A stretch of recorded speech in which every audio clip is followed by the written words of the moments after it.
That is true. We will likely see that Solus ban be the last one. OXG have shown a bit more flexibility in their defensive bans.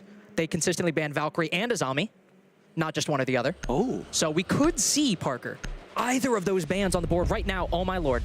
We have the Azami. But as you said earlier, if Solus? This is going to be Solus. If SQ continue with their trend, this would be Solus ban 11. Ball. It's opening day, baby. Curveball. Prime number. I want to see it. I want to see what you've done. I mean, Solus is a very good operator to ban on many maps, border especially. Getting that opening pick is very useful for the attack. If you can deny those drones, you don't have to worry about it. You know why it took them so long to ban Solus? Why? Because 3 members of Soniqs are still trying to find where their webcams are. Unfortunately, they've not come in the mail yet. At the repair shop. At the webcam repair shop. So we'll have to wait and hope that we get a Citizen, Geo, and or Grixer's cameras. However, I don't think Citizens had a camera at all. Grixer and Geo have. Not to, I mean, you know, no disrespect to any of the other SQ players, but Be real. As long as I have Gunner's camera, I'm happy. That's all I'm happy about. I want Gunner's comms. That's what I want. I want to hear him yelling. Gunner's a loud guy. Gunner's very vocal, and I imagine he will have a lot to say during this game, especially if we see players like Newers underperform. Gunner likes to trash talk. He likes to get in the heads of his opponents, even if he is maybe not as active in the chat as other players. And Newers has been underperforming in the NAL so far, not only throughout the majority of these games, but especially in the past 4 losses that OXG have had. But of course, underperforming for Newers is a bit of a difficult metric. We expect him to take over games, and he's just had an okay performance. But if he doesn't show up today as well, this could be OXG's first border loss of the stage so far, as they are currently 3-0. Their most played map. Most played map by a wide margin. 5 seconds remaining. About yay big. That's about as big as I expected. Name another map that they play. Attackers must locate and defuse the bomb. There you go. Defender has been discovered. Now me personally, I will say this. We're starting out with the Azami ban. That does mean that if Soniqs want to hold this site, they'll have to use this mirror to hold 90, but they also can't play in CCTV as aggressively because it's a lot easier to push this position. If the Kiba barriers are not there, you don't have somebody actively blocking angles, blocking doorways, like Sweater's doing right now. If there were an Azami here, Kiba would already be on that doorway. It really does allow you to extend out to security with a lot greater safety and security. I see what you did there. Teams have been recently favoring this office side execute of the top 4 bomb site. There's gonna be some cobwebs the first match. And nade, oh, came so close. Didn't hit him. Some of that soft wall opened up. Sounds like another nade dropped as well, confronting the mirror window. Ooh! Geo had been there for about a minute. That persistence pays off. I don't know where that Geo on Oryx was yesterday. He was playing a little bit of the operator. Not to the same, at least, extent that mechanical skill showed. Did fairly well, but if we're having that kind of geometrics today, Super Calls, I've said this before, the most winningest player in all of Rainbow Six. This could be a very quick one for the Soniqs if even your backline is shooting that straight. As Parker mentioned as well, team's been favoring this east side execute on Armory. But Gunner, it's still a minute and a half left, and he's not been cleared off in this position. If he can hold on for 30 more seconds, even with that mirror window popped, and with the C4 prepped down below as well, OXG are going to have a very difficult time taking this, especially since CCTV is still in the hands of the defense. Citizen lurking down below is not too much of a surprise. Expect him to get back to the bomb site with about 20 seconds left, unless the rest of his team is able to mop him up. Foxay off of the Bravo because he can't play her at all, so instead we'll go to another drone operator. And it works out with the 417 in hand, eviscerating Geo inside of security. One of the players for Soniqs removed off site. His focus from OXG though, still on Armory. Archives. Looking at the archives door. Just waiting. Oh no. All right, well, Gunner's dead. I'm not sure if I like that play because now... Rest in peace, Boo Boo. Rest in peace, Boo Boo. Now that office control is in the hands of OXG, Newers might actually be able to push in here and then make a further play for Armory with Yaga on side of Armory Balk as well. He's just waiting for them to give the call. Yaga posted up as the smoke might clear. Citizen taking some damage, so that was the lurker now, who's obviously softened up just a little bit. One behind half wall, still popped up. Easy pick for Yaga, walks in. OXG, well, they sweep through the front part of the bomb site. It looked like their focus was going to be on Archives, but Armory was where it all went down. They get the final 3 kills. Gotta say, it's a very surprising round for Soniqs to lose. They had all of the power positions on border firmly in their grasp by about a minute left in the round, which is pretty shocking, especially because OXG lost the opening duel as well. Soniqs still had CCTV, they still had Office, they still had East Stairs, but then Soniqs players either get peeked and die, in the case of Fox A taking down Geo inside of CCTV. That's going to happen sometimes, you lose a 1. But then you have Gunnar rotating out of Office and pushing to East Stairs. Now, he was facing a lot of pressure in that position, but because he gave himself up to some of the players still lurking over there and watching that very position he ended up rotating to on top of East Stairs, gives another gunfight to OXG, the man advantage as well, and now OXG, who were a very passive, very stalled out attack for the majority of that site, end up getting the exact opening they need, gifted to them for free. While we are just getting a rehost in, there was some criticisms from the players in regards to server issues, maybe some server degradation. Not entirely sure, but gives us an opportunity to see all of the player cams in action. Shout out to Rexon. Shout out to Newers. Rexon's got his whole stream set up. Mm-hmm. Newers doesn't really stream, but, you know, he's got a camera. Rexon actually has the horn, and it's a funny story involving that horn. As you can see over his shoulder on the right side of your screen, there is a horn with a Rainbow Six logo on it. Could be a tusk, I suppose, whatever you'd like to call it. Looks like a horn to me. It's from the Yavla Major. So typically, whenever we go to a major, all players and all broadcast crew get, usually it's a backpack, a sweater, and then a water bottle. It's all branded with whatever the major may be. Sometimes you get a t-shirt. So I never bring a water bottle because I always get one. Yeah. Smart. So I didn't bring one to the Yavla Major thinking, yeah, I'll get a water bottle. And what they gave me was that horn. So that horn took the place of a water bottle. Did you drink from the horn at all? No, of course not. There's a perfectly valid question. That was a perfectly valid question to ask. So how am I supposed to bring this? You ever seen, like, Game of Thrones or something? They drink from horns? Could be celebratory. What year are we in? Could be for nourishment. I don't know. I mean, we're currently in Denmark, so if you asked the Danes about the Swedes, you'd probably get an unflattering answer. I'm not going to attempt to do a Danish accent. I wouldn't do it either. Because I feel like production would just immediately kick me off the broadcast. But I mean, like, a horn. Who drinks from a horn? I suppose horns do have holes at both ends, so you can't really drink from it, can you? Well, no, it's fully closed on the bottom. You could, in theory, put liquid in it and drink. So you're telling me the one point you had to counter the idea of drinking from a horn is not valid? So what I'm correct is what you're saying. How are you expecting to either get on a shuttle or walk to the venue with a horn that fits maybe like 3 mouthfuls of a beverage? I'm not saying you carry it. And the best part is that it requires a stand to stay upright, so I can't even just like leave it on the desk, or else then the horn moves and all the water spills. Newers is losing his mind right now. He's slamming the desk. Anyway, I wanted to bring it home because he had a horn. There's no way that I went through all of this agony with no water bottle to just leave this thing here. So I gave it to my parents, and my dad was like, this thing looks like a nightmare to dust. So he stuffed it full of aluminum foil, and now it just sits on like a shelf somewhere in our house.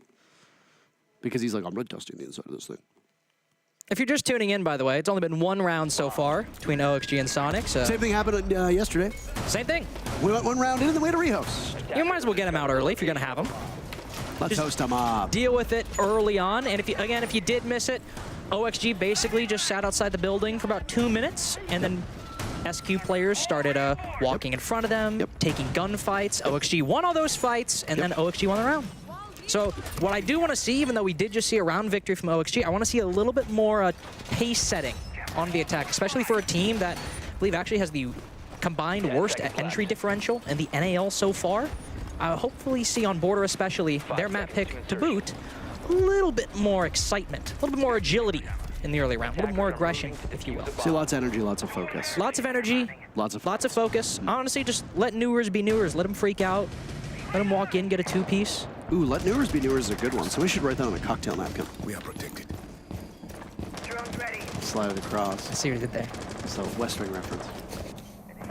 Get to nerd out together. It's a good show. I don't know why every single player in this lobby is a frozen image of Yaga, but it's very funny and also frightening at the same time. We should keep it that way. Yeah, we should just put that up. There it is.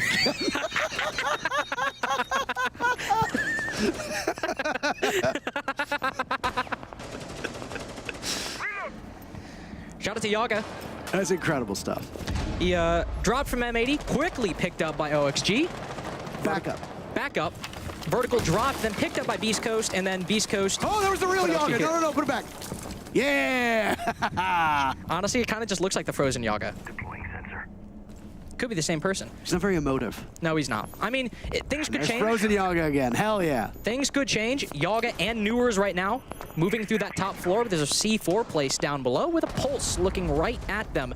Rexon getting the opening pick. Unfortunately here, 2 rounds in a row, OXG losing the opening duel. But if it goes like the last round, OXG might just wait and they could still win it.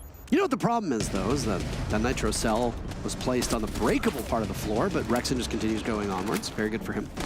So the Nitro cell wouldn't actually kill them because that part of the floor is actually indestructible. That's a little fun. How silly. How silly is that? Unfortunate. OXG, despite surrendering the very first pick in the previous round, they're very graceful through the rest of it. Ended up winning the round. They can make things work when fighting from behind. A little bit harder of a prospect right now as they attack this ventilation workshop defense down below. Deploying sensor. You were very correct in your assessment that Soniqs just gave them a bunch of freebies, and I mean, I guess Gunner's going to do it again. There's one more there as well. Tucked just around the corner and Printer. 2 players around him. But, oh, there we go. Newers does check it, and we're back in a similar position, despite OXG dropping 2 bodies instead of just 1. And with Rexon on low HP as well, sure, the time might be low, but now OXG have an avenue into the site. If they can play the trades or even just take down Rexon, who is right next to the default, this could be another OXG round, despite losing 2 people at the beginning of the round. Pestered by drones. You got Citizen on this lurk. Roving well off site, and oh my goodness, he might be able to collect. He does, he's good enough for 1. He doesn't want to push his luck. Rexon makes some serious damage happen. Setting up Dream in a 1v2 after the remainder of Rexon was down, but Dream hits his shots. Geo's there to trade it back. Ooh, that got dicey for Soniqs for a second, but they stick the landing. And still 2 teams carrying the same issues as they had from the previous round, except this time OXG's slow pace was finally punished by the Soniqs. Gunner decides to stay up top. One of his teammates does as well. I believe that was Grixer on the top floor, if I do remember correctly. They both end up getting taken down, and that gives OXG a 3v3 instead of a 5v3. But again, because of how long OXG are taking on these clears, I mean, just look at how long it took Yaga and Newers to set up that 2-person clear into office, and they only ended up getting 2 kills because Gunner was caught lacking. Grixer was pinched as well, very late into the early round. But Soniqs that time were able to punish them for that slow pace by Citizen going for the flank, OXG's intel not being completely there. But Soniqs still are giving away picks in the mid-round, and OXG are still taking very long to get an opening pick on the early round, if they get one at all. And while they have been able to brought it back, still am looking to see a bit more excitement in that early round from OXG if they're going to actually have a hope at getting consistent attacking rounds instead of just betting on Soniqs, giving them opportunities around a minute 30 or a minute left. That's what I would hope to see. 10 seconds left.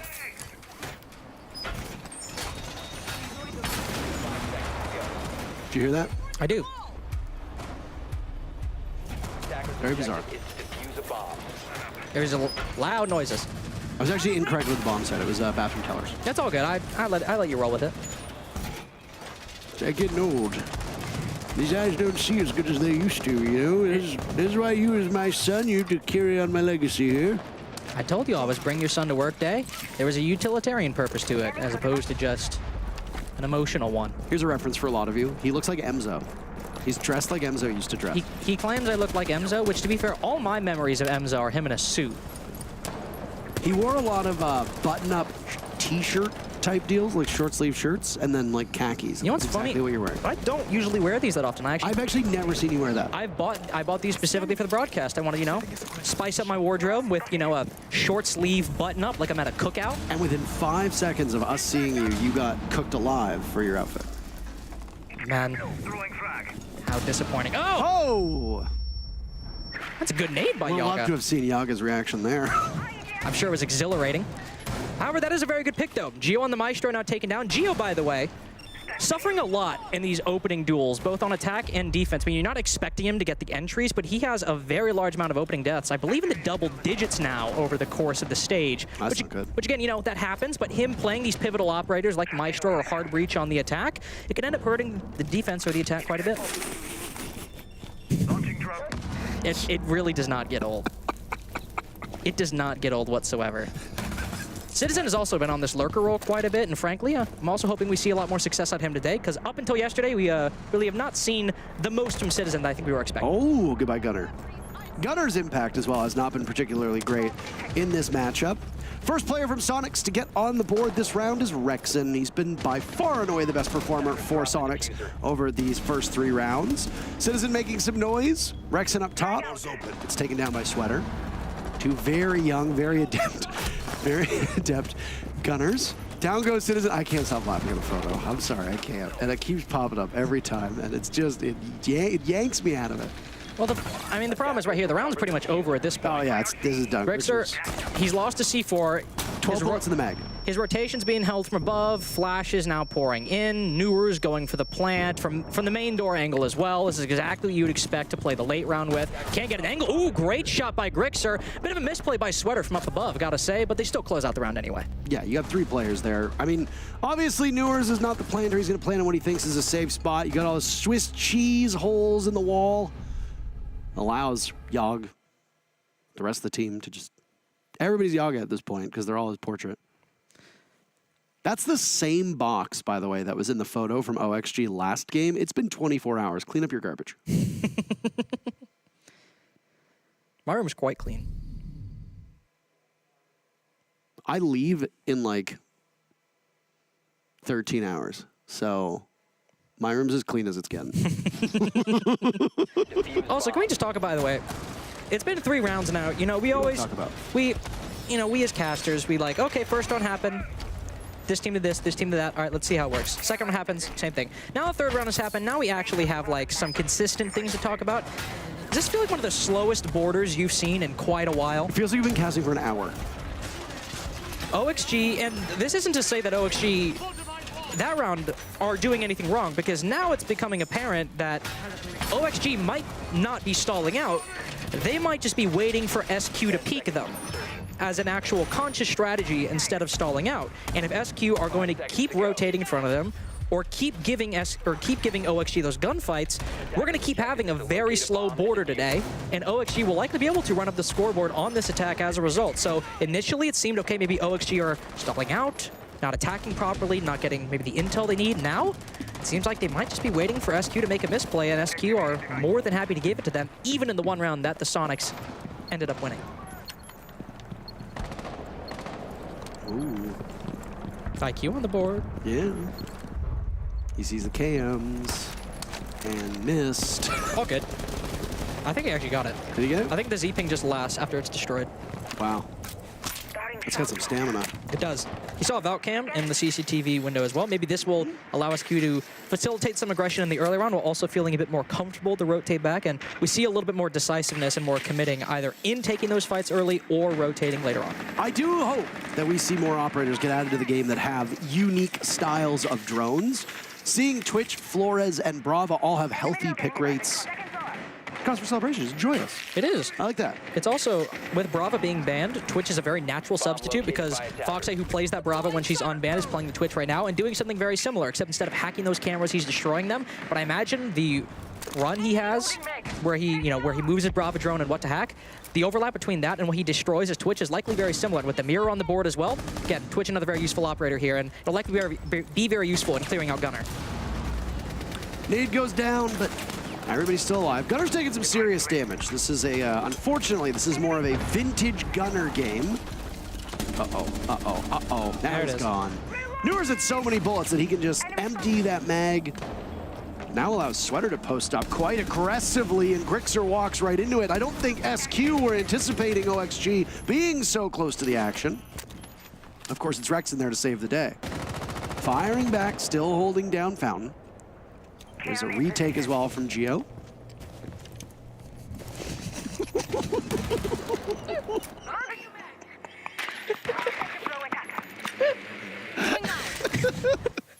It does not stop getting old. It is so also, funny. to OG so far this round, now it's a 3v2. Citizen lurking down below has gotten one. Site is almost cleared, but now Soniqs have rotated back. OXG have been a lot more forceful on that clear into Fountain and Office, and while they don't hold as wide of an advantage as they once did, they've pushed Citizen and Geo back. Citizen is out of a C4, and with Dream now rotating to get in a position to hop in that vent window and plant, OXG seem to have what they need. Did he pull the C4? Because it was by Office hallway from underneath. No, all the C4s are destroyed. Oh, okay. Ah, yes, I can see that actually. Nice pick from Geo. He's keeping these numbers tight, real tight. Fox A in pursuit on the main stairs, watching as Dream gets the plant down, but one slips by. No, no, no, no, no. That's a blind spot. Fox A needs to do some work.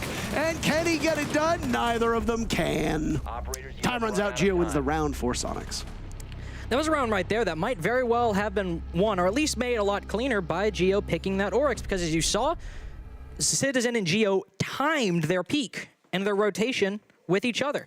Right as Citizen peaks on metal stairs, Fox A has to take that fight, and the moment that happens, Geo Rima dashes from small office all the way into archives to kill the planter. That's unfortunately because Geo also got that initial pick, making the 3v2 a 2v2. Fox A is then forced into that position, and there's not much he can do there unless he can somehow flick between Citizen and a Rima dashing Oryx, which I don't think even Newers could do at his best invite game this past couple months. It's unfortunately not a situation that Fox A is likely going to win. However, even though they ended up losing the round, saw a lot of good things from OXG. Again, like I said earlier, they moved into Office very quickly. They were very decisive about it. They got those kills. They played off of each other. Newers hopping in the printed window is especially a play I like quite a bit with the pressure they had on Gunner from East Stairs as well. So I really liked OXG's attack, even though they ended up losing it in the late round with a very good coordinated play between Citizen and Geo. Bomb located by attackers. 10 seconds remaining. All right. A very competitive border so far for OXG. I mean, I don't think that's what they want to see. Not at all. Not with the amount of experience that they have, not the amount of times and the reps they've got down on this map.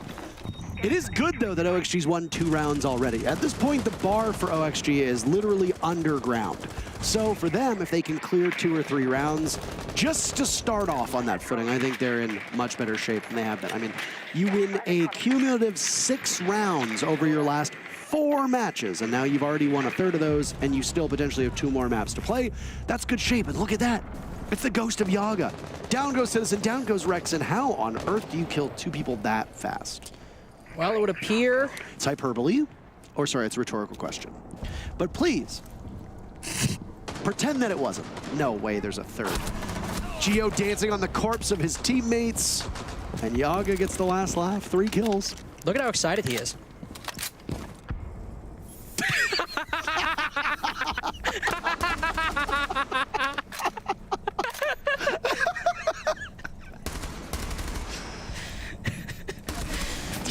You can't even.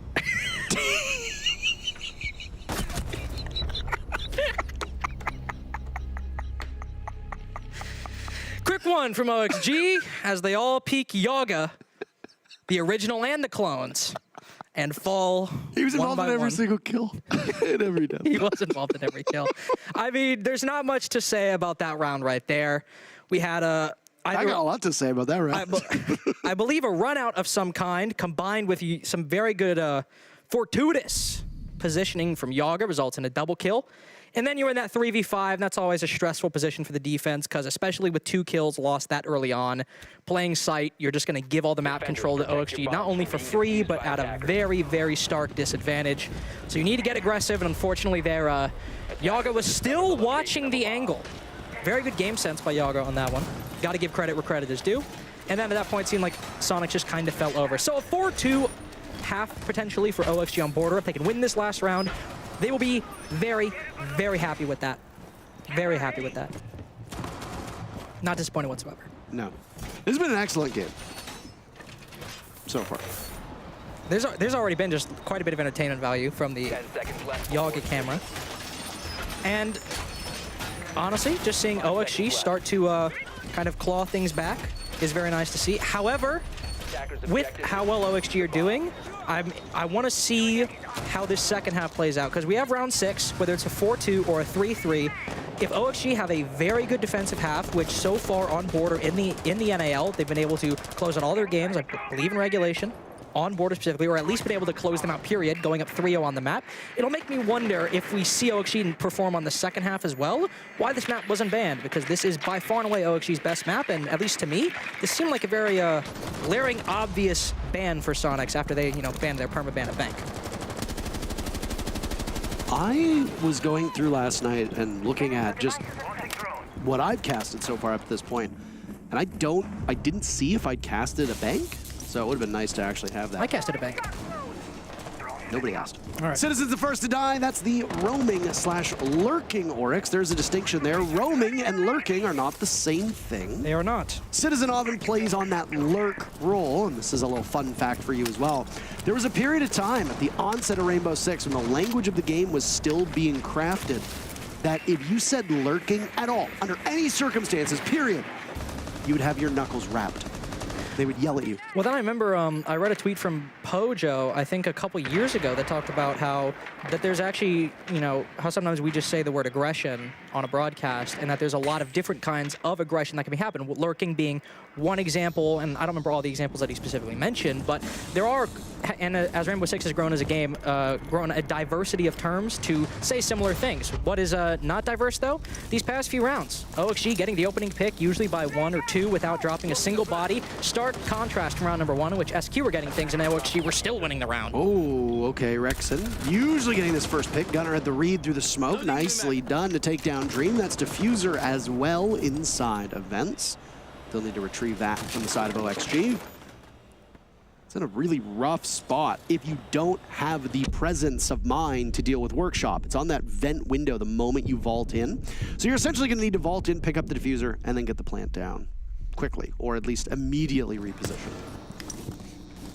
They do still have some very good control. Yaga, of course, as you can see, is very worried about the player still over inside of office, and if he continues to hold this upstairs angle, he'll have to be concerned about that unless somebody from OXG, maybe Yaga, for example, throws a drone over there, but Foxy getting the bomb down. Someone's got to watch this angle. No, Gunner just pre-fires it with a Z-ping. Coverage not there for OXG. Where are the two players from Oxygen? What are you doing? Newer's outside the building. He's covering the single doorway, or the double doorway, rather, leading into 15 seconds west, I suppose, if you want to call it that. Oh, Grixer, okay. Grixer's second kill. Remaining. Gunner had no kills, by the way, up until this round. He makes his presence felt. Good round from SQ. Good round from SQ, bringing that back in the mid-round as OXG, as we saw. Got 2 kills very quickly. And then they had what they need to go for a plant. They made a very smart decision. They went in for the plant. They had the upstairs control. Could they have had more? Could they have gone for a full clear? Yeah, sure. They could have pushed the roamer back on the top floor, pushed him back down east stairs. But they had the bare minimum of what they needed if they wanted to go for a plant where they run through main door and plant on the ventilation door as well. But unfortunately there, we don't exactly know how those 2 kills came back, but it seemed to be when they vaulted in that vent window. Bomb is now dropped, and OXG, even then, in the 3v3, still have just enough to make it work if some things go their way, but there was a lot of uncertainty from Newers and Yaga as well. Understandably, with somebody very close by from Newers on the bottom of metal stairs, as you pointed out, and somebody facing Yaga all the way inside of Archives. So while they had what they needed, that's what happens if you end up going from that 5v3 to that 3v3 and don't have a lot of maybe flank drones, for example. All those positions that while you have enough to hold, you got to watch your back while also covering the planter. And then you can result in still losing the round, as we just saw. Now making it a 3-3. 10 seconds left. I have heartbreaking news. What? The Yaga cam has been fixed. No! I mean, it's, good. The camera is fixed. I mean, Blow us up those moments together. all good, I was about to say, all good things have to come to an end. Because while the camera... I cannot get over the timing on that one play. Yaga immediately gets the 2-piece and then just switches to Geo or whomever it is, and it's the Yaga cam. It was again. Grixer. Ooh! Nice pick by Sweater onto Gunner. Man, I feel like I've cast every single Soniqs match so far this stage, and I talk about Gunner an awful lot because obviously scrutiny at this level is really, really high, but there are just so many rounds where if I'm Soniqs, you gotta be frustrated with the fact that Gunner is just dying needlessly without influencing the round in any real way. Well, which is an interesting point to bring up because, well, as we see Sweater getting very aggressive right now, Rexon taking that fight. Gunnar has the most combined entry engagements on the Soniqs so far this stage, which given his position, he probably shouldn't be having. He's on a second support position, often playing these roles like Thatcher or Nomad, which you can frag with after you, say, lay down your air jabs or use your EMPs. But I think it shows that players like Rexen, for example, like Newers, have been putting up an okay performance, but Gunnar on the roles he's at probably should not have the most entry engagements on the team. Not necessarily the most victories and the most losses, but the most combined engagements. He is, at least in the early round, the most aggressive player statistically. A little bit biased towards the defense instead of the attack, but still. And right now, OXG getting very aggressive in the early round as well. We just reach a minute 30. Sweater runs out on Gunnar, now impactless. You can't use those EMPs, and now Grixer, their main source of soft destruction with that buck gone as well. The C4 almost taking away Rexen's life. OXG are clearly showing that if you're going to take them to any map, border might not be the choice you want to go for in the future. Yeah. I mean, it's a 3-3. First half is relatively even. We have a whole host of border stats to look at. We can do that next round in regards to what the site rotation usually is for teams and what the win rates are. Is it a defender favored border? Is it an attacker favored border? We'll find out, obviously. Or, well, we know the answer, but we'll relay that information to you. Maybe not when it's about to hit the execute. Yeah, maybe not opportune. Wait a little bit. So, 45 seconds left. This game has tightened up. Obviously, it being OXG's map, not the result they want to start with, but already 3 rounds for OXG is beating where they've been over the last 4 games. Again, that bar is underground. It's so low at this point. And Soniqs are just going to continue to win these 1v1 engagements as OXG decides to take them. This is going to be a 3-man drop right in the bathroom. Okay, well, they all hit the deck. That could have been a sloppy end. There's the Maestro Cam giving information. OXG firing back. They've now put SQ at a disadvantage. Diffuser picked up, it's juggled around. Citizen is a soft wall next to him. Shredded by Dream, who's got only one more target to find. Can Rexen be the hero? No, he can't. All in hand, just fire hose of bullets. Goes in the direction of SQ, and OXG on their very first defense walk away with a win. Soniqs decide to go for a hatch drop down bathroom, and unfortunately there, it's a similar problem, albeit a different manifestation, as to what we saw on that Vents round, the last round of OXG's attacks. It's a 3-3. They had technically the control they needed, but they didn't have enough of a man advantage to make it a comfortable execute or a comfortable plant to cover. That's a similar position that the Soniqs were just in, but again, a different manifestation. They go for a bathroom drop, but because it's a 3v3, and they actually were the ones that had to bring the man count back, they don't have anybody to spare to push vents from behind or push down courtyard. Instead, they all drop down and try to flood the site, but that means you're then walking into angles held by OXG. And when there's a fire hose of bullets sitting inside of vents... That's what I called it. I know. That's called callback. Mm-hmm. Use a familiar term to convey a similar concept. Oh, is that what it is? It is. Mm-hmm. After the Evil Eye's glass is broken, you can still peek it, especially once it goes to a 3v2. So Soniqs make the decision to drop down that hatch. Unfortunately, just given the lack of a man advantage, that also quickly turned into a disadvantage with the moment they dropped and tried to go for the plant. It's not the kind of execute that is going to go smoothly, and very much would have had to come down to Soniqs winning a very quick gunfight that would have been very disadvantageous anyway. First timeout of the day used as well. Try to get in the heads of your players. I don't even know what I would talk about. I mean, personally, for Soniqs, one of the main problems that they've had, at least on border historically, during their DZ game, again, a game they ended up winning, one of their main problems was they would start out in the early game, they would seem to make some control, but then they would struggle to identify what to do with it. They would struggle to then convert that into meaningful either further control or an execute. Even if they had enough to, you know, hit the go button and start pushing into the site, they would sort of stall out, and then players would start moving on with their own game plans and then playing away from each other instead of playing off a coordinated playbook. For Soniqs so far, at least in that round, definitely seemed like maybe partially because of the early round they lost Gunnar so on, they weren't able to react accordingly, or even if that's what the type of execute they had planned the whole time, it was one that was really going to bite them if they didn't have players maybe rotating around to go to vent. So I think maybe kind of communication and how those executes being called might be one thing. Another thing, maybe just getting early round intel to making sure that your Thatcher is not shot in the head in the first 15 seconds. My friend's Thatcher got shot in the face. It was very sad. Rest in peace, boo-boo. Alas. Well, this ventilation workshop hold, this is correct this time. I'll retrieve that dap. Obviously, your first focus for Soniqs, take control of the top floor. See the electrification on the hard wall and the reinforcements of Armory Wall. First line of defense looks to be Yaga as an abundance of drones are thrown his way. Citizen has slipped in. Good. Yaga doesn't know that, but Newers does. He's far enough back inside of Archives, and down goes Citizen. But it's a trade-out, and now you've got control of Armory for Soniqs. Unless Newers retakes, you'll still be able to see that long line of sight. And Soniqs clearly going for a ventilation plant right now, like we saw OXG do. Not pushing further for that office or Archives control. They're just going to try to push through that main door, use the control that Gunnar has right now, likely use those breach charges as well to open up some remaining holes to cover the plant from above. But again, same position as Yaga was in a few rounds ago. Those players will remain up there. They probably know at this point that you're not clearing them out, that you're only going for a half clear of the map. And that means they can stay there, and if there's only one guy up there, where there's two players for OXG, they can rotate over, play those trades, and then deny the vertical angle. And Foxy also has this angle in jail that he can use as well, and as Soniqs push on in, those are all factors that they need to worry about. Well, I mean, Geo did push on in, but was said goodbye to by Newers, who is putting up a very impressive body of work. An ace denied, but a 4K still on the table. Sweater wanted a kill of his own. No honor among thieves, I assume. Foxy gets on the board as well that round, as three separate players from OXG make their presence felt. And they are now on 5 rounds, getting ever closer to putting away their own map.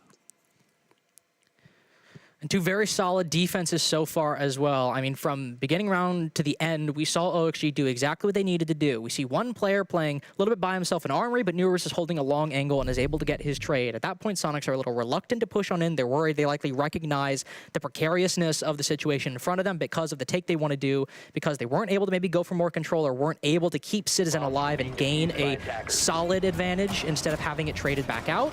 But that take is now a lot harder. And even with maybe about a minute left, they don't send anybody around, don't send anybody up that hallway at the bottom of metal stairs to hit Ventilation Workshop from behind, or maybe deal with Foxy inside of Passport.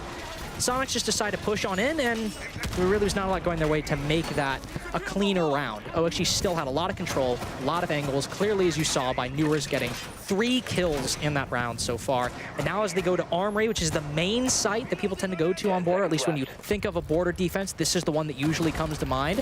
If they're able to complete this and complete a perfect site rotation, it's match point. Attacker's objective is to defuse a bomb. Yeah, big ups to Newers, by the way. You talked about how Newers has had some consistency issues right at the top of the broadcast, and it's almost like you took that personally. Because suddenly... Good. I want him to. I want him to do well. When Newers is on, it's honestly, it's incredible to watch. I want him to see him do well. Does it make you biased? It doesn't make me biased. It makes me someone that enjoys watching great players do great things. It means I'm biased in favor of the game. I'm just teasing. Well, I took it personally, just like Newers. I don't think he can hear you. He can't. He cannot hear me, unfortunately. I'd say, hey, Newers, you're doing a great job. Because he is. 9-4 right now. The main roamers so far for OXG on this site as he's picking the Oryx. Soniqs also looking to go for that east clear, that east take that we saw OXG do earlier. They're really all over the map right now, so maybe it's a bit too early to tell. I think in terms of numbers, Dream has actually been the most statistically consistent player for OXG on border. He's having a very human game at the moment. Foxy was in a tough corner inside of Archives. Rexon almost gets the best of him. Foxy escapes with just a tiny bit of HP. He'll linger on that for the next 2 minutes. Ooh. Oh, okay, he's on the other side of the wall. Oh, but I mean, I guess he didn't hear it. Okay, the nade goes in the small office. Yaga taking a tiny bit of damage. It looked like he probably should have been hurt a little bit more than that. Sweater will have his revenge. There's OXG. 4 kills away from match point on border, as Gunnar is the first to die. Yet again, a very familiar refrain so far on border. Yep, he's 0-3 so far. in this game for the Soniqs, and also only 3 opening engagements going Soniqs' way, period. Only 1 on this half so far, the other 2 being on their defensive half earlier. So actually enjoying all the advantages that come with that.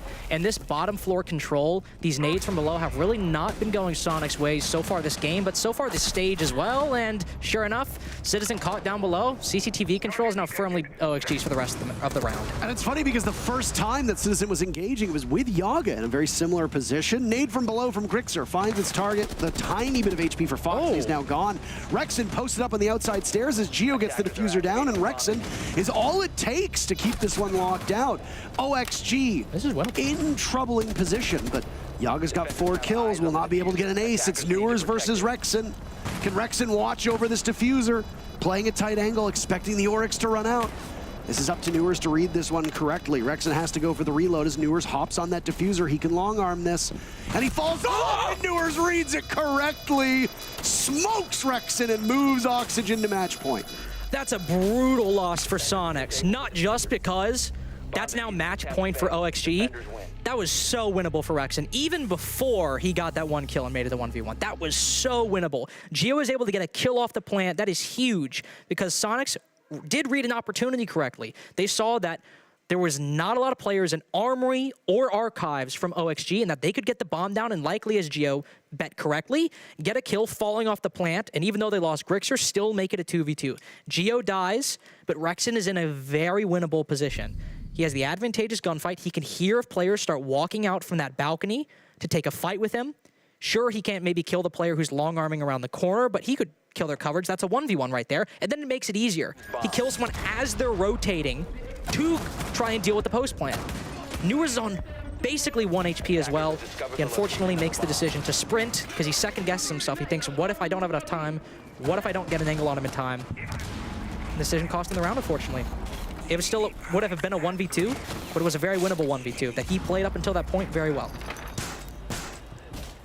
I think both of them played it about just as well as you could. I'd agree. It was really a very small mistake. I think wagging your finger at one of them playing it incorrectly is not the right way to go about it. I'm not talking about you in particular. I'm saying in general. I'm agreeing with you. It was me just speaking it into the ether. Another rhetorical question. Sometimes things don't need answers. I always need an answer. New feed active. Like, could Jesus himself microwave a burrito so hot that even he himself could not eat it? Do you remember when I talked We're about... We're gonna glaze over what Sweater just did, by the way. No, I'm actually not. Do you remember when I talked about that Geo was suffering a lot of these opening deaths on, like, important roles like Hard Breach? It just happened again. Yeah, that's what I'm talking about. What I'm talking about right there. And you talking about baseball? Gunner's dead as well. You talking about baseball? No, I don't want to talk about baseball. It's opening day. I don't care about baseball. It's opening day. It's boring. That's not what they say. That's not what Eric Andre says. That's not, but I like to put my own artistic license on it. You know, I understand on the role he is.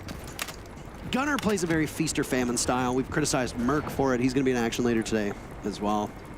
Because SSG looking like one of the best teams in North America. Maybe the world, we don't know. We don't have enough data. Too early to call. Way too early to call. Nade goes in, nobody's there.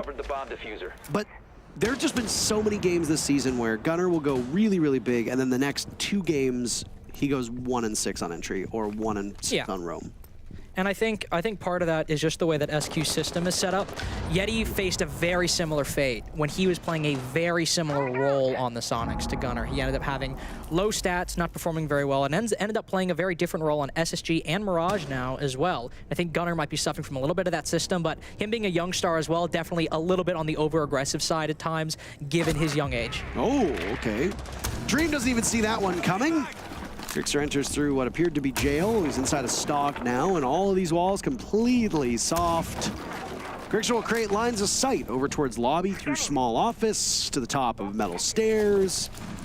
It's a powerful spot for a Buck to be in. And funny enough, this is actually where Dream plays most frequently, and we call this out every time OXG goes to this map, is that Dream's just going to play in custom, he's going to play in stock. But he always seems to exist until the very end. Just dispatch 2 people in that area, or 1 upstairs in security, create lines of sight from below or from above, kill him from above. Doesn't matter if he's playing below. Right now, there is one player from the Soniqs up above, holding that east stairs angle, making sure that nobody can retake from office. But Citizen's stuck a little bit right now. OXG have somebody in vents, they have somebody on that hatch, and with Soniqs pushing from this courtyard position, a lot of really powerful spots they can retake from, and on top of that, with the advantage, Soniqs, they'll likely need a kill to make this a little bit better for them and a little bit more tolerable. Citizen and Grixer working in tandem now, closing in on the bomb site. Soft walls there, but they will rely on the Buck to open them up. OXG sitting pretty at the moment. There you go. Citizen has a way in, takes a lot of damage in the process. There goes a Nitro Cell. Grixer is down to Foxay, and Citizen turns his back to the player in bathroom. Sweater picks up his third kill, one for Foxay, and Rexon gets slaughtered as the final player is Soniqs. Can't do much. OXG wins their map, and they're up 1-0 on the series. We got more games to come. We'll get to them in just a second.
mic.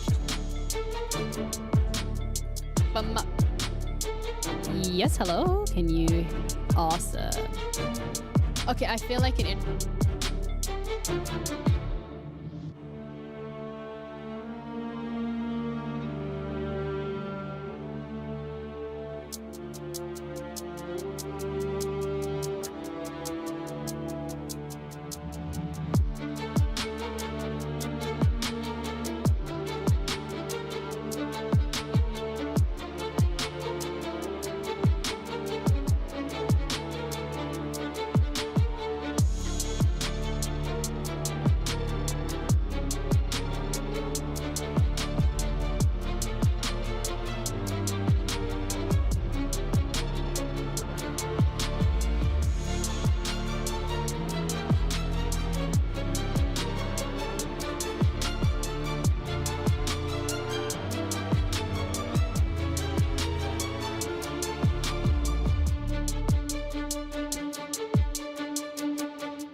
Hello everyone, welcome back. I have my own microphone this time around because like I'm special. So, but anyway, I don't want to say this was a special game because Oxygen came out on top, and that is something that Jesse predicted. So you're right for the first time. Feels good. Congratulations. Feels good. Yeah. Finally believing in OXG pays off for the first time all season. Yes. No, he didn't. Oh, he did. Cookies, Sonic Star. So, like, I know the narrative in this is going to be, oh, they're memeing and having fun, but the real issue is, like, I can't tell the difference between them having fun and, like, them being serious. It's still just, like, indiscernible. Ooh, so, like, meme equals... Is them memeing just the normal gameplay? Because that's literally what it's... Yeah, I mean, either way, like, when we're looking at Oxygen, they still, yes, I mean, they're closing out this map, right? But it felt like even when it came to those plants, Jesse, it was a little unlucky. Yeah, I mean, there were some tough moments, I think, for Oxygen on attack, right? But all in all, they closed it out in the second half. The defense was strong, and it really felt like there were a couple of moments where Soniqs just seemed to kind of lose the plot on their attacks, right? They were trying to go for something pretty basic takes that maybe didn't have all the angles they wanted to have, and that was kind of falling apart. I think Newer started to capitalize really heavily on those attacking mistakes that were starting to be made. The 1v1 Newers versus Rexen, where Rexen starts to sprint like as soon as the defuse starts going off. I mean, there were some moments in this game that I think had caused some frustrations. We'll say that. Yeah, and then that brings us to the point from Cookies, right? You can't tell the difference between a meme or a serious. Well, it's the thing is, it's the same stuff. Okay, the double spawn peak. Okay, that's memeing. It's funny. I know this is the Gucci belt Super Bowl right now. Yeah. For fifth and whatever. I mean, but the thing is, they literally did that earlier against BeastCoast, and that game mattered a lot. Yeah. He's the sprint moment. Surprise. They double jumped out. So I can't tell the difference, and honestly, I'm puzzled and befuddled. Okay, so I mean that's a little bit of a concerning spot to be in when you're on the side of Soniqs, because if you can't really tell the difference between when they're giving it their all and when they don't, I think that's a peculiar situation on itself. But it also felt like, Jesse, when it came to the attacking side of Soniqs, it was not their day. Yeah, I mean, there were obviously the problems with, with Rexen maybe dropping the ball a couple of times. Again, it did feel like they kind of didn't have the right players in the right spot. Sure didn't. You know, like you love the buck pushing horizontally yes, that's on a bathroom teller's defense where you have top control. Yeah, Absolutely. My favorite. It's like they're not playing in Discord together. Yeah, Maybe they're not. I would hope that they were. Or they deafen each other, and it's like solo. It's like what? I mean, that then kind of like brings us into how we want to see them, right, perform next map. But before we're going to be heading into that, we're going to have a little break, and we'll be back shortly to kind of get our thoughts back together.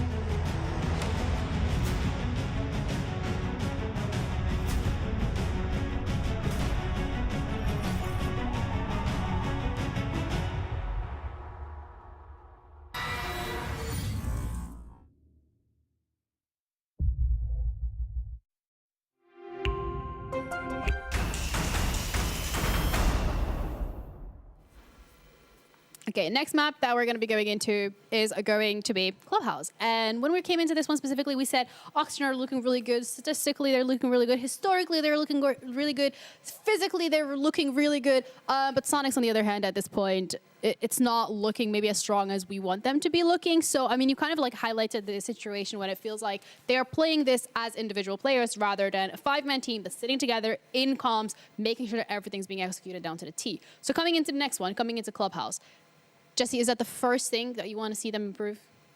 Yeah, I think so. I mean, Clubhouse has been a map. I think Soniqs are a team that, like, based on the map, their performance has changed a lot, right? When the map kind of forces them to play together, when they kind of have to be a unit, they've been pretty solid. I think sometimes, especially like in the previous weeks where maybe things are a little bit more on the line, you know, they have kind of struggled in terms of like being disconnected from one another.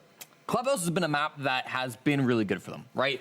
Undefeated through 2 games since the season started. They beat Parabellum, start off of the NA League, and then they beat Oxygen as well on this map, play day number 4, both quite dominant wins. So I don't think it's a huge shock that we've seen Soniqs pick this map, and I'm hoping we do get like a pretty coherent play going through between the teams. So perfect example is like, let's say on the basement, like maybe if they roam, they're kind of far apart, but generally speaking, their anchors, and specifically the Soniqs, like their anchor defenses on club are They're quite good. great because they're all together, all playing together. There's no one allowed, no one can bait. No guy can be 10,000 miles away, another zip code doing something absurd. And that's just kind of how the map plays on most of the sites. Everything's really condensed into a tight play area, and that's when Soniqs does play well. So I hope we get that. Yeah.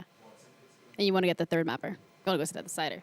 Because that map's going to be good for both teams. Yeah. Chalet's going to be good for both of them. So if we get there, you want to that's see them if we get fight there, it though. out till the last very bitter Absolutely. end. Absolutely. Well, we're going to be finding that out. But first, if Soniqs actually want to go to that final map in that bitter end, they need to win their own map pick, which is, as you guessed it already, going to be Clubhouse. So whether or not they're going to be able to do so, whether or not they'll be the ones to come out with the win, force this to the end, find out with our casters. Thank you very much, Jeannie. And to be perfectly frank with you guys, I'm a little nervous right now. Parker's just staring at me. He said, you have to bring this in. And I'm shaking. I'm real nervous, guys. It's SQ on Clubhouse as well. I mean, we saw them completely demolish OXG. But after a brutal loss on Border, can they do it? I don't think they can. I'm nervous. This is a bit? Yeah, it's a bit. You think I've brought in a broadcast before? The what? You think I haven't brought in a broadcast before? I think you have. I've been chewed out before. I'll get chewed out again. That's how you get to Carnegie Hall, right? Yeah. Practice. No, so in that bit, though, was an actual kernel of truth, an actual revelation for how I'm feeling about this game. Is that kernel going to pop? Well, that entirely is dependent on SQ at the moment because they're down 0-1 in this series currently, but as the desk so eloquently pointed out, this is not only a map where they beat OXG, they beat OXG 7-2. Woo, 7-2. Parker, I don't know if you've casted Rainbow Six before. Never. It's my first day. It's a very exciting game. But 7-2. 7-2 is a very dominant scoreline. It's not exactly a scoreline where you look at it, you're like, oh, so that was competitive. I mean, sometimes you do have competitive 7-2s where the scoreline is deceptive. That was not particularly one of them, though one round did come from a very nice Grixer 1v3, if I do recall correctly. No, that was actually against Parabellum. Excuse me. I apologize. You see, as one of the 2 casters that are voicing this action, you are relied upon to be an expert, which means that you don't say incorrect things. Did I say something wrong? Well, you said it was against Parabellum and not these guys. Oh, no. I was talking about the Grixer 1v3 I mentioned was against Parabellum. Because I said I believe one of those rounds that Soniqs won came down to a Grixer 1v3. And I said, no, never mind. That was against Parabellum, was the Grixer 1v3 that I was thinking of. Correct. So you were incorrect originally. That's just why I corrected myself. Yes, but you see how that could possibly shake the foundations of trust with the average viewer. If anything, it increases my foundation of trust because I did not say something incorrectly and then walk away like it didn't matter. I realized in real time that I made an error, and I went back and corrected it. That shows that I'm not only humble, but I pay attention to what I say and don't just say things erroneously without a second thought. Did you know that in marketing, one of the best ways to build brand loyalty is to not just provide a good product. No. It's to actually provide a poor experience and then redeem the experience for the customer, and that will endear yourself to them to show that you go above and beyond to make things right. So in a sense, I think there is a kernel of truth to what you just said. You take accountability. You say, I own my words. Did you say? This one. Are you calling me poor? What? Bans are coming through, by the way. Shocker, Sonics You fan have a Bravo. room in your house that's nothing but Xbox 360 games. In all fairness, that's my parents' house. I don't own that house. Also, the Xbox 360 games aren't in there anymore, so it's just an empty room. That's worse. It's just an empty room with my computer in it. Does it get lonely? Do you think they banned Solus? Yep. Whoa! Every single match, Sonics have banned Solus. We're at 12 now. Cheaper by the dozen. These are Fox Ace 2 operators. It's really brutal. It's very sad. You We played some Thorn last year. We could see maybe a Thorn comeback. How do you know it's cheaper if you have a dozen of them at your port? I'd say frugal more than anything.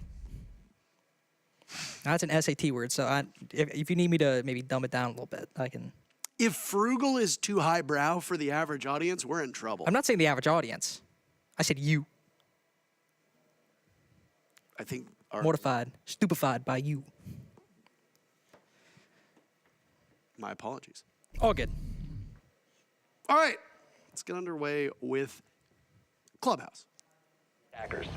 Dub House. as some Desperately people call it. hoping for another Yaga freeze frame. We did a. I don't think we're gonna. No. Wait. No, you said that during the game that they fixed the Yaga photo bug. Yeah, how do we know if that's for both maps? I hope Ubisoft puts that in for the next patch. You can have a Yaga live reaction player card in the background. That would honestly make my year. I'm not even gonna lie to you.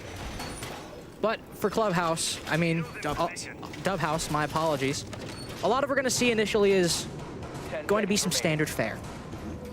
We got a basement defense. We have a Mozzie on the board, which not because Brava's in play, but because Brava has been released, we've seen a little bit of an uptick in Mozzie play. That has likely maybe brought up a little bit of a revival in the interest in Mozzie, an operator that I personally love. And when you usually see a Mozzie on a Clubhouse, it usually indicates some type of loose roam on the middle floor, even in the top floor in the early round to deny some intel. No mute on the board, likely because with the 3 armor change, if you tried to run this setup with mute, you'd be reinforcing and setting up by 1:30 left in the round. So you only stick with the Mozzie this time. Slowly seeing his pick rate rise. It was Hyper that was playing Mozzie quite a bit yesterday. It was noted during the cast that Nick and I did. You were off yesterday. I was. You're still here though. I show up. Dedicated. I'm just a big Rainbow Six fan. What can I say? I wanted to watch it live. So that was a short joke, guys. No, it was skinny. Oh. Well, my apologies. Look at I you say, didn't oh, you're interpret a big dude. You don't necessarily mean that they're tall. I mean, I suppose. What are you trying to say to me? Pants are working something at me. I was. I just, I want to communicate a little bit. Might actually have not a quick blue take, but at least a quick clear of the player in blue. They're burning the ADSs fast. Well, the nade missed, but it destroyed the ADSs. Attackers have located a bomb. That's kind of a win. They have 3 other nades as well. So they could still get a kill here. Tripling up on them.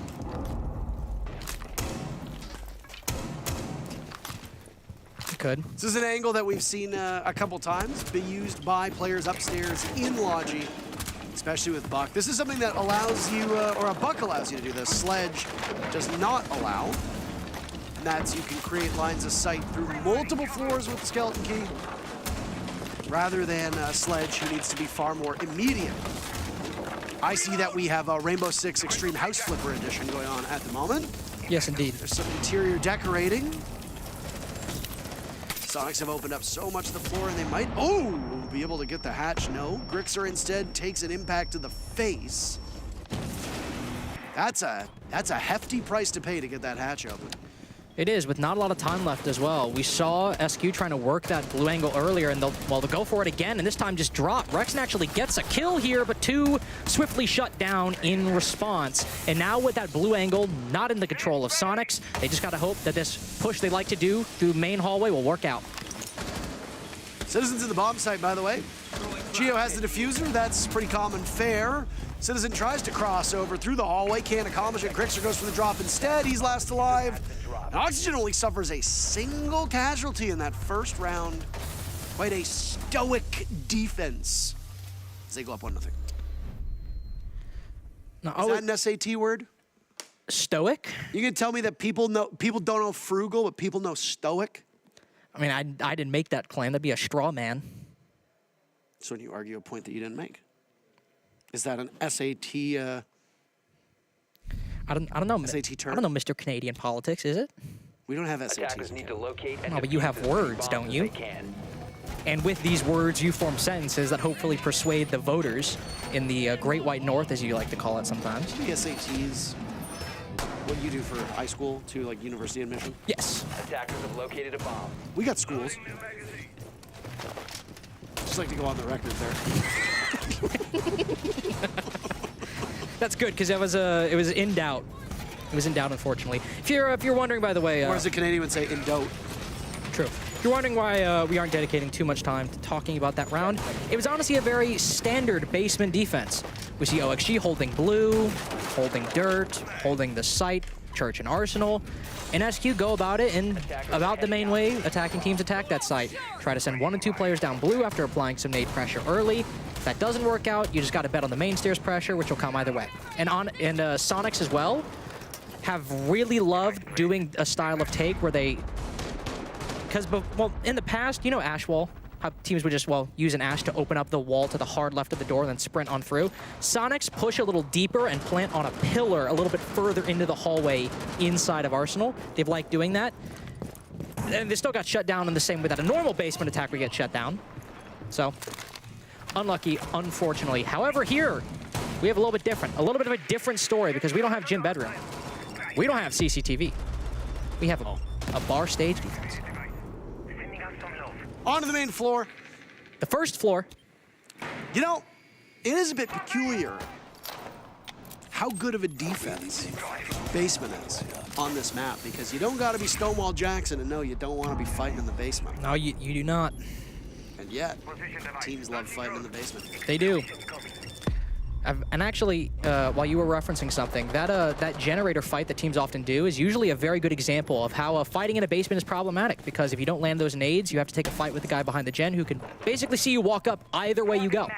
So it's a very difficult position. I actually do know, based on history, that Stonewall Jackson had a lot of experience juggling anti-air device gadgets while throwing grenades into a generator in the basement. That's true. So That's if a anybody fact. knows about it, it's him. Teams, when they attack bar stage, really like to favor a plant directly by the doorway on the stage component of this bomb site, and you tend to see very fast executes. Not the case right now. Only one person dead so far through the round. That's Yaga, just taken out of action. So the advantage is in Soniqs' favor. Geo holds on to the diffuser, as again, we said in the previous round, very common. Where's he gonna walk it on in though? Soniqs have control of the top floor. They're also closing in around the bar component, not the stage component, the bar component, which is a little unusual for this site. We are seeing, I think, Soniqs now realize that OXG are not directly on the site. They're playing for a retake. They're waiting for Soniqs to walk in, and that's when they'll start shooting. Oh! Green peeks out, gets another one, and now Soniqs know that the jig is up. A gun reminds me of something. What does it remind you of? Reminds me of a fire hose, actually. Geo is relatively safe, because while it's a retake, Attackers are activating the there's nobody diffuser. inside the bomb site. Geo gets the diffuser down. Newers will try to get back in. Foxay, another kill for OXG. Leaves just Geo and Rexin up. Geo dies in the site, and the retake is working out pretty swell, I would say. It's Rexin now in a 1v4, and yeah, that DMR is going to hit like a truck, but the moment he gets to the stairs, he's removed from action. 3 players remaining from OXG. That looks like it wasn't that challenging for them. They'll win their second round. Defenders have disabled the bomb diffuser. And Bomb overall, defusing attempt a failed. strat from Defenders OXG win. that never really met much resistance from the Soniqs. You pointed out that it was a very slow take from SQ, something that I think we have said quite a few times over the course of this stage. And they acquired some very useful control very quickly. Rexin was outside of Strip, well, between Strip and the bathroom, for felt like half the round before they sent it. Gunner's also lurking around kitchen for a good portion of the mid-round before they actually transitioned to an execute. But they never really pushed that top floor, gained any successful control. Never really dealt with Newers roaming around the building. Never really gained any successful or useful control around Lounge either. and all they really had was lurking in a couple positions. Yeah, I mean, I think the only player that Soniqs ever really knew the place of was Yaga. Everybody else was just, he was unaware to them. Moving about. Oblivious. Dream and Logi, for example, got 2 kills in that position. He didn't drone out Kitchen. Didn't drone out for kill holes. 10 seconds to insertion. That's not what you want. No. What are we droning? You're not. 5 seconds to go. Gunner's on Fuse, by the way. Attackers must locate Just so you know. and defuse a bomb. It's a gym take. Fuse is not that weird on a gym take. Why? not. Couple reasons. Number one, you have the hard breach gadget. You're gonna use that on CCTV. Oh no. He saw the door. Run away! Run away! Run away! All right, we'll see the Fuse, guys. He saw the door. Where is Gunner gonna go? Well, 1 to 2 of those pocket hard breaches will go here on the CCTV wall, which will be bandit tricked, and then Gunner dies to Sweater. I just looked away from the screen. Like, Gunner is 2 and 11 so far today, as far as I'm aware. I literally just looked away from the screen. Was that from garage door?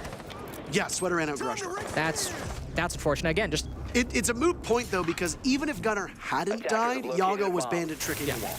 it's just, especially because the last round, it's poor intel gathering from the Soniqs. I mean, I get it's the early round. I get maybe you don't expect someone to run out that door, but Gunner isn't exactly on a... If you're bringing Fuse, it's not exactly a trivial operator for this setup, and with those hard breach gadgets especially, that's the main way that SQ are opening up plat wall to have an angle watching the positions inside of CCTV. Having a drone at least, watching it, somebody watching it for 15, 20 seconds and then getting off and doing their job is not that much of an opportunity cost, or a cost in general from the Soniqs, and they're not taking those steps. Now it's a 3v5, they've lost their Thatcher, they've lost their Fuse, they have a lot of useful angles opened up, that's to be sure, but it's a familiar position for the Soniqs so far in that they're basically down a man advantage and have to overperform in the mid-round to bring this back. I mean, this to me has been the defining difference between these squads. Soniqs are not playing like a team during these 2 matches so far, these 2 maps. What I've seen out of Soniqs are a lot of individuals who are quite talented, but are not ultimately supporting each other. When Rexon was making things happen on border, he was doing it mostly unsupported. When Gunner was doing the same thing, when he's shown on defense, it was mostly unsupported in the previous map as well. There's nobody droning, there's nobody getting intel. How do you let that happen? How does Fox A just hop out of the window while Citizen is looking in the other direction?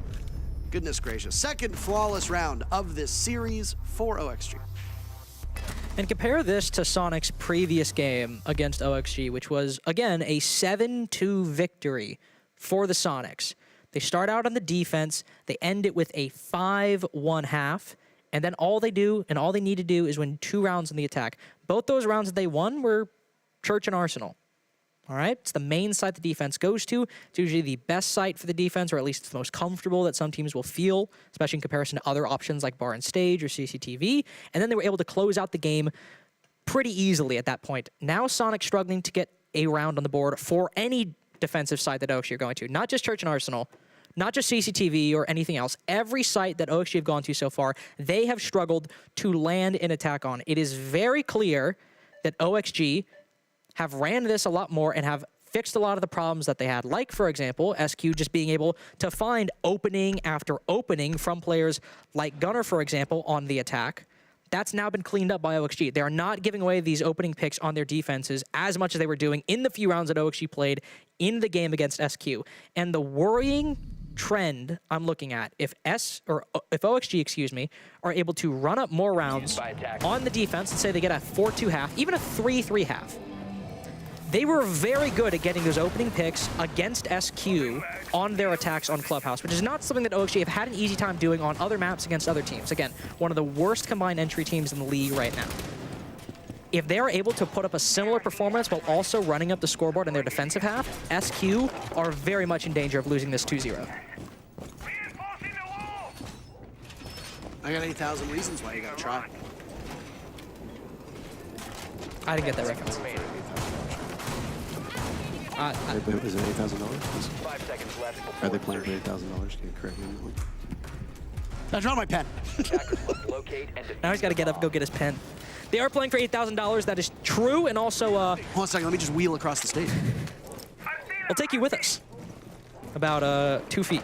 This is for $8,000, and as you can see in the top left-hand corner of your screen, better seeding in the LCQ. This is match correct. between 5th and 6th place. However, we don't know where the teams are that they will face off against. So, I mean, obviously, the general wisdom is you want to be the higher seeded team. I would agree with that.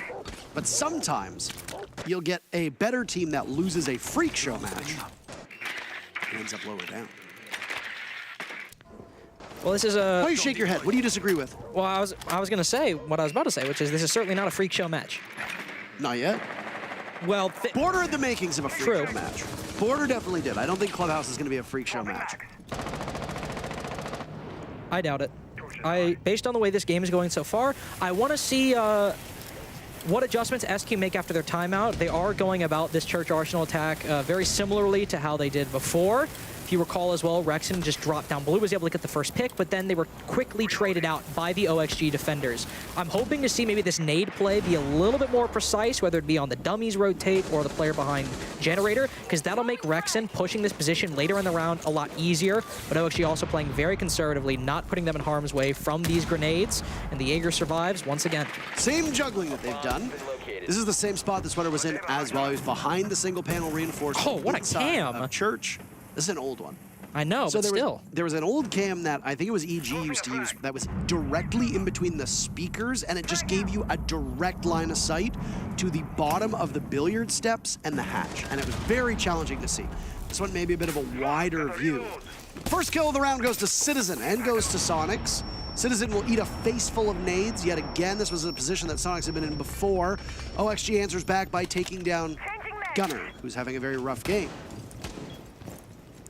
And again, Soniqs taking so much time opening up this kitchen hatch, which was another feature of their previous Church Arsenal attack as well. And once the blue push collapsed, it left them with little to no time to actually push through bottom main. They have an advantage now. Rexen has taken down Newers in blue and actually has worked his way into the site with Geo getting the bomb down. Now we're somehow in a much different position. OXG is in a bad spot. Yaga's gonna die to the bucket. Grixer, exactly as we thought. Geo gets out as well. Sweater will attempt from the same area. Can out-duel Geo. Soniqs taking their timeout, and it looks like, unless Dream can pull off a 1v3, this one's gonna break in their favor. He has no intel himself. Soniqs have gotten out of that position, and he's not even gonna make it to Geo. Geo does all the work himself. Excellently done, Geo.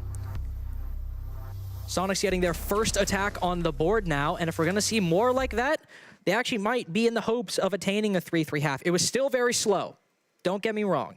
Not able to open that hatch up till about 50 to 45 seconds left because of the impact trick, because of the C4s they were worried about, though taking on Fox early on. Certainly alleviated that pressure. Thank you very much, Citizen, for doing that. But still a very slow attack in acquiring that control for Church and Arsenal. But this time, Rexen is able to win the fight in blue. Now, that doesn't make everything. You still need the players covering up top to actually do their jobs once OXG go for the retake. But Rexen able to win that fight in blue and not have then two different players drop down the hatch and die like we saw from the OXG round. Now those remaining defenders in the site have to be worried about Rexen pushing out of blue, as well as the players watching bottom main and watching the holes up above. So it made SQ's ability to get that bomb down a lot easier because not everyone can focus on retaking when there's now +1 players for Soniqs, 4 versus 3 watching their positions instead of before, where they had the 4 and also no back pressure to worry about. 5 seconds. So good job, Soniqs, and especially good job to Rexen for winning a sometimes very difficult fight to win on Clubhouse. Attacker's objective is to locate a bomb and defuse New it. camera feed up and running. I don't know if that jukebox one is old, actually. Because I remember the stereo one you were talking about, but I've never been great at remembering, like, camera positions. There's also one, if Oxygen, or maybe running it again, there was one just sitting inside a lounge that OXG never, or sorry, Soniqs never dealt with. Of course, New is playing very aggressively there right now. Might have to worry about somebody pinching him very soon, but OXG not really worried about the previous round loss and getting very aggressive, and again, going for another roam on this site as they're trying bar and stage once again. And suddenly, Citizen is found. There's nobody on that top floor. I believe this is bar and stage. Can we check the site? No, it's Church and Arsenal. I second-guessed myself. Unbelievable. I'm sorry. I did it on the previous map, but I gotta call you out here because you let me go. But I'm not that kind. You're not that kind of guy? I'm not that kind, I said. Oh, you're not that kind. You're not that guy either. You almost broke my chair. That was close. We're having a day. We're having a day. We're having a day. SQ having a day. Not a good one. Look, man, I'm on a plane in 12 hours. Thankfully, SQ are playing from home, so when they lose, they can just go to bed. I'll actually be in the same city as Citizen and Spoit. They're both in Toronto. Shout out. Citizen as well, getting the opening pick right there. Sweater Again? taken down. It's 2 rounds in a row. He got in the previous round. Came close to a trade. Was it? Ooh, Foxy answering back. He did this. This is a mirror matchup of what happened on the previous round. Exactly the same. Pretty Is much. it mirror would assume that it'd actually be backwards, right? Yes. It's like inverse is not the case. Foxy also now in a great position because with his hatch not open and that being something SQ wants to do, he can just sit here and waste time. Even having a C4 doesn't matter. Yaga and Dream both have one, so they can deal with the vertical pressure. Yaga can just sit here, not overplay his hand. Ooh, but now he's getting aggressive. Citizen watching the angle. Oh, he still wins it. In an even better position now because he's just gained OXG a man advantage. Rexon now down on the floor as well. Foxy's going to push for 3 right as the buck peaks. He won't get it, but it's still OXG in a very good position. He has a bit of damage, at least. Rexon needs to be retrieved. He will be picked back up. That's going to kill about 10 seconds off of the clock. Attackers have Damning to recovered lose their Citizen and have your buck and sledge, from what I assume, not do all of the necessary work over on Kitchen just yet. That puts OXG in such a better spot.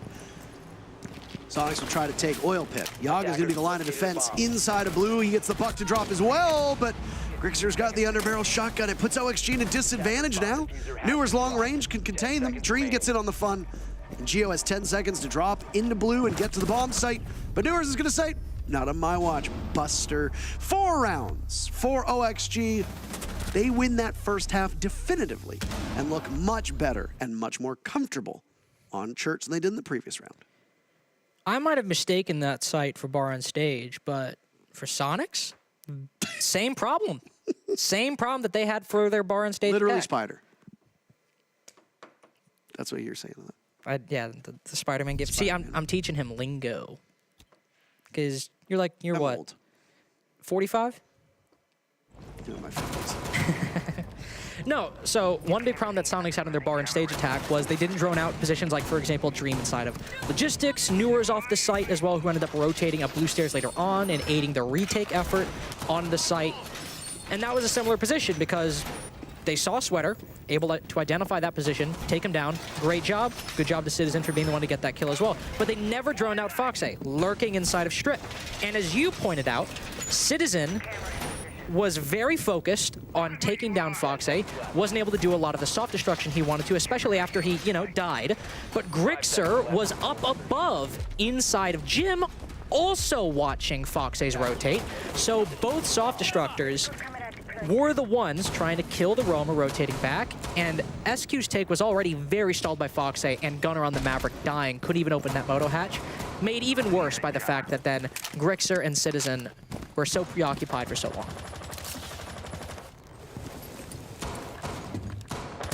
I want to see this fuse accomplish something I do too. really badly. Plus Gunner, 0-5, you gotta feel for him. If my numbers are correct, which they might not be, because we did have the rehost in the first round, but if my numbers are correct, Gunner is 2-13 so far today. I believe you are correct. It's definitely been a poor day for Gunner, especially though in my opinion Gunner has been and can be one of the bright spots on this roster, especially in key critical moments like maybe a 6-5 game or an OT game where you need to get around on the board or need an opening pick to go your way. I found Gunner to be one of the most clutch players on the Soniqs so far this stage, but he can also have some very cool games like you said, and this being one of the coolest that we've seen so far. I think for Soniqs it's very not cool. In fact, I think it might be uncool if Gunner died here. A bomb has been located. Very interesting. Very, very interesting indeed. That's 2 cluster charges that we've seen set off by my count. Citizen dies first. Not good. Zofia gone. The benefit on a bomb site like Gym and Bedroom to assume that players are going to be in default spots, but then have 2 of those proximity explosives that blow up. Ooh, good shot from Gunner. Finally gets on the board. There you go. And now Geo does too. Okay, suddenly Soniqs have answered back. They don't want me to talk about the benefit that Zofia has. No. Foxy's having a spectacular game himself. There'll be a lot of weight on his shoulders as it's just him and Yaga now, and Yaga will get the hell out of there, back over towards Logi. That's Diffuser, needs to be retrieved. Grixer and Geo are both bunched up at the top of main stairs. Allows Yaga to get into position, but Grixer's there for added insurance. Can Fox clutch out into a 5-1 half for OXG? It's possible. They know Diffuser's down, he's just got to play it tight. He sees one body goes past, but here's the problem. Good. There's a drone, and they'll find him inside of construction. They've got him isolated now. It's gonna be tough. They've got separate players looking in his direction. Geo going for a defuse. Fox will have to win the engagement. Can he line him up? He picks the wrong way, and he can't outduel Grixer. Grixer, so good in those final 2 fights. Gives Soniqs their second round and ensures that it is not an even tougher climb in the second half for SQ, as OXG could have been within striking distance of putting this series away. 4-2 is the first half. That's as good as it's going to get for OXG. I like the call from Soniqs there. In other games so far this stage, one problem that we've seen they had is they can sort of hesitate to call that execute. There might be free real estate on the site. They might have what they need, but they still wait and they're hesitant to start actually pushing on in. There was no hesitation in that round once they got the man advantage. After that jacuzzi wall was opened, they said, hey, we have a 4v3. Let's push this bathroom position. Let's play trades. They don't even need to play trades because Rexon kills him. And even though it ended up becoming a 2v2, Soniqs had the control they needed, as, you know, narrow as it was, just because of the angle they were pushing in through that jacuzzi wall. But I liked the fact that they were willing to gamble a little bit, and once they won that fight, they again continued, and Yaga put up a very good fight inside of the site, but overall, I really liked Soniqs' late round there and not starting to stall out once they already had a lot. Also, Gunnar is on the board. I also want to shout him out because they had nobody watching, say, on like Plat Wall in that window.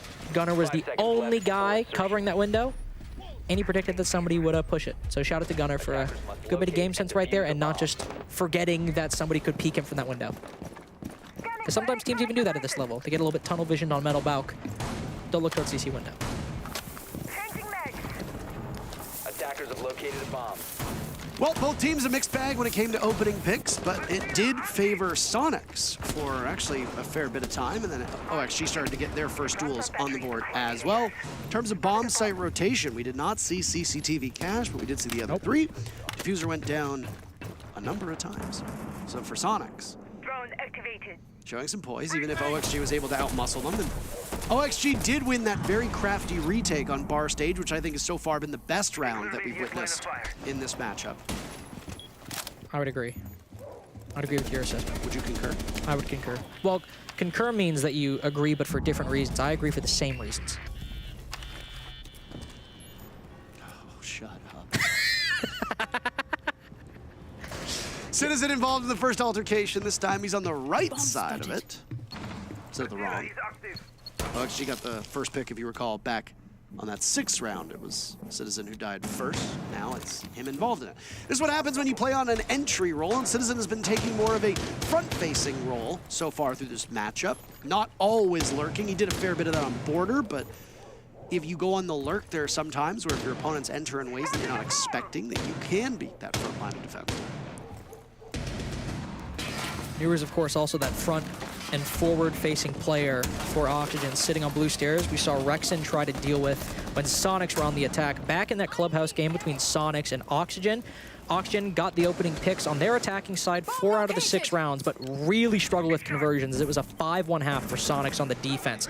And positions like this right here, Newers has to win this fight, but there's a black eye camera on his position. They know exactly, if he pushes down blue stairs, to be fair, when he's going to push. They also likely have cameras on similar positions watching bottom main, or at least players holding angles that can contest it, whether they be passive or active. Soniqs also have the man advantage. This is a very precarious position for OXG attacking Church and Arsenal.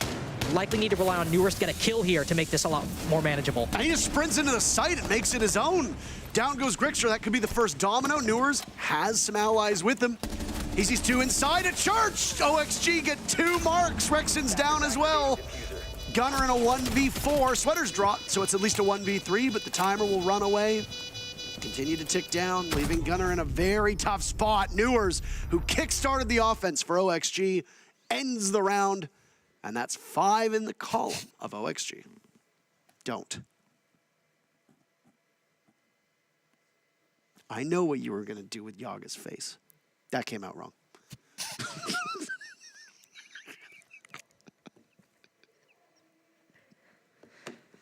So, back to our regularly scheduled programming. changing topics entirely. Words are funny, aren't they? I said that Newers needed to get a pick.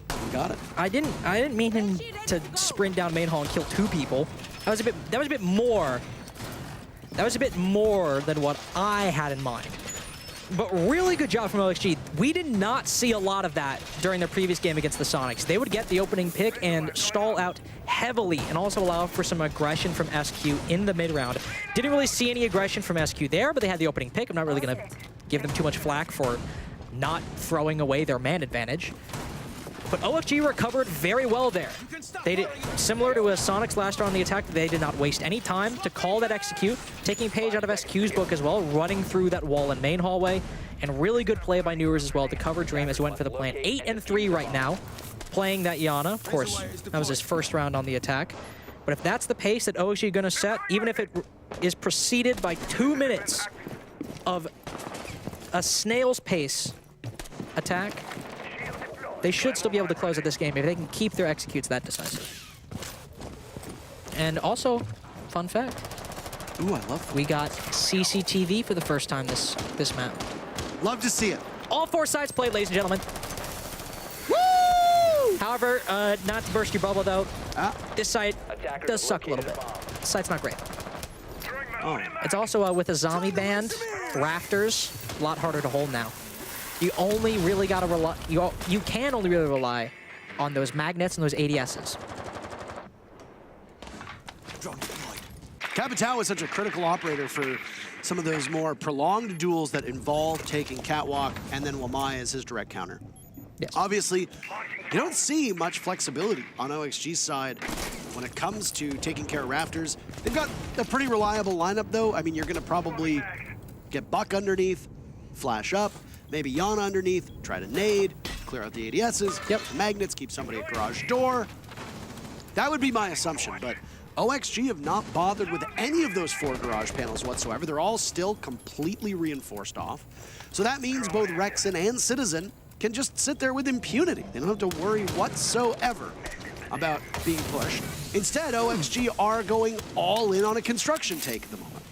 We don't see teams start from this side of the map very often. Even then, we'll see teams sometimes open up plat wall, then rotate over here, but even that is not nearly as common anymore. To start on the construction side, OXG are going to rely on Newers or some other fragger working a pick from this angle, but with an aggressive play by Geo, that very player, that tip of the spear is cut down on Oxygen. Geo might lose a lot of HP, and with Gunner still in the wind as well, this could be even a 5v3 if OXG aren't careful. It's Yaga's turn to go in that same position. Concerned with one of the defenders, playing by that bomb chassis. Gunner down below is lurking and waiting, but guess what?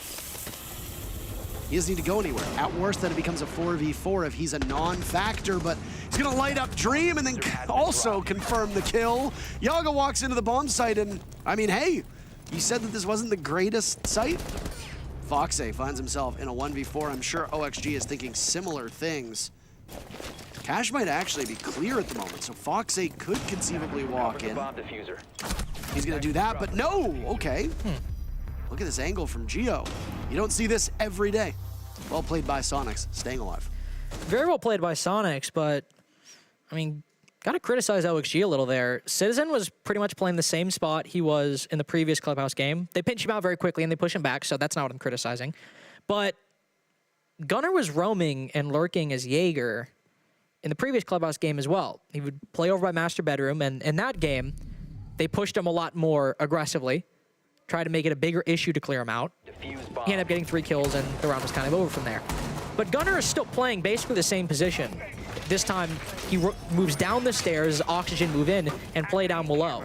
OXG clearly maybe not having the flank drones set up to watch down below, but also not really paying attention to this consistent positioning from Gunner from that previous Clubhouse game as well. And also repeating that attack, a very direct take in through construction. I mean, if you don't have any pressure on red or any pressure on garage, that's usually how that attack is going to end, with just people holding angles and waiting for gunfights, and if they lose them, that's pretty much the round at that point. Not a big fan of that take from Oxygen.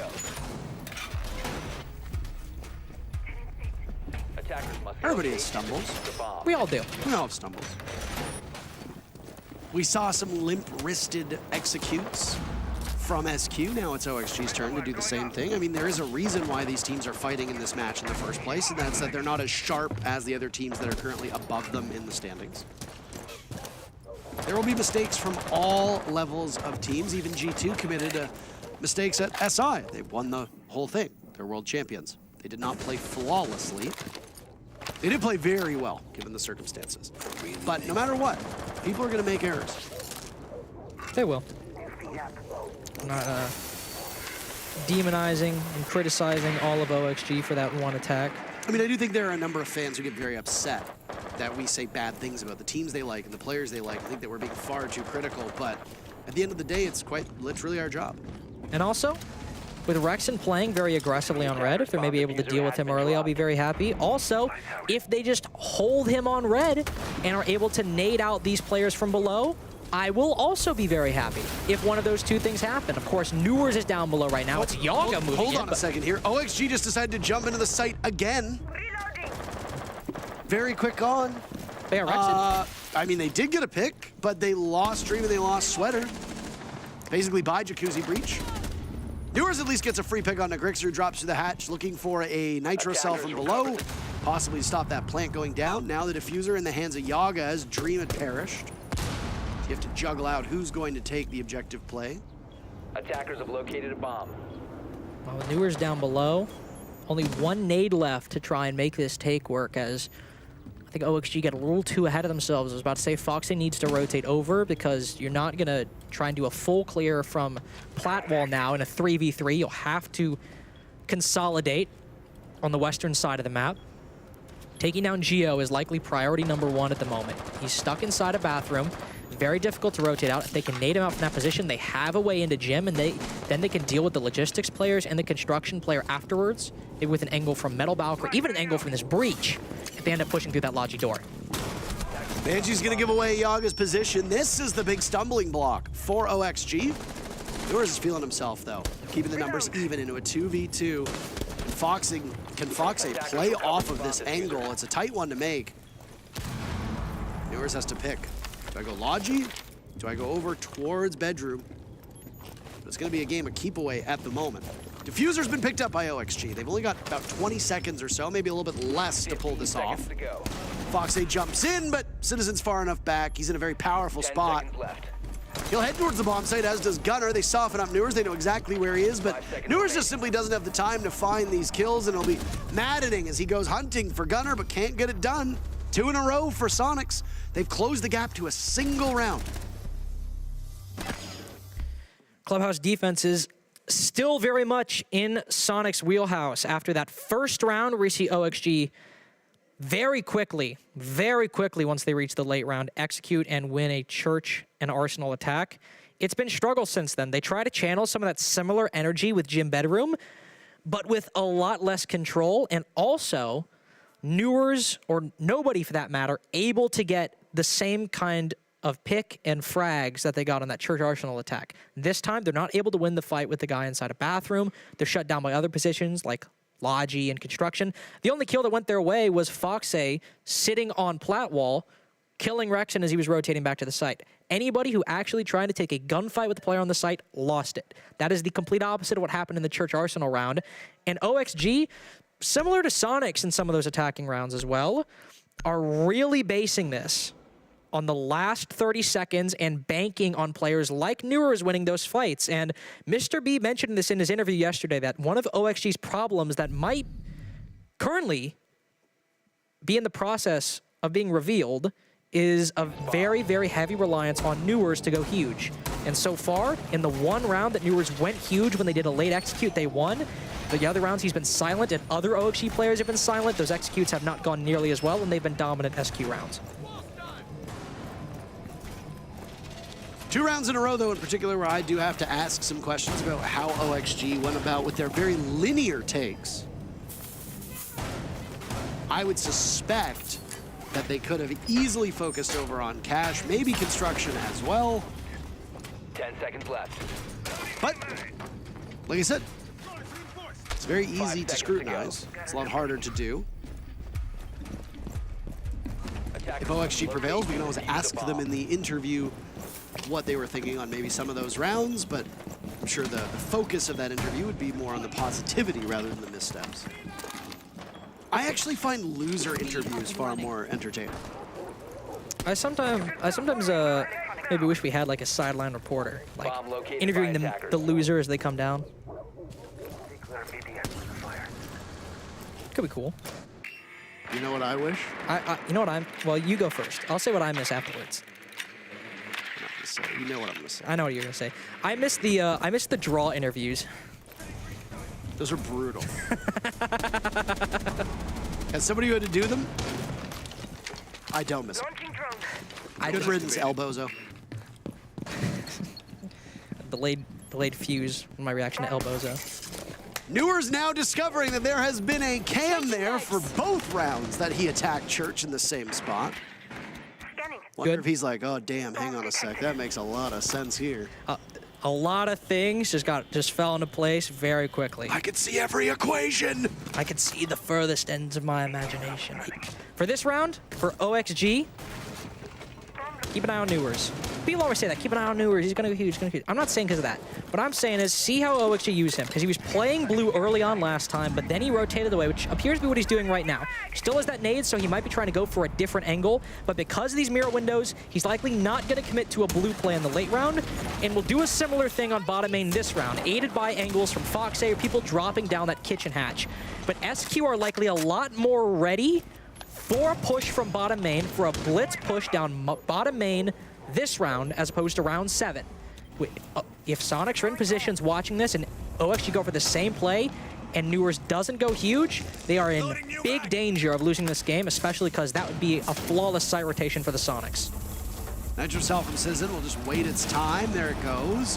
Not good enough to stop the hatch from going, and certainly not good enough to take anybody from OXG out of the round. After that failed Nitrocell, he scampers off. An escape tunnel. Very real risk if you lose the front part of the site to just get trapped in that escape tunnel, and there's really nowhere for you to go. Newers, who made space immaculately on a previous round, will not be having that same success. In fact, Soniqs looking poised to tie the game. 2 very fast kills. Reload. Only player on SQ's taking some damage. Gunner, now finished off by the Dokkaebi of Yaga, still has 1 logic bomb as well. Dream looking to the left, but Geo's to the right. We call that the Kansas City Shuffle. And now it's all up to Foxay in a 1v4. Soniqs have made this very competitive. Foxay, can he get an impactless exit kill? No! Soniqs tie the game. We've got all 12 rounds on the board. I am 90% sure in the OXG game, like the last SQ-OXG game on Clubhouse, we saw Geo get a multi-kill in that exact same position. And I don't mean exact same position like he's playing behind the bar. I mean exact same position in that OXG can't make a blue take work, so they push down bottom main, they try to flood through Moto and Church Wall, but they didn't actually end up deal with Geo in that position, so he whips out the shotgun in the SMG-11 and is able to get kills with both and ends up surviving the round, or at least having a fair amount of impact. And the same thing happens right there. Geo's able to survive on that wall, and it's another case of OXG being brutally slow on these attacks, while also ceding ground in the opening duel to Soniqs. The defense is getting a man advantage, playing the site. OXG are taking a lot of time to do the map control, or utilize the map control that they gain in an effective way, and SQ really aren't doing that much. So you mentioned earlier that sometimes people feel that we might be too negative about teams. Part of the reason why I'm harping a lot from OXG is that, frankly, SQ are not doing much. They are getting the first pick and then sitting on the site, especially when it comes to those Church Arsenal games, and that seems to be all they need to do so far to get those rounds. I mean, OXG have the arguably harder site of Clubhouse. Might not be the most practiced. This is the map picked by Soniqs. Soniqs has the bomb site working for them, bomb sites. They have comfortability, they have understanding working for them. Yeah, of course, I think OXG's gonna have some struggles on attack. They won their very first attack, but since then it's been SQ all the way down. Soniqs, in fact, winning 5 of the last 7 rounds, which is what has allowed them this comeback. Burning their timeout after going down 3 rounds in a row. The timeout proving to be quite successful. I hope we see here a different type of execute from Oxygen. They can still come from the construction side if they want to, that's fine. But that was the only actual point they were attacking from. They even opened up plat wall and nobody was really actively holding an angle on it, or if they were, it didn't matter in the course of the round. So I want to see them maybe play that wall a little bit more, maybe try to apply some pressure garage or CC window before they actually start attacking this side. Because again, Con is a perfectly valid place to push from, but if you don't have an answer for the garage player or don't have an answer for the red player, you're just walking into more angles than 1 or 2 players on the attack can reasonably deal with. Newers is sitting over on Jacuzzi Wall right now, and Soniqs are still running 2 to 3 roamers around the bedroom or construction position. So there are players that if OXG want to clear them, they can and potentially get a man advantage.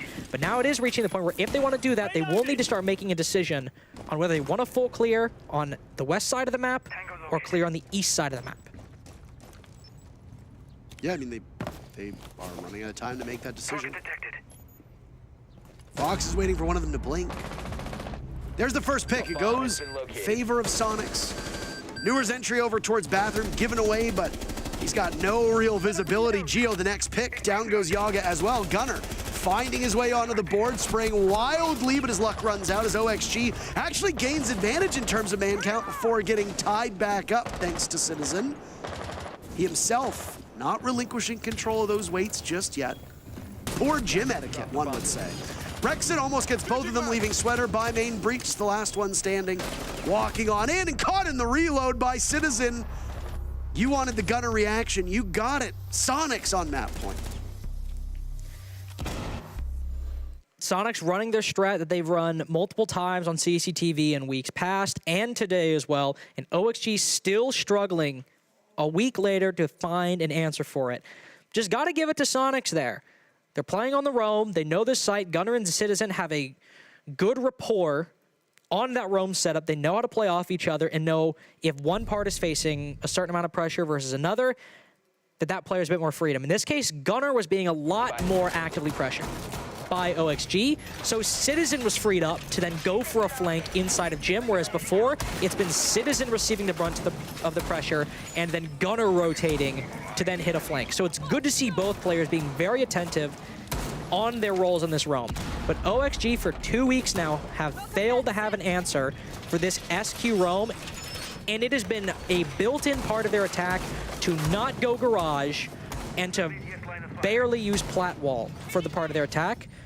And as much confidence I have in the team, this attack has not worked for multiple weeks now. I'm very concerned at how much they've let this lead slip away, that SQ will now go not only, go up a map in the series, but also be 2-0 on OXG versus Clubhouse in a game that OXG looked primed and ready to win. Could have very well closed out. This could have been over. It was 5-2. 5-2. 5-2, 2 rounds away. OXG been held off that leaderboard now for about 15 minutes. And what a great round 7 was from OXG. What a great round it was. Very quick execute, caught SQ completely off guard. Great play from Newers in the entries to open that up. Those are the rounds that I want to see from OXG. I love a close game. I'm happy SQ coming back, but where was round 7? Well, on this attack, both Sweater and Yaga have virtually disappeared in terms of influence. Yaga was a critical part of the defense, getting impactful kills, if not many, but still important. Been completely gone on attack since. Ditto Sweater, who's been having a rough stage so far. OXG needs a better performance from them. Could also be shown in the lack of entries attained by OXG so far this half. It has predominantly been Soniqs getting a kill, OXG not trading it, and then Soniqs backing off and letting OXG turn their wheels in place and not make any progress. Rexon in the same position we've seen before, but now OXG going for the full clear, wanting to put a lot more pressure in the CC position, and there we go. Sweater gets the opening pick, Rexon shut down, and as opposed to the previous gym round, there are no losses suffered by OXG. Sure, over half the round is now gone, but they have an advantage, they have some good map control, and they have time to reset and use their 6 remaining drones to gather intel, and still 4 nades to boot. All of these positions with the utility they have can be cleared with the time that they have. OXG in the best position we've seen since round 7. And if that doesn't underscore how hard this will be for OXG just based on what is available to lose this round, and I don't know what does. Now, mind you, these teams are going to come to blows. Gunnar has an idea that one's inside a freezer. He's very correct. Oh no, Yaga! Nade goes out and Gunnar loses the duel. That is very poor for Soniqs. Citizen also off the board. A flawless round within the grasps, but Geo says nope. Sweater has to die first before Geo goes down as well. If only this round had come for OXG over any of the last 4, then the results of this map could be very different, but at least OXG will not go quietly.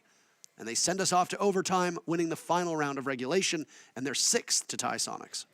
And now with such a dominant attack to end that half off, maybe OXG starting the attack the side that they struggled to even get to overtime on, going from a 5-2 lead at the end of round 7 to needing to win round 12 to stop SQ from sending it to map 3. Maybe it's a little bit better now. Maybe SQ have things under control. They've won Church and Arsenal once, and they've won Gym once. Now, Church has been a struggle since that first round.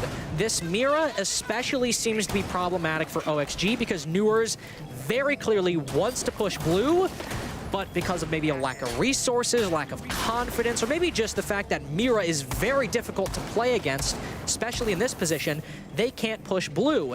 And that results in usually just a funnel down main stairs and kitchen hatch. I don't know if the answer is putting more pressure on the Mira, maybe nading Gunnar. Hibana, of course, banned, so if you want to open a hole on that Mira, you need to use those Selma charges, which Dream likes using for the church wall. Maybe you can't use that there. Or maybe it means doing a kitchen dirt take instead. With no Mira window directly watching it, maybe you can acquire some control there. But OXG need to change something up for how they've been doing, because just pushing down main stairs is not working out unless they're able to get at least 2 kills when they push in. Opening pick is defining so many of these rounds, as we come to see time and time again, Carter, so. Glad you were muted there. I banged the desk my water bottle by accident. In a state of fury. Detected a bomb. Noticing, Sweater's getting a lot of intel off of this IQ scanner. Very similar to Solus does when she's on defense. We see her more than IQ at this present moment. When an attacker is on a drone, Solus's gadget is active, you can see where the attacker is. IQ can do the same when a defender is on a cam. One of the staples of this downstairs defense for Soniqs has been Valkyrie. That's what's necessitated the IQ. We saw the heartburn that she caused. Bomb located! Okay. Hold up. Wait a minute. There we go. Continue. We all have those days. Breach IED active. It's the strongest Valcam in the galaxy. Huh. I don't know if it's indicative of the Valk cam or indicative of that light bulb it was sitting behind. Strongest light bulb in the galaxy. Now that I can get into. Glad we agree with that.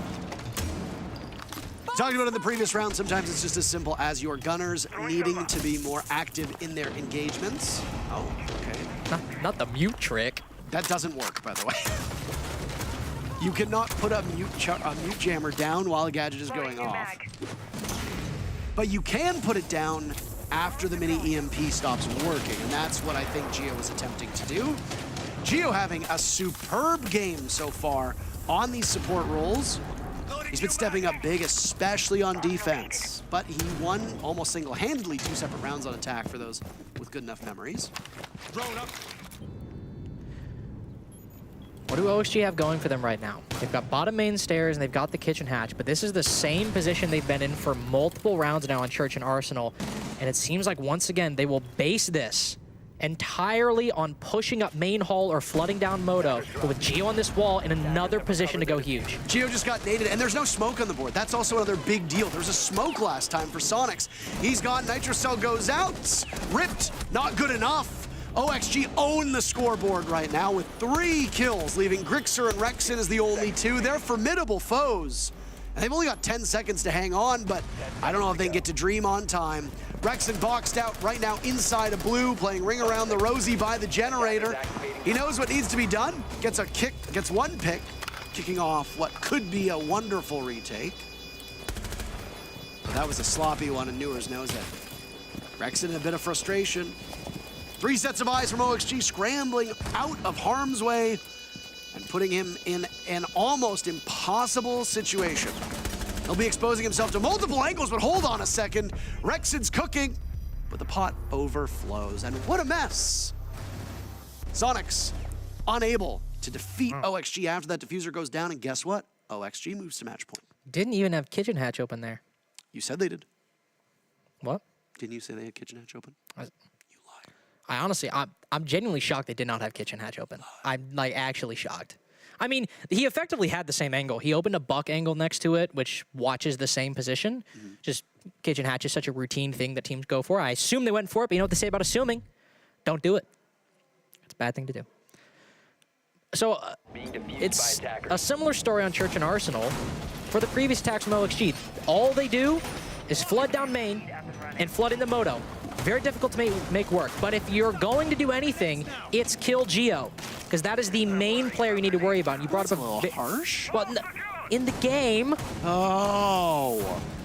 But you brought up a very good point in that Geo is not on smoke. All he had was that C4, but he still had the shotgun and SMG-11, and him being taken down, even with that lack of utility, but those guns and that position being cleared makes OXG's ability to just win that execute off of gunfights, even though they still got the plant down, a lot easier.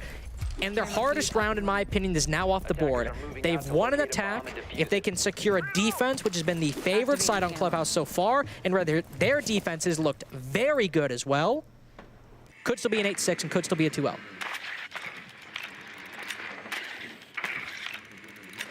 I like the Ying a lot. An operator that has been unbanned. The most banned attacker, actually.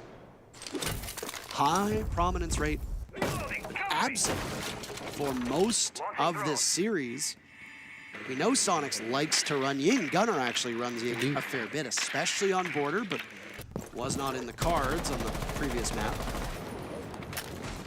I like that small change. The only thing I don't like about this is that every single time Soniqs attempts this take, Gunner dies early and you get 0 value from the Maverick, it looks like. He tries to get open the bar hatch, usually dies.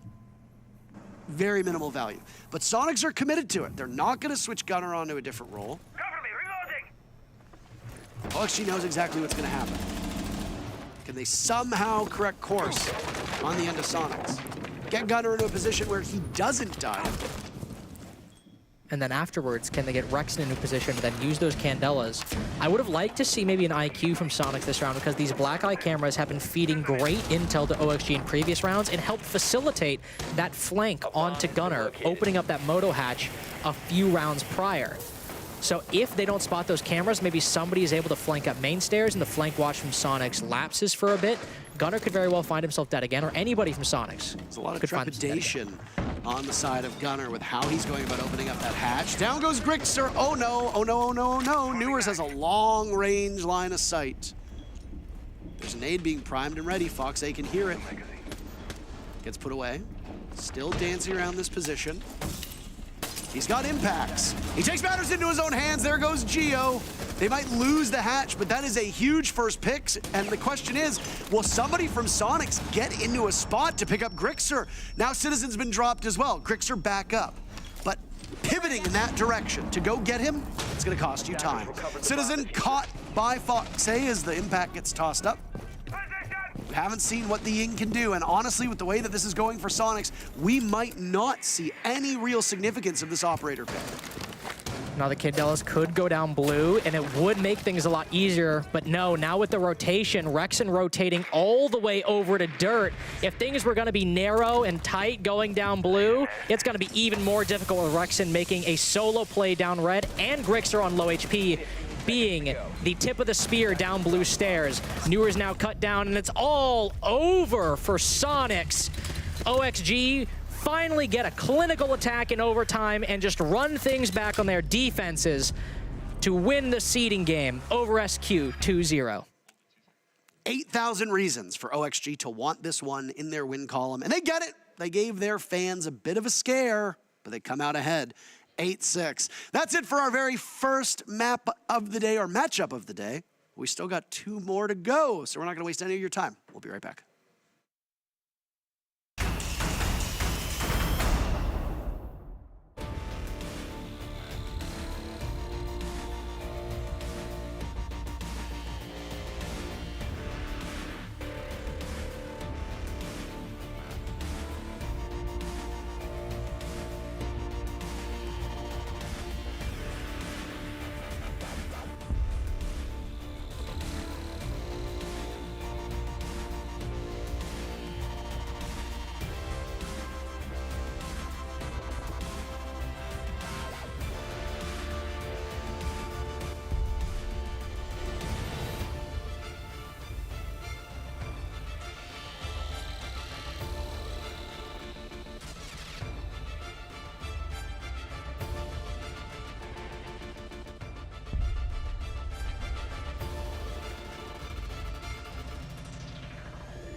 well, Oxygen, they have done it, and they are now the winners of the first match, which means that they are placed a total of 5th.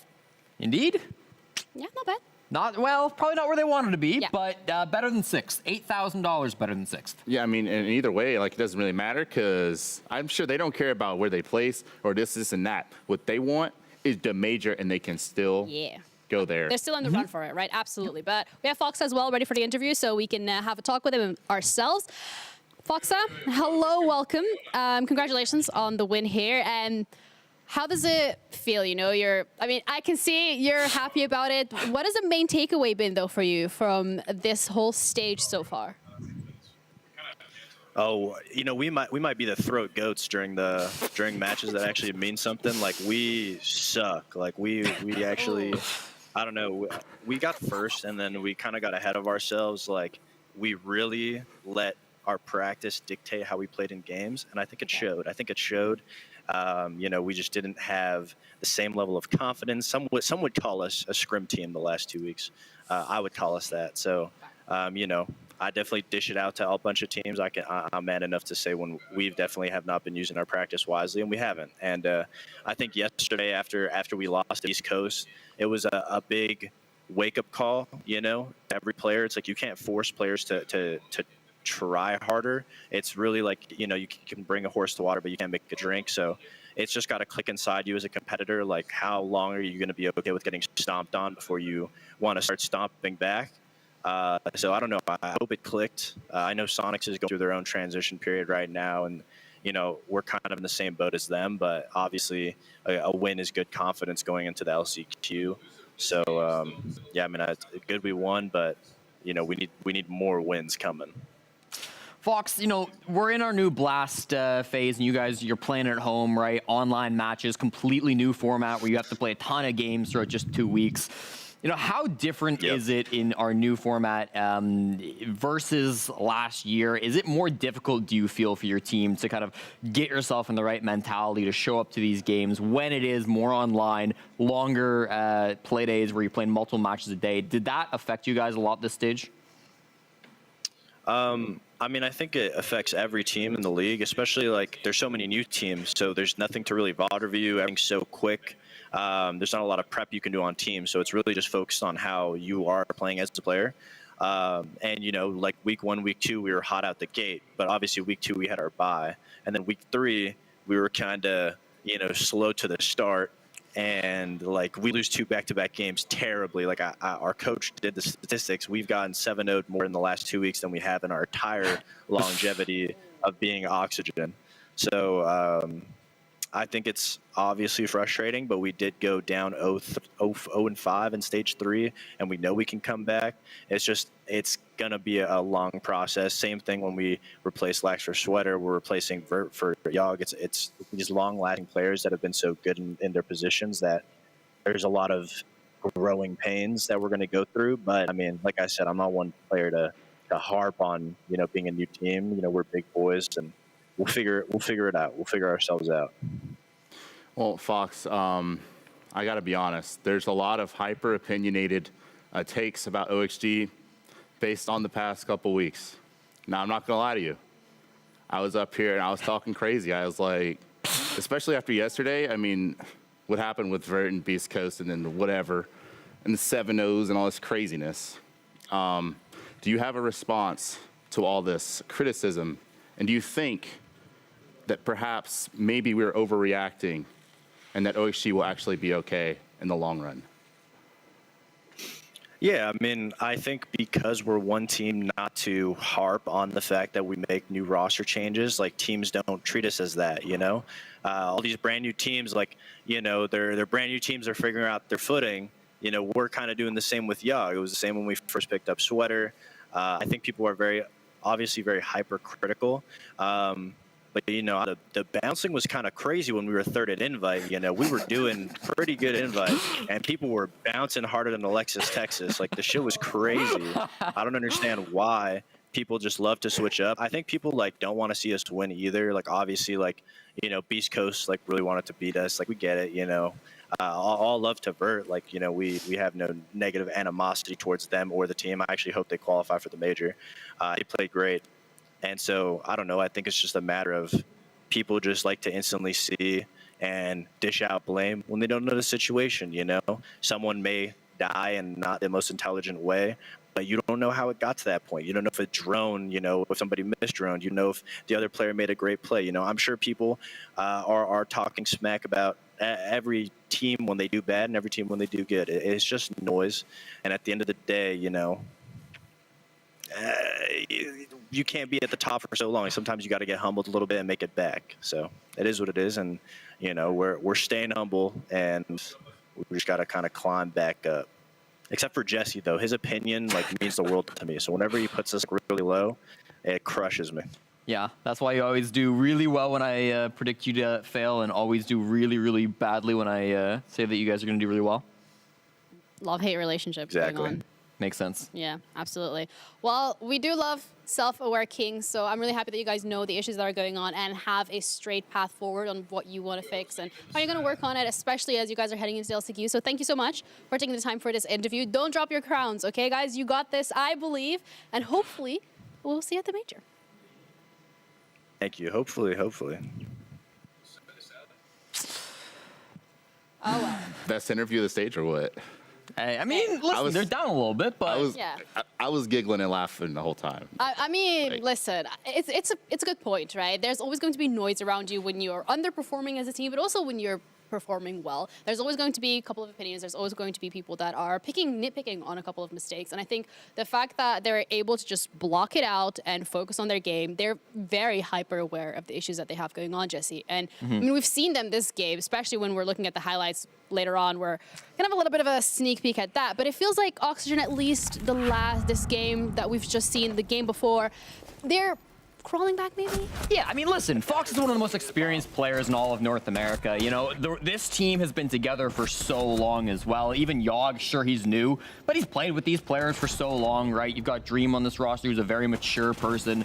This is a squad that you expect to be able to bounce back. You've seen them do it before, you know, when they make a roster move or what have you. I don't think that OXG are gonna like put themselves in a box, beat themselves up, and you know make a ton of roster moves and react way out of hands to the stage that they've had. It's also still not over, right? We're gonna keep repeating that. They will go through those last chance qualifiers. They have secured a spot in that guaranteed. So there's one more major spot for them to play for. But yeah, I think OXG, you know, this is not the last that we've seen of them. They've been down before, and this is just, you know, another Obstacle in the way. Yeah, a little bump of the roller coaster. Yeah, and I gotta say this. Yesterday we had an OXG hate segment. Like we were, we were slanderous. We don't talk about that. It was in the We past. slightly were. It is okay. I mean, it's my job to be hyper opinionated. Yeah, of course. You But get it. anyway, it's the point is, I think despite that, I still do have high praise for the team. I do think in a qualifier situation, Yeah. I trust OXG more than a lot of teams that are left, and I think.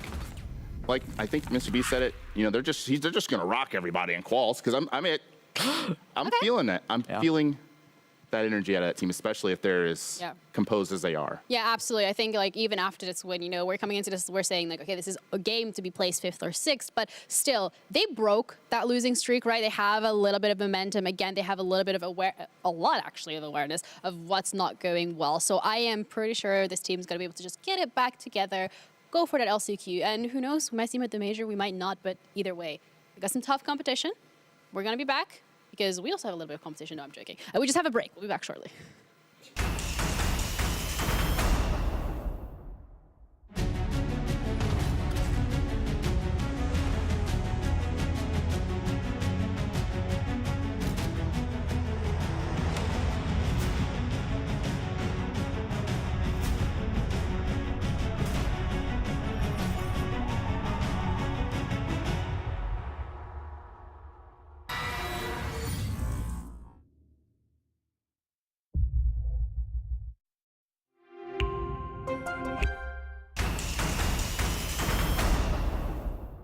You can do it.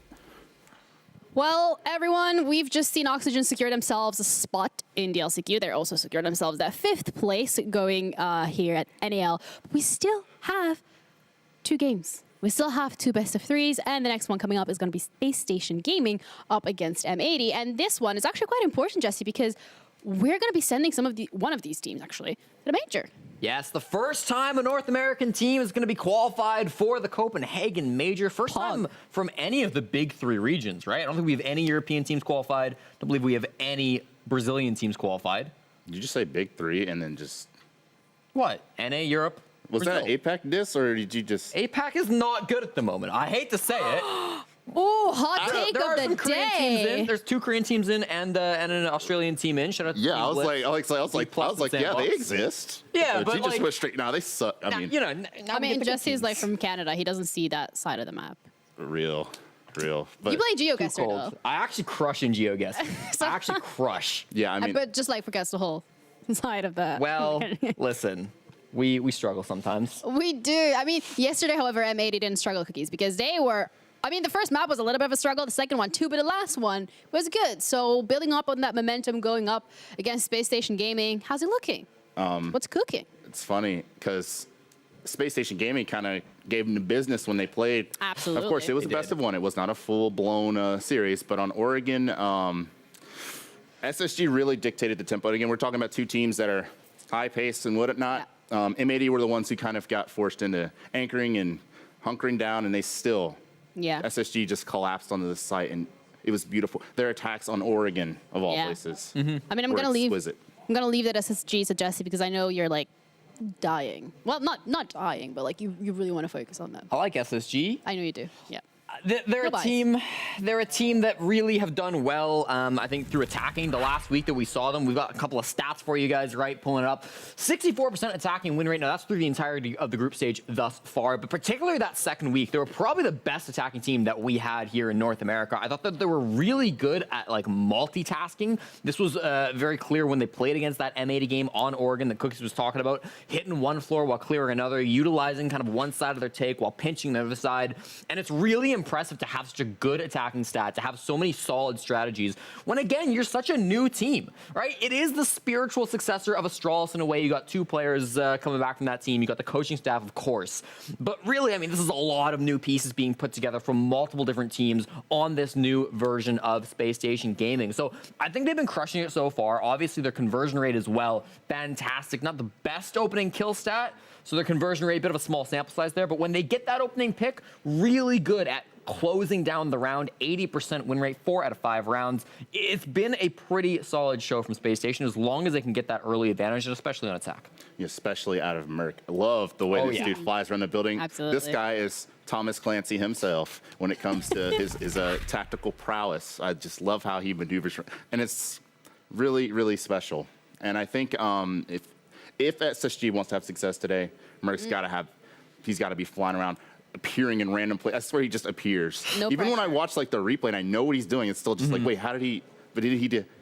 It's amazing. It's it really magic. is. It's mesmerizing. It is magic, and we have broadcast magic ourselves. And basically, I just do this, and then we should be able at some point to see the maps that we're going to be going at. Oh, there we go. See, it works. I'm a magician just for today. We're going to bank.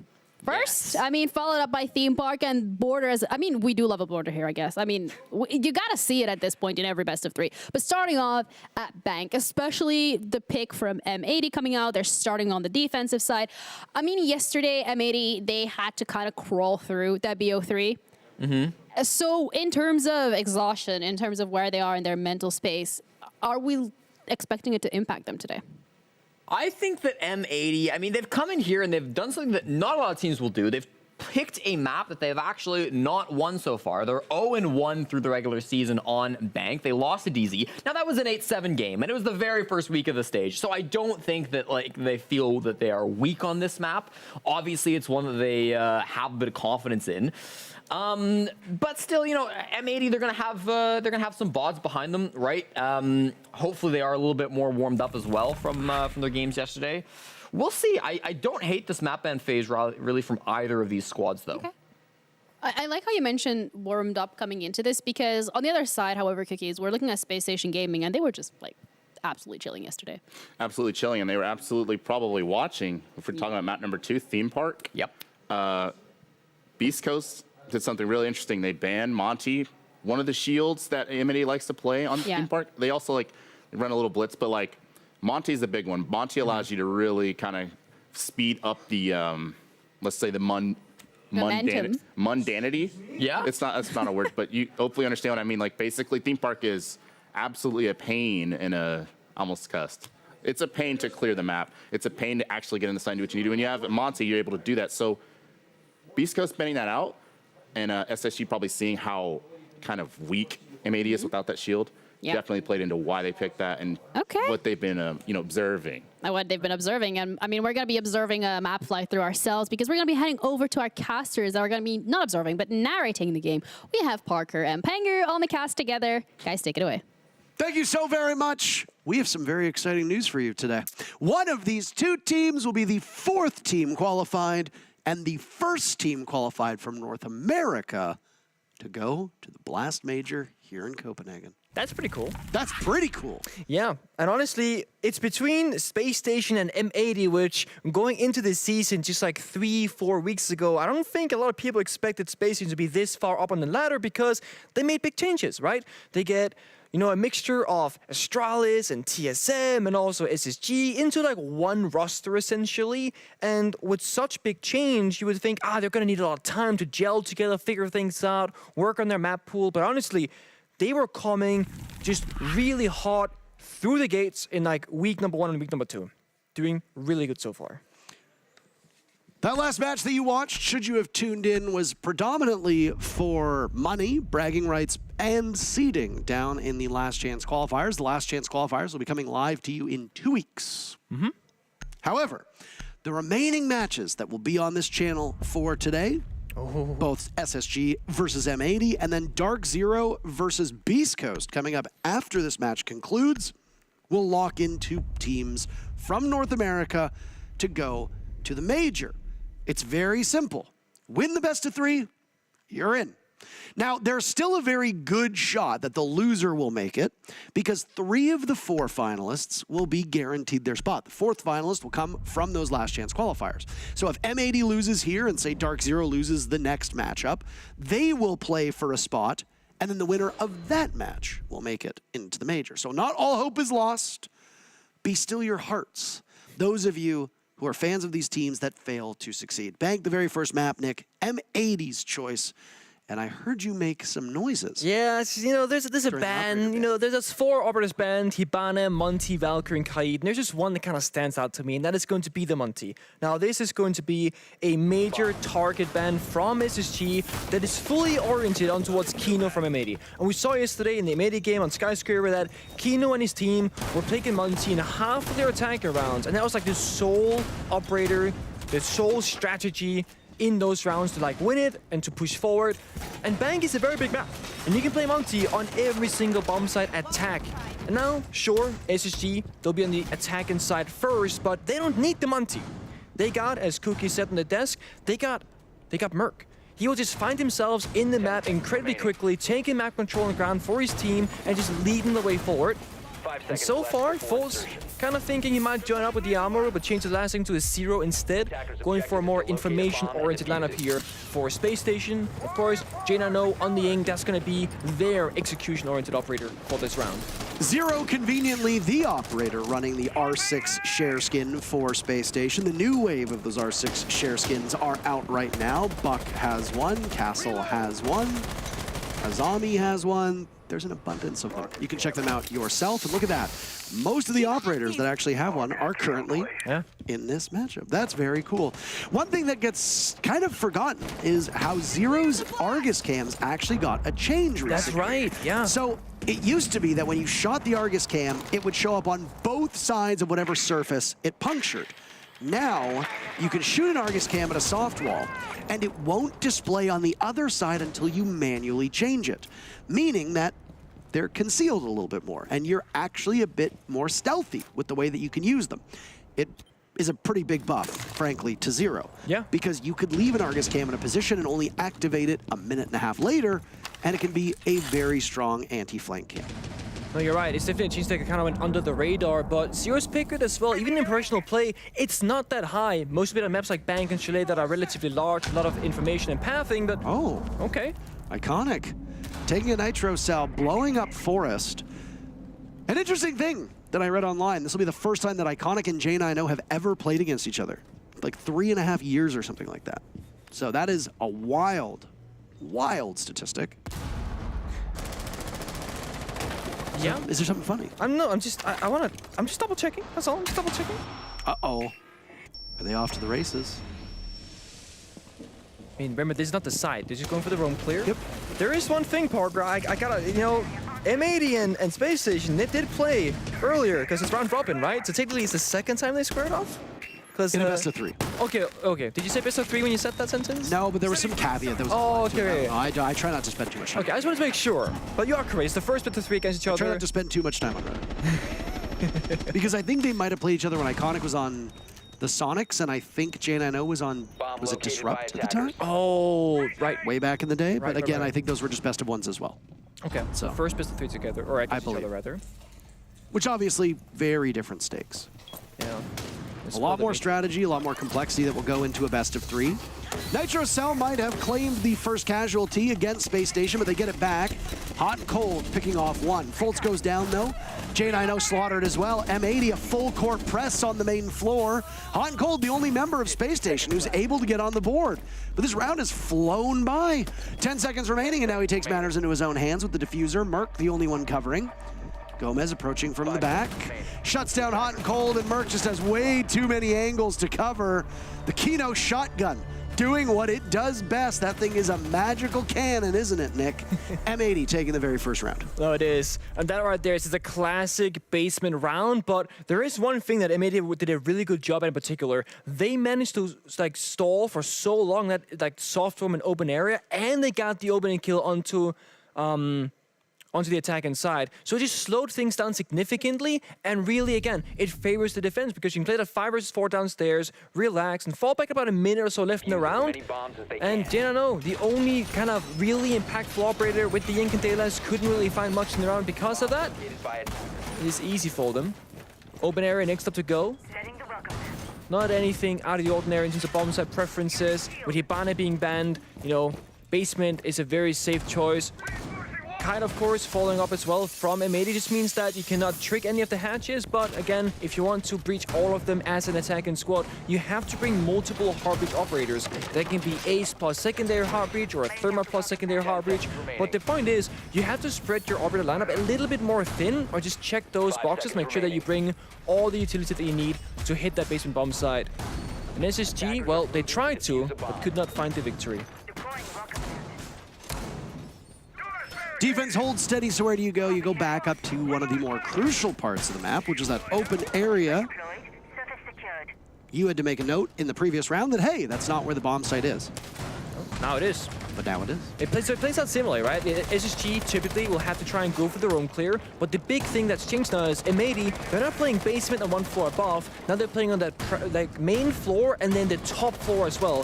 So you're always going to, as a defending team, extend either upstairs or out around the map. And the thing about Bank, you can extend all the way throughout, and that's why you see M80 being so active right now everywhere on the map. In SSG, they have so much work ahead of them. Drone work, information, make the right decision, and try and get into these gunfights in a comfortable way without getting shut down immediately.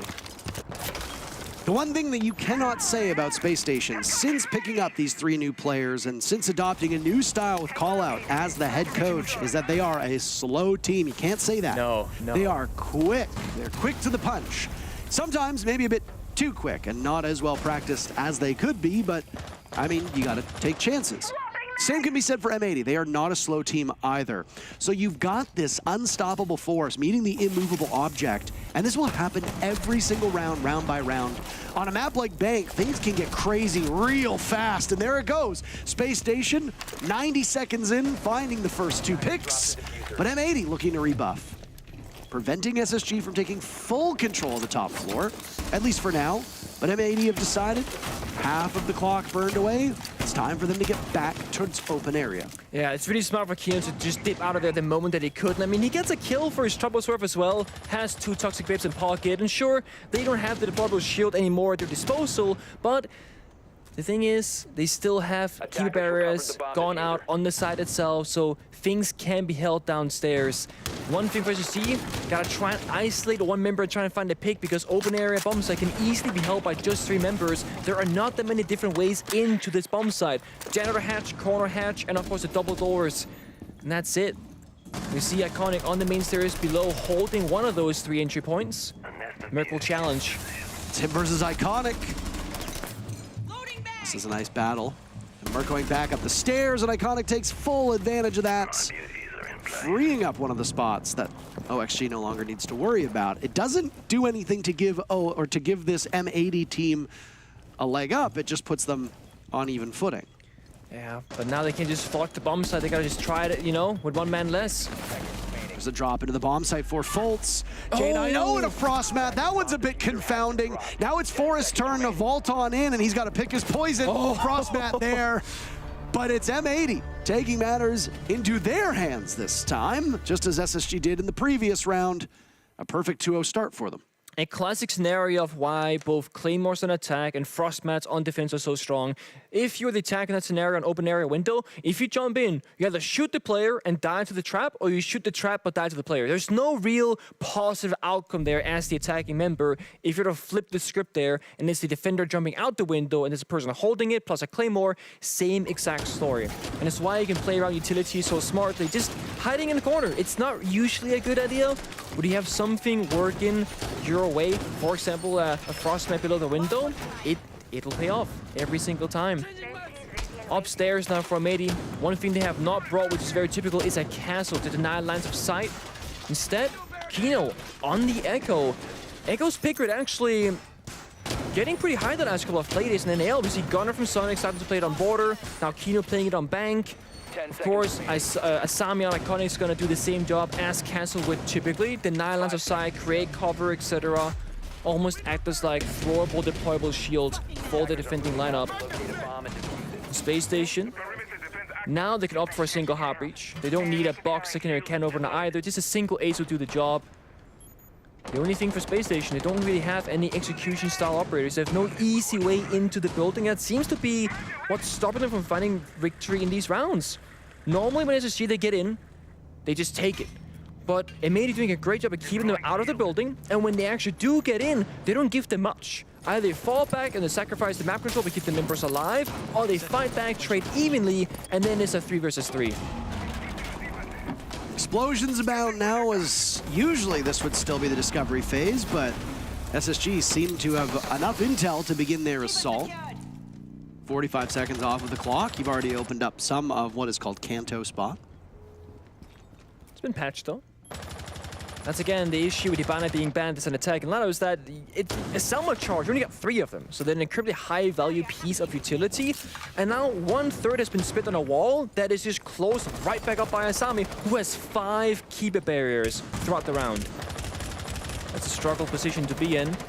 And SSG, they've kind of changed their approach now, attacking that stock side instead, where it'll be Gomez on the Wamai holding it down. Fultz hunting from down below, not uncommon on this bomb site, CEO site upstairs, for somebody to play down in tellers or archives. Maybe a nitro cell, playing for a retake. You have quick access to those square stairs as well if you want to hold that part of the map. Fultz being there is an impediment that M80 might have to overcome at some point. Nice shot from Fultz. Still holding in that spot. M80 battening down the hatches in the bomb site. There's a quick start from SSG, but now they've, as you pointed out, decided to switch things up. Players inside a main lobby, some over towards stock, some over towards square. They are fully spread out. The problem is that most of these engagements will be 1v1v1s. Forrest drops, well-timed EMP. Merc the first kill, though Forrest has been down. Gomez in a body bag next. Hot and Cold also dropped. Suddenly it's just Merc alive in a 1v1? What the hell just happened? Kino and Merc staring each other down. The thing with 40 seconds left on the clock is Merc could actually retrieve these players from Space Station. Oh. Can he get there, though? Because Kino might have intel. Might have a yokai drone still in play somewhere. Forrest is first one up. Hot and Cold in a precarious position. I don't think they're going to make it. Hot and Cold bleeds out instead. Kino might not know that Forrest has been recovered. Might not have even known that he was downed either. Nobody coming through conference door. It's the right call from Kino. Space Station, though, they're wasting a lot of time. You got to get going. 5 seconds remaining. They're in. Kino pivots, takes one down. It's him versus Merc now in a 1v1, and Merc does not have the diffuser. M80, 3-0. Kino, he had a quiet game yesterday, actually a quiet series yesterday. Not really finding much value in the rounds from a kill department, not having any clutch moments, just doing supportive work, droning, breaching walls, etc. Not having the most fun, if you will. And during the interview with him yesterday, he said, you know, you play all these rounds, just looking at it round by round. You can be down 0-6, you can have 0 kills on the board, but don't let it get to your head. Just keep on going, you still got a chance. And then in the first 3 rounds so far against SSG, he is doing so well. Playing important positions, staying alive, getting kills, falling back at the right moments, and even getting himself a 1 versus 3, technically clutch if you count the injured people, but a 1 versus 2 from people that were alive. He's now 5-1, playing the Echo and the Smoke. And I mean, they chose this map, they chose Bank, and at first you're kind of going to be wondering, is this a good idea? Was that smart? But with how well they're keeping Space Station out and like not allowing them to be aggressive and find comfort in opening kills, it really is paying off. The thing that Jesse pointed out with stats on the analyst desk was that SSG, they don't have the best stats when it comes to how often they get the opening kill. I think it was about 45%. But when they do get the opening kill, their conversion rate to a round victory was like 80%.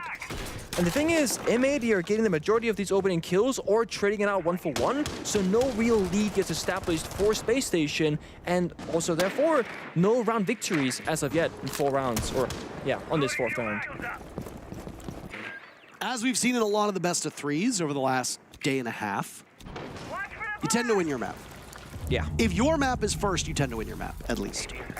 As far as I can recall, all the maps that have been lost by the teams that weren't theirs were won or lost in the second map, not the first. Interesting.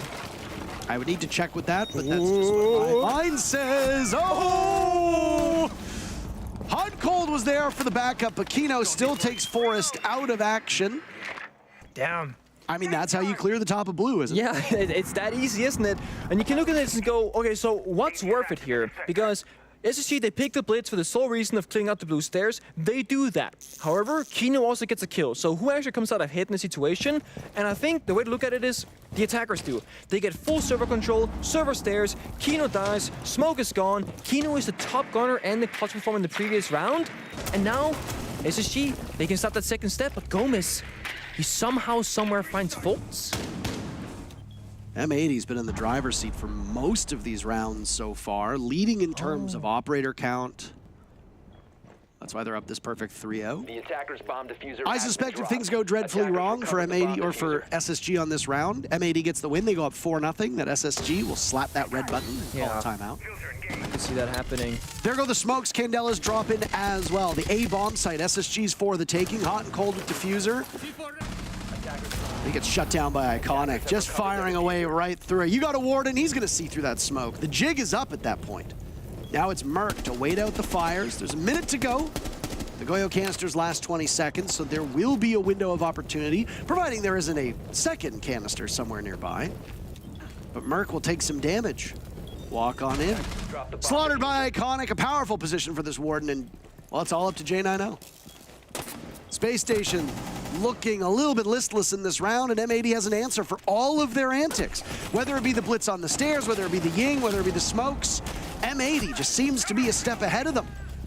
J90 collects some impactful kills, turn this round into something that's winnable for Space Station. He's got 3 more to go. Very narrowly could have lost the Candela. They know exactly where he is. Right now by the walls, leading into red. He's got a lot of bullets, but Gomez does too. M80 make quick work of the final moments of that round. 4-0. This is a dominant start for them. No, it really is. And again, it looked like it was going to be favoring Space Station because they got that server stairs control and Smoke gets killed, but then they lose another member in the hatch above. And then all of a sudden, that 4 versus 4 once again becomes a favorable position for M80 as they get that 4 versus 3.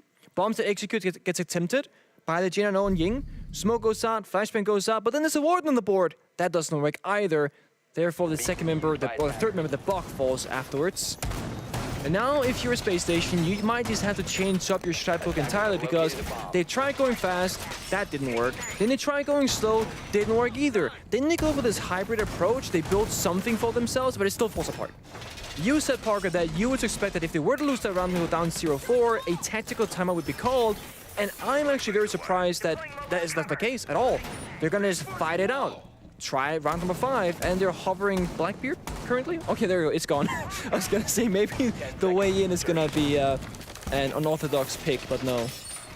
I don't know if we have seen a Blackbeard yet in NAL actually. I don't think we have. I'll do some research here. Not an operator that we tend to see very often, if at all. Attackers have dropped the bomb diffuser. Attackers have recovered their diffuser. I don't believe so. I have it. No, Blackbeard and Grim have yet to be played as of yesterday, at least. Yep. Unfortunate. Not surprising. Not surprisingly, no. Grim in particular. Yeah. There's an operator that needs a buff desperately. It's Grim. But they're already reworking. I was gonna say, I believe they said yeah. it as was that Yeah, correct? at the dev meeting, the Q&A thing, they said they're happy to rework him. Should be good. Nothing really happening right now for Space Station. They're just kind of paying their respects, checking literally every corner of the map. And again, just not getting in too quickly in the building because there might be a member there to stop them. And they would be right. Oh, what a beautiful That's a shot nice from one. Merc. We see these a lot, though. On rappel, bank windows, somebody plays inside a lobby. Lobby is what could be the single biggest room in competitive Rainbow Six. I think you and I were actually talking about that on a show not too long ago. Yeah. That's why you get such immense value from yokai drones, Mozzie passive, you can catch a drone, Valkyrie cameras, etc. Huge value from the intel that comes. Just way too many angles. Yeah, it's so hard to find. It sounds like our observers also agree with us. Just a gaping chasm of a room. SSG establishing some breathing room, though, with that first pick onto Iconic. Kiba barriers down, great gun down, good player also down, but everybody really showing up at the moment for M80 except for Spoy, which is kind of scary. Yeah, not really what you see normally from him. I mean, in this round maybe he can find something, but he's isolated on that main stairs. Yep, Ooh, finds it. there he is. Start racking them up. We've seen that exact thing happen with the same result with a different player. The Iconic last time was there. Emerges again, he dies alone. Space Station, early man lead, somebody goes off on their own, and then it falls apart back to an even round for M80. And now Spoy can threaten this Mrs. flank at any moment in the round, and has to be respected by SSG. Kino in particular having a mighty fine game. I think he's underperformed his own expectations as of late. Started to show up in yesterday's matchup. Down he goes. Spoit to the rescue. Hot and Cold going for a planted default spot inside of the staff area. Smoke choking them back. Fultz gunned down by Gomez. M80 will now re-enter from square stairs, but Hot and Cold sitting on that diffuser has something to say about it before the plates shatter in front of his eyes, and Diaz removes him from the server. Spoy picked up a kill earlier in the round. He's got to find 2 more. Vaulting on over, they'll hear him. Tight angle being played. Oh. Is there one above? Is there one watching? Where is he? That's where things get really tough, and yes, there is. J9O babysitting the hatch. Gives Spoit a spanking. First round for SSG. It's a great 1 versus 2, a great crossfire being held, and Spoy just could not find any way to punish. And again, defenders just don't have a lot of information to really work with in these rounds. Spoy is basically completely free on the main stairs, could flank top floor, could flank to the first floor, Gunnar goes for it instead, and then Spoy is kind of running back and forth, not really sure where to go and where it's safe.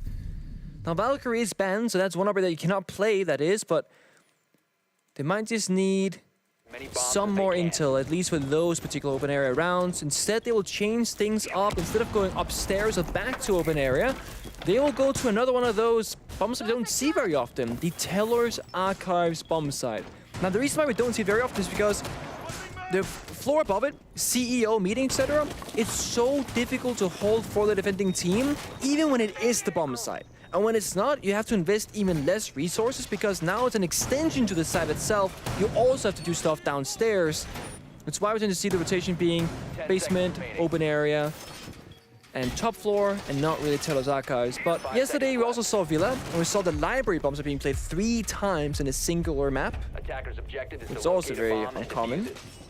Bomb located by attackers.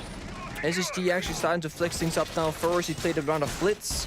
Now into the Ossa instead. Can use those Talon shields to grant protection both for the injury, but also more importantly for the plant later in the round. And then mainly, despite not having enough intel in the previous round, they don't opt for any more in this one. Kino is, of course, in smoke duty, kind of stuck there. Who called him one of the best smokes in the world yesterday? Was it on the desk or was it you? I mean, it's a fact. He is one of the best smoke players in the world. I mean, the stats over the first couple play days might not reflect that, but as I think it was Foxay talked about in an interview, you can't really gain much from 4 matches. 4 best-of-1s, 6 best-of-1s, they really don't give you a good window into what a team is like. No. I know that a lot of Soniqs fans are probably claiming that the sky is falling at the moment. And I think obviously Soniqs have some serious issues to resolve, some of which are obvious, some of which are not. But it's early. It might take you a stage to gel. Only problem is under this new format, you've only got the 2 stages, that's it. So you've got fewer games to get things right. Less room for error. Yeah. Both of these teams making sweeping changes. M80 bringing in Iconic and Spoit. Space Station bringing in 3 new players, not needing as long to gel. Both showing what I would argue are considerable improvements over the last iteration of this roster. There's no way. There we go. I was like, there's no way Spoit's going to get this pick on the Merc on main stairs. He doesn't. Gomez trades out Fultz, gets taken down. Kino with 1, immediately traded out from himself. The one thing I will say about both these teams is now Gomez is finished off by J90, is that they are both so adept at trading. Yeah. And I mean, again, there's no real advantage to everybody being built, no landslide of a round. But now it's a guessing game. SSG don't have that much intel, not that many drones left. Only 5, and some of them already, you know, gonna be far out on the map being flanked drones. And maybe 0 info to work with. And it's DS and Iconic just waiting for the first movement to be made so they can make a decision together. He's basically looking for a kill by Iconic. He has no other choice. They cannot surrender the bomb site for free. There's no way he's going for the long flank. He absolutely is. And somehow Diaz gets Merc. Excuse me? Gets both? It's hot and cold as well, and now J90 could be his for the taking. Walking in, Banshee gives his position away. This is just going to be a straight-up 1v1 if Diaz wants it. He sees him. Oh, going for the cheeky 1-tap. Buying enough time for Iconic to get into position, and this will be a perfect pinch. Diaz, the final 3 kills. M80 back to business after losing a single round. 5-1 first half speed running bank over SSG. I mean, that's disgusting. Iconic literally just runs away, and SSG, they try and chase him. So Gomez or Diaz just picks up all those kills, basically off Iconic setting it up, and then isolates the 1v1s, gets 2 kills, and then they set up again that 2 versus 1. M80, they played so well every single time, not allowing any gaps to be had, always swinging together, and not overstepping their boundaries and risking them dying early. You understand the mission, and it is the way they play it, a very simple mission, but they do it so well and so consistently in these rounds. Now I get to watch what M80 will cook up on their attack inside. We saw Space Station style with the Ying, we saw them bring out the Blitz, we saw them bring out the Ossa, although we didn't really see the gadget being utilized. And so far, before any further attacker repicks, M80 are showing us both the Ying and the Capital, these very crucial execution-style operators that really loves when things get chaotic on the bomb side. Of course, with the smokes, the fire, the Yinkadellas, it just makes it so hard for defenders to do anything against it. And the thing is, there's no Warden being played from Space Station. Sure, they got the 9, the Toxic Babes from Smoke, the Vulcan Fire from Goyo, but they have no direct ways to really deal with this utility if they were to hit the bomb site itself. So I think for SSG, the roam has to work for them. Because if immediately they reach the bomb site, they got all the tools they would ever want to pick that apart. First half going down, and M80 led the way in actually fewer categories than you'd think given the score line, but a lot of those rounds really did come down to trades again. Yeah. It really just is up to how much do you consider a trade. Nice first pick by Kino, by the way. Merc deciding to peek stock window, trading window, stock trading window. Crypto window? Nope. No, not that one. No. That one's gone. I mean, it makes sense for Merc if you like scout the lineup. If Merc kills anybody on the enemy side, it's a massive value. Either you kill a Heart Breacher, they only set up grenades, or one of those like utility operators. And you're mossy. Your pests are down, and sure, you might have a C4 in pocket, but like other than that, no real losses there for Space Station. Besides, of course, losing a member from your team. But the big question was, Space Station's roam had to be the working factor for them, and so far, it's not going too well. M80 got blocked above, they're locked down the flanks, they're gonna slowly start picking apart this open area extension, and once they do that, they get free access to the bomb site right below that floor. It's the first bit of Candelas that sound like they go off. Kino still with 3 of them in his hands, so yeah. As he used to clear out one of these offsite players. Space Station have 2 bodies right now up in open area. The Goyo on main stairs. That leaves just a single player down below. Defenders on Teller's Archives have a 100% win rate in the NAL this season. But that's one of those possibly deceptive stats. Yeah, oh yeah. Because maybe that bomb site's only been played twice. We don't know. Yeah, so we would need confirmation on that. Hasn't been played very It's only been often. played twice, so there you go. Exactly. His production's saying it's only been twice, so Oh, nice. we nailed it on that one. A little bit of bait stat, but we love those. It's been played once, and boy, oh boy, the attackers may never win again. Forrest knows this blue hold quite well. We saw him on Blitz barreling down the stairs, hopping over, ultimately losing his life, but allowing his team to get control of a very critical avenue. SSG can wait out the time. There's Goyo canister position. Another body from SSG will hit the floor. There goes Hot and Cold. He's been the one that's been trying to guide the diffuser in on attack, on defense. A very critical member on Goyo. Kino's been doing a lot of this damage. He's the one holding the diffuser for M80 on the remainder of these attacks, one would have to assume. SSG finally gets on the board with Fultz and J90 coming alive. They're the last 2 players standing. Candela's still going, fire raging inside of the elevator. It's frozen them in place. And this is a very winnable position, but J90 just botching the final position himself. Fultz needs to wait out time. There goes the diffuser. Fultz sweeping in. Can't get past Gomez. Map point for M80. It looks so good for Space Station. The fire, it kept them out from entering from the elevator. So did the time on the clock. They had the 2v3, but once again, the smallest of details, just M80 a little bit sharper, and we gotta go back to what happened early on the round. Merc going for that very high reward, high risk play, going for that kind of spawn peek on the trade or stock window, and then dying, not finding any value. Imagine Space Station, one more member alive, but the thing is, we can't really say that, because imagine we had gotten the kill, it's completely different. Those risks, they have to be taken, but right now with the result that Space Stations are having, they're not going to be happy with the outcome of that. Tactical timeout is going to be taken, and in what we can say old Space Station fashion, it's very, very late. For a second there, I thought Forrest was drinking a beer, and I was like, I was like, oh no. Hell yeah, brother. Hell yeah, brother. I like playing my games. I like drinking my Miller Lite. We don't have any beverage sponsors, right? I'm allowed to say that? I mean, I don't think so. I don't beverage think we have- sponsors are allowed in that I don't think we department, have- at least. I don't think we have. Stay hydrated, yeah. There you go, production. Water is best for you. The best, in fact. It's true. I remember I gave a snarky comment, actually back at the Charlotte Major. Yeah. We walked through the convention center, or we walked through the hotel, and then we got to the convention center. Use as many bombs as And they there can. was like this, it was like this trade fair or whatever, expo hall. And there were these people who had these, they had syringes of like wakefulness supplements. I just remember walking past them and I was like, this is useless. This is garbage. And I remember the man behind the desk was like, hey, you want to try some of our thing, blah, blah, blah. And I looked at it and I was like, I stopped. I was like, what does it do?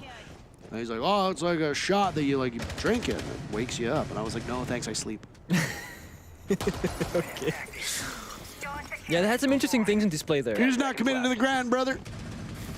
Sometimes, I feel like we have solutions for most things, but there's always going to be just like another weird concept that does the same thing, right? So you can get caffeine in so many different products, for example. Now you can get them in a syringe shot, if you will. You can drink out of that. I don't know. Either way. Timeout gets taken from Space Station. The lineup changes drastically. Vigil, Capcan. Of course, the Muzzy is not new, but it kind of speaks again. They want to fight M80. They want to stop their drones from working, keep them guessing as to where they are, and just not allow them to execute. Because again, M80, if they can reach the bomb site, they got all the tools to pick it apart, and they got the coordination, the synergy. Just a little bit sharper than Space Station so far. So SSG, they're going to take the 1v1s instead. Now, Bang is a huge map, so you're often going to find yourselves without too many teammates nearby. You're going to be spread out thin. But with Vigil and Capcan, you're now in a better position to take those subs because of your gadgetry. Taggers go too fast, traps might go off, do some damage. Try and join you out, well, they got Mossy Pest and Vigil's scanner cloaking him. Can't be found. Not the result that SSG wanted. general community sentiment seems to be that they look like one of the best teams in North America, and I think that a lot of the experts here would back us up on that statement if we were to say it. I mean, we won't. Yeah. SSG looks like one of the best teams, but the best? I don't know. I am very excited for the match that I'm actually not casting, which is the BeastCoast DZ match following this. Oh, yeah. If this ends in a quick 2-0 for M80, then, I mean, I can watch all of it here, actually, and not need to go back to the airport, so that'll be kind of nice. Wonderful. And I mean, we are 1 minute and 20 seconds away from the first map possibly being done, depending on the outcome, of course. So right now, with the pace of things, SSG are actually in a decent position. Now, they have surrendered the top floor roam, but still got to breach over the hatches to sort the floor, except with 1 minute and 10 seconds to go. I mean, M80, they can get that done. And they can hit it really quickly. M80 being led by 3 of their more supporting players, in Diaz, Kino, and Gomez. The general stars of Iconic and Spoit are not shining very brightly at the moment. I mean, that's great. You've got the depth for it. Why not? But now you've lost what might be the linchpin of your execute. Kino gone. Now Gomez joins as well. I don't know if they were just simply trying for a quick execute on M80's side or what, but they run headfirst into a brick wall. Yeah, they don't get all the hatches opened up either. So How? What? Wait. Was that into the... J90 literally had that grenade in his mouth, and he lived. Interesting. Sometimes... Oh, it might have been on the other... It might have... I was going to say... Oh? Yeah. From above, it looked like it certainly hit the top of the desk, which would have absolutely killed him. Iconic goes down now as well. Fultz on a tear. Diaz gone. Spoit in a 1v5. 15 seconds remaining. Where does he go from here? Oh, boy. SSG took the timeout. They look a lot better. I mean, hey, it's a flawless. Nice kill from Spoit. Line him up, knock him down, but SSG's just got so many targets. Spoit's not giving it to them. He'll stay alive. Doesn't matter. Clock gives SSG the win. They're still hanging in this. Just barely. It all comes down to the opening engagements pretty much in these scenarios. And again, Space Station's different approach to the round, it worked out. Slow them down, go for those aggressive kills, and then fall off, and then let M80 struggle and don't surrender those kills back, because that has been the area that Space Station struck at the most. They do something, and then usually Merc, but a single member will just over-aggress a little bit too much, and then maybe they trade back into an even scenario, and then things they fall apart again. The only thing is, when you're in defense and you start winning these rounds and racking them up, you have to go through different bomb sites that play out very differently. You go from open area to tellers. Again, the second time now. And you know, so far a great place to be for the defending team. You know, I've heard that the defenders are 100% nail on this. The statistics here do not lie. This is the best and most defender-sided bomb site possibly out of all the maps that we have, actually.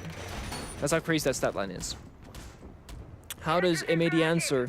So far, kind of going through the motions. The Nerf was hovered, Dokkaebi being shown now instead. Of course, you always want vertical operators on this map on attack, whether it be the sledge or the bulk or a bunch of secondary soft breaching charges for the floor. You want to bring as much as possible. So it makes sense for Spoit to bring out a second set as the breaching charges. Of course, bulk instead of sledge. You do lose the grenades. There are no grenades now from M80. One thing that is staying relatively consistent, though, is that the Ying is always being brought. Although not really the most amount of value being found. Cadela is normally being used early for a fake execute, and then Ying either dies or people, it just kind of falls apart in the round. M80 could drop a scout and go for an aggressive play. They got the Dokkaebi call to work with it. Oh, call goes out, but he doesn't jump in. First pick going to SSG yet again. Kino dying right off the rip. It's the Ying again. 30 seconds in, Kino's corpse from the previous round is still warm, and now there's another one to it. Good news is that M80 gets on the board a lot faster this time. Diaz squelching hot and cold on the Solus, an operator who is unbanned, but we haven't seen really that much play on. Quite surprising for a map this size. Yeah, I was gonna say, especially given that Space Station's entire strategy on defense so far has been to try and deny information from M80, the most individual, and now Solus, it makes sense to be played early in the round, although it just hasn't been the case. I will say, however, Ying and Solus are a rare sight with a 49 and 57% ban rate, respectively. Enjoy the sight while you can. That is true, though. Their ban rate, Asami, same story. It's up there. Azami was the most banned operator going back and forth with Solus, period. Doesn't matter if it was attack or defense. Ying, the most banned attacker by a very large margin.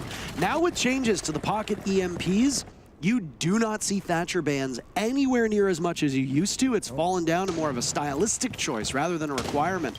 It allows teams flexibility. Do you want to ban a Buck? Do you want to ban a Dokkaebi? Do you want to ban a Ying? Maybe a Hibana or another hard breacher? It's been a great change, honestly. I will say that for all the ranked players out there, stop banning Thatcher, because that's the one area that kind of, you know, in pro play we've stopped doing so. In ranked, people still do it. I will say Thatcher's great if Kite is open, but of course as well, on Bang as you see right now, Kite is banned, so Thatcher really has no place in this particular match so far. And maybe they're still looking for an opening somewhere, but it's not being granted or presented whatsoever. So close yet so far for M80. Imagine the frustration of getting to this point and not being able to close out would be quite large. Gomez, by the way, just jumps into the bomb site. Okay. Diaz taking down one off-site player in Forest, looking to join, but Mert gives SSG an advantage right back as Gomez was maybe a bit too brazen. Diaz does some damage to the wall, but handled by J90, swats him away. And now it's Iconic with that DMR, and he can get some real licks in. But SSG, they sweep up again, 2 rounds in a row. The timeout proving to be quite beneficial, and they're closing that gap. Yeah, the stylistic change of just like getting aggressive, it really is paying off, and it's a lot easier to do so on the defensive side than that on the attack. And of course, this speaks to the nature of Siege, where when you're on attack, a lot of operators, they're high in value. For example, if you're a hard breacher and you have this opportunity where you can go for an aggressive play and try and get a kill, but it's risky, you just cannot really take that risk. And the way that Spaces intends to play the game, they want to have the freedom to just go for those engagements. And we see Merc time and time again go for it, but so far it's been punished and answered back by Mady every single time. But now that things have swapped around and Space Station are on defense, they can very freely play these operators. And we see it again. Now Solus gets brought second round in a row. Hardencold and Goyo can put down the canisters. He can go roam. Warden, same story. Capcan, same story. Only one member from Space Station is quote-unquote stuck on his supportive role. That's going to be Force and Smoke. He can essentially single-handedly hold on the bomb site with the deployable shield and allow all other 4 members to roam, to take risk, to look for openings. Left before insertion. Crazy with the attacker repeats. What else? It sounded like you left your sentence hanging. No, I was kind of gonna drag into the attacker repeats. Like, what's the answer going to be for Mady? Because this is the thing, Monty is banned. Oh, there's one here. Who has the better mustache? Forest or Warden? Cast your vote in the chat. This is the most amount of stats I have ever seen that we've ever done. That's all stats. Production, are you bored? Are you having a good time? And I do indeed love it. Yes, that is correct. To know Monty might be hurting M80, it is a very important component of their executes. Instead of putting Kino on the shield operator, though, they're sticking him on the Ying yet again. I don't think it fits him that well, to be honest with you. I mean, maybe it does, but I don't think we've seen the same amount of value out of the Candelas that we've seen from other players. No, that's that exactly. And then Kino often finds himself in his awkward position where typically he plays a safe operator in the back. Now he's playing Ying, which is more like a middle to front-facing operator, and he gets picked off relatively common, and then Ying gets 0 value because you're dead. So I think Kino's trying to play a little bit further back to stay alive because he's all about the execute when he hits the bomb site. He's not very useful for the roam clear the way he's playing and how... Oh, this nade. Wait a second. Merc? It doesn't get tossed. Oh, there you go. There it goes. Beautiful. Gomez, the very first pick. All right. M80's on the board first. Can they close it out here? They've allowed SSG to take advantage of the fact they can break open these rounds. This is quite quick from M80. It's only halfway through the round. This is the domino effect. The second you lose one roamer on this basement extension, you pretty much have to respect and just cut your losses and fall back immediately. Typically, when you look at this, when there's a minute left, like a flat minute, you can say, okay, we've bought enough time, we can fall back, this is a worthy trade. But when one member dies, you just gotta say, you know what, there's a minute and 30 seconds left, we gotta fall back. Because once this snowball gets blown and starts rolling, you can lose a lot very quickly. And Forrest as well, all toxic babes been spent, he's fallen back from server stairs. M80, they had a lot less and less time previously, and they won that round, so they are looking mighty fine for this one. I was going to comment on how much hard destruction was brought by M80. Tons. 4 can openers, and then the 2 thermite charges as well in the hands of Diaz, one of which still remains on his person. Forrest. Oh, there you go. Goodbye hot and cold. M80 heating up. Forrest taking a lot of damage too, as you pointed out. They know he's here? Things They look don't know. quite grim. Forrest! Oh. No! Good enough for one, but there's a team kill technically credited to Forest. Kino with a pick to remain. I mean, The advantage still for M80, Nick. he had 20 HP and he had a double kill for his troubles, where if HSG, they could win this round. And there go the Candela. Still 2 remaining, but guess what? There's a Warden on the board.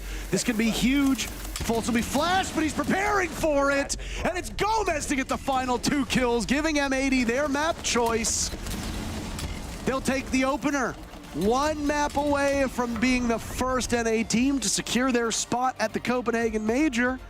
Will they make it? We'll find out on Theme Park in just a few minutes.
M80 are literally so close to being the first NA team on the major. They can literally taste it at this point. But that map, very good. Very good. Especially at the start. I mean, they had a 5-1 defensive half on an attacker side of map of Bank. That's a statement to start off against SSG, the team that dominated through a lot of the group stage. I mean, it's funny though that you say this attacking side because even SSG was doing well in defense. Well, for a little bit there. Yeah. But didn't really get to the comeback because, I mean, I will say, SSG got just... They started slow, but they were forced into starting slow. I think M80 did a great job of forcing them to slow down their tempo.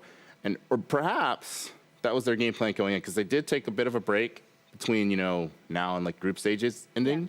Yeah. And I would say there was a really distinct difference in how SSG attacked. Normally they're like really opportunistic, like they see one thing, one guy goes after it, and they create openings that way. I didn't see any of that on Bank whatsoever. They had some good like initial pushes. We saw the blitz that one round. Yeah. He died immediately, but like that was something. But that's about the only like bit of the new SSG identity I saw in that game. Yeah. It's a little bit of a blitz play, and then I think they had a coordinated swing in on the roam one round for Cia, and then I don't even think they won that round. So it's just like It's just like they're a little lacking in terms They of didn't look playing like to their themselves. identity. They look like They don't themselves. look like themselves. And like we can look at the highlights as well to even further look at the fact that when SSG was playing today, I mean, potentially because they've had that break, maybe they're a little cold. Maybe it is weird to see them go kind of so slow, especially against a squad like M80. I think Diaz Lucas is a player who thrives in the late round. He is known for being a late round fragger. That kid right there, he's so good when the pressure is on, especially when he can play on defense, when he can use the time to his advantage. Kino as well, this round a perfect example. When the clock gets low, M80 are so good at clutching it out at the very last moment. And so for SSG to play this playstyle against a squad like M80, who I think are really, really strong in that instance, it is tough to see, and I don't think it's super surprising that we see them go down 5-1 at the split. And yeah, sure, they pull back a little bit on defense, but like it would have been nice to see a little bit more of that fast, aggressive style actually winning them rounds in the early game rather than forcing it to go late. Yeah, and yeah, I can't emphasize enough how weird it is, because even in the first game, SSG won that pretty handedly, and they were like, for example, they'd see a roam, instantly they'd hit sight. They didn't think about no hesitation. This is like minute 50 left in the round, you know, like we're used to seeing. But in this game, just none of that. They were much more patient, and it honestly didn't pay out. They had the formula. Why are we not using that formula? Yeah. It felt like they tried to a couple rounds, like round 2, they get in, they get a couple of big early opening picks, but then it still falls apart in the late round. It's tough for Space Station. I mean, is their opponent's map picks, maybe not the end of the world, but still difficult situation for them. Yeah, it feels like they have the recipe. They're just like not cooking according to that recipe. They're kind of just like trying whatever. And I mean, I don't know about you guys, but if I do that, you know what it is? It's like doesn't go well. it's like you randomly put some paprika on something Yeah, that then you you're like, never put "Ooh." paprika on it before, Yeah. but all of a sudden you put something on it, and it's like, oh, why'd I do that? Yeah, it doesn't taste great. So you ruined the entire recipe. But to even further highlight how it's not going too well in SSG's kitchen, we're going to be saying goodbye to Jesse. I'm joking. We're not actually saying goodbye to him. He's just leaving our side and going up to the telestrator to do classic analyst things once again, you know?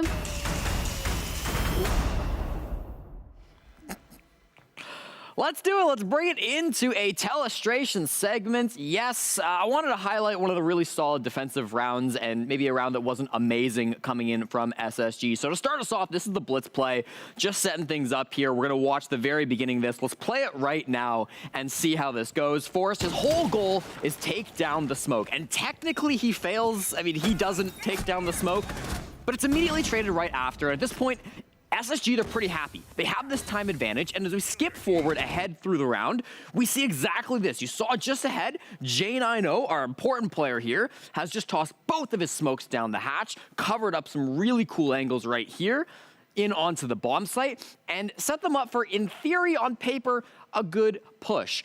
But there's a couple things wrong with this. Number one, the first thing that we see that is gonna be a problem is, of course, there's still a lot of stuff going on in this bomb site. Lots of Goyo canisters that will pop off and be a problem when they try to push into the site.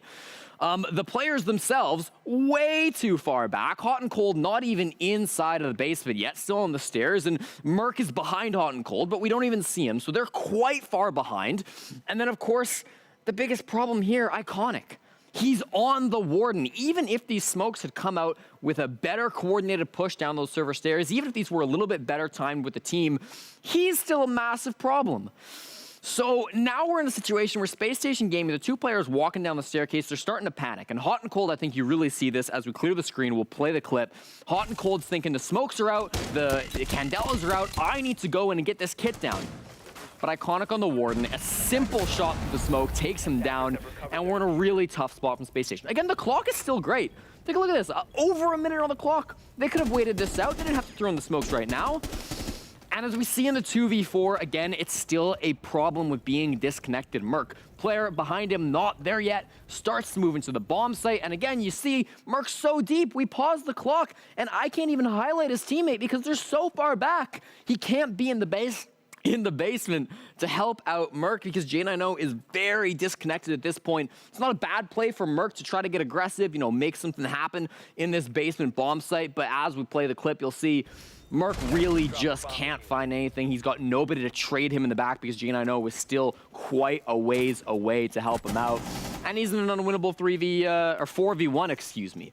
So it's tough to see from Space Station. The coordination I thought was really good throughout the group stage, despite being such a new roster. But I think today, against M80, we really did see the struggles of this lineup being so fresh, and the coordination on many of these attacking rounds just wasn't there. So yeah, it takes a moment to close this out, but I promise you, J9O does not clutch out one of the impossible rounds here. Seconds remaining. So a difficult one. We'll throw it back to the desk as soon as we see this. Boom, done. And break down the next map that will be coming up. Of course, series is not over, but I think this is a good example to showcase what's happened. So we'll go to the quick break, and then we'll come back for that map number 2. Run, run, run. Get over here. Run, run, run, run. Come on, you can do it faster than that. You know what? When I was sitting here, like me and Cookies, and like you're explaining everything, I felt like a kid at school, and you're like telling us, this is what's gonna be coming up on the exam. Make sure to do your homework. Did you study? Did you pay attention? Anyway, so basically, going on to the next map, that's going to be SSG's pick, and it will be Theme Park. Now, I'm hoping that SSG was paying attention, because it's kind of correct in terms of highlighting the fact that SSG looks very much disconnected. It feels like, Cookie, that honeymoon phase, potentially, of this new roster might have just come to an end. Okay, I would say all that. Okay. Okay. But you know what I'm going to tell you? Yeah. Going to Theme Park, SSG does have a great opportunity. It's a fantastic opportunity. They did I said they were going to ban Monty on Theme Park. They ended up banning it on Bank, which was, I don't know if they blew their shot a little too early, or if they're going to do it again on Theme Park. And that's just going to be the ban against M80. But I would expect M80 is probably going to try to crush the Montane if they don't ban it. And if they ban it again, even though obviously they didn't. Yeah. I don't know. Does it have to do with more? They just didn't have that many rounds because they fell down 5-1, so they didn't have any rounds to abuse their that much. defenses were solid. Like, the monster not being there. I think the biggest problem for Space Station is you couldn't attack on Bank. Welcome to Theme Park. This is gonna be so much more difficult, and you have to start on attack as well. I am a little bit concerned for Space Station in this second map. Okay, well, it looks like Theme Park by the looks of it. I mean, it feels like at this point you're voting for M80, Jesse. Yeah. Cookies, are you M80 fan? Do you want to make it a little bit more interesting? Go for the SSG. What's it looking like? Yeah, I think SSG can force map 3 here. They wouldn't pick this if they didn't have a plan. Like, it may look dire and crazy, but I believe that Call Out would not lead these men into battle without a battle plan. Okay, I love that. Well, I mean, M80 at this point, they are only one map away from being the first NA team to go into the major. Whereas SSG want to make that a little bit more difficult. They want to push it to map 3, maybe be the ones to go to the major instead. We're going to be finding out how Theme Park is going to go with Pengu and Parker. Oh, thank you so very much. This is going to be a very unpredictable map, and I'm quite excited. I'm actually very excited. I'm excited, but also worried for Space Station, and I'll just kind of rephrase and say what Jesse said and be like, if you think Bank attacks are hard, you're gonna start attack on Theme Park. This is notoriously known as the hardest map to attack on, both in ranked play and in professional play. It is hard to get in, the bombs are so easy to defend, and the map is huge. Roam clearing is a struggle. Now there is one thing, M80, they will likely suffer that Monty ban from Space Station, but I think there is something to be noted here. What if Space Station leaves the Monty open, they use it themselves? They flip the script entirely and say, you know what? Because we're attacking first, we might need this operator more than our opponent. I'm curious to see how that plays out, and the operator bans will be happening right now to see where that will take us. M80 bans the first attacker, and it will be Nook. Ooh. Big map, it makes sense, right? Take that away from either Merc or Fultz. I was gonna say the Saxon. Or even Forest if they really wanted to get real crazy. Iconic loves the Nook role. Yeah. Spoit played Nook as well, if memory serves me correctly, on Koi. You ban it. SSG get rid of the Monty yet again, not surprising. Not surprising, but I was just curious to see if they were gonna answer back, because the thing is, the easiest way to win attack rounds is to get something that's very comfortable for you, and it's why you see these target bans like the Nook, like the Monty. Of course, information always incredibly valuable. It's why Valkyrie's pick and ban rate is so high throughout the many years of seeds that we've had so far. And the final defender will be Mira. Okay. Not gonna lie, I was expecting an Asami here, but we'll take a Mira. Zami will be on the board. Soulless. Soulless. Grim. Oh my god, I was just about to say Grim. That's wild. That's more of a joke. Yeah, of course, of course. People aren't exactly clamoring to play Grim here. No, they're not. And honestly, I don't blame him. I mean, you're always going to kind of see Grim and be like, you could play Jackal, you could play Lion, and it's like they kind of do the same job, but better, easier. The only thing Grim really has going for him is he's got a great gun, the Commando, but even that is not really most people's favorite choice when you play like IQ, for example. You like the G8. Oh, there's a stat here. Pingu is right. Theme Park is notoriously tough to attack. Defenders have a 72% overall win rate on this map in the NAL. Well, there you go. But,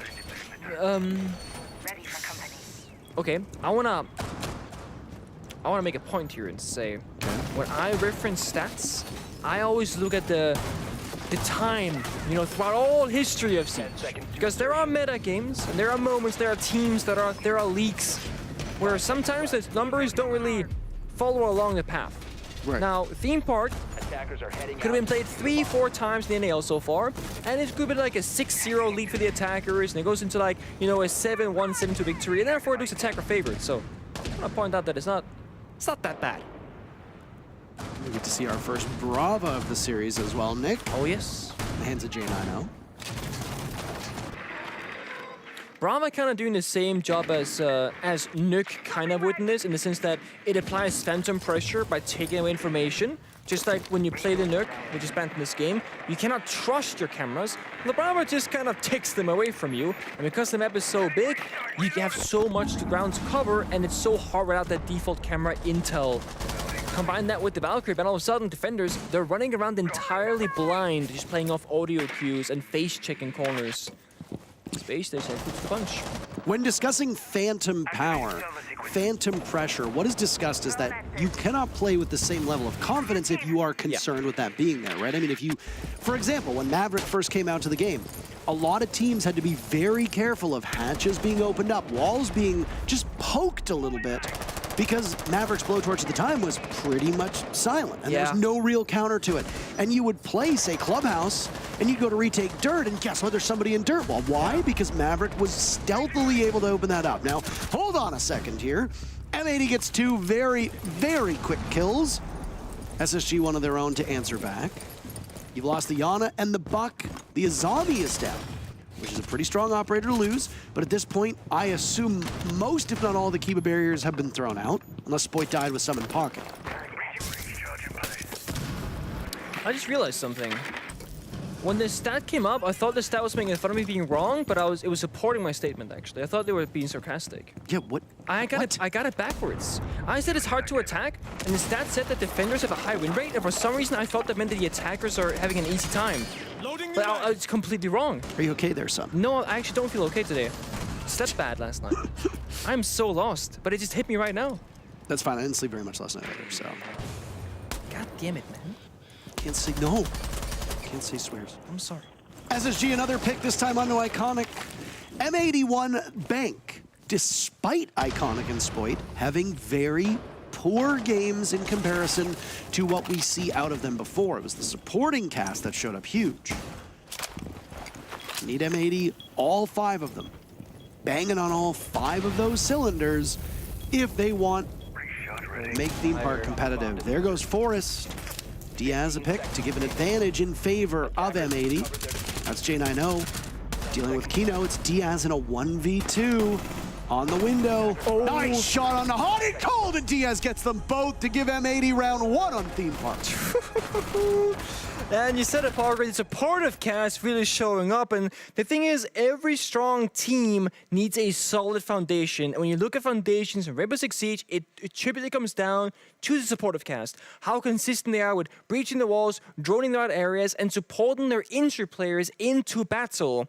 So if you have a strong foundation, when the front falls apart, well, guess what? The supportive cast, they will step up to the challenge, and in this case, they will come out ahead every single time. It was yesterday, it was Gomez, today, it's Diaz, but either way, no matter who it is, M8 is a team, they flourish. they thrive and they do really, really well in those situations.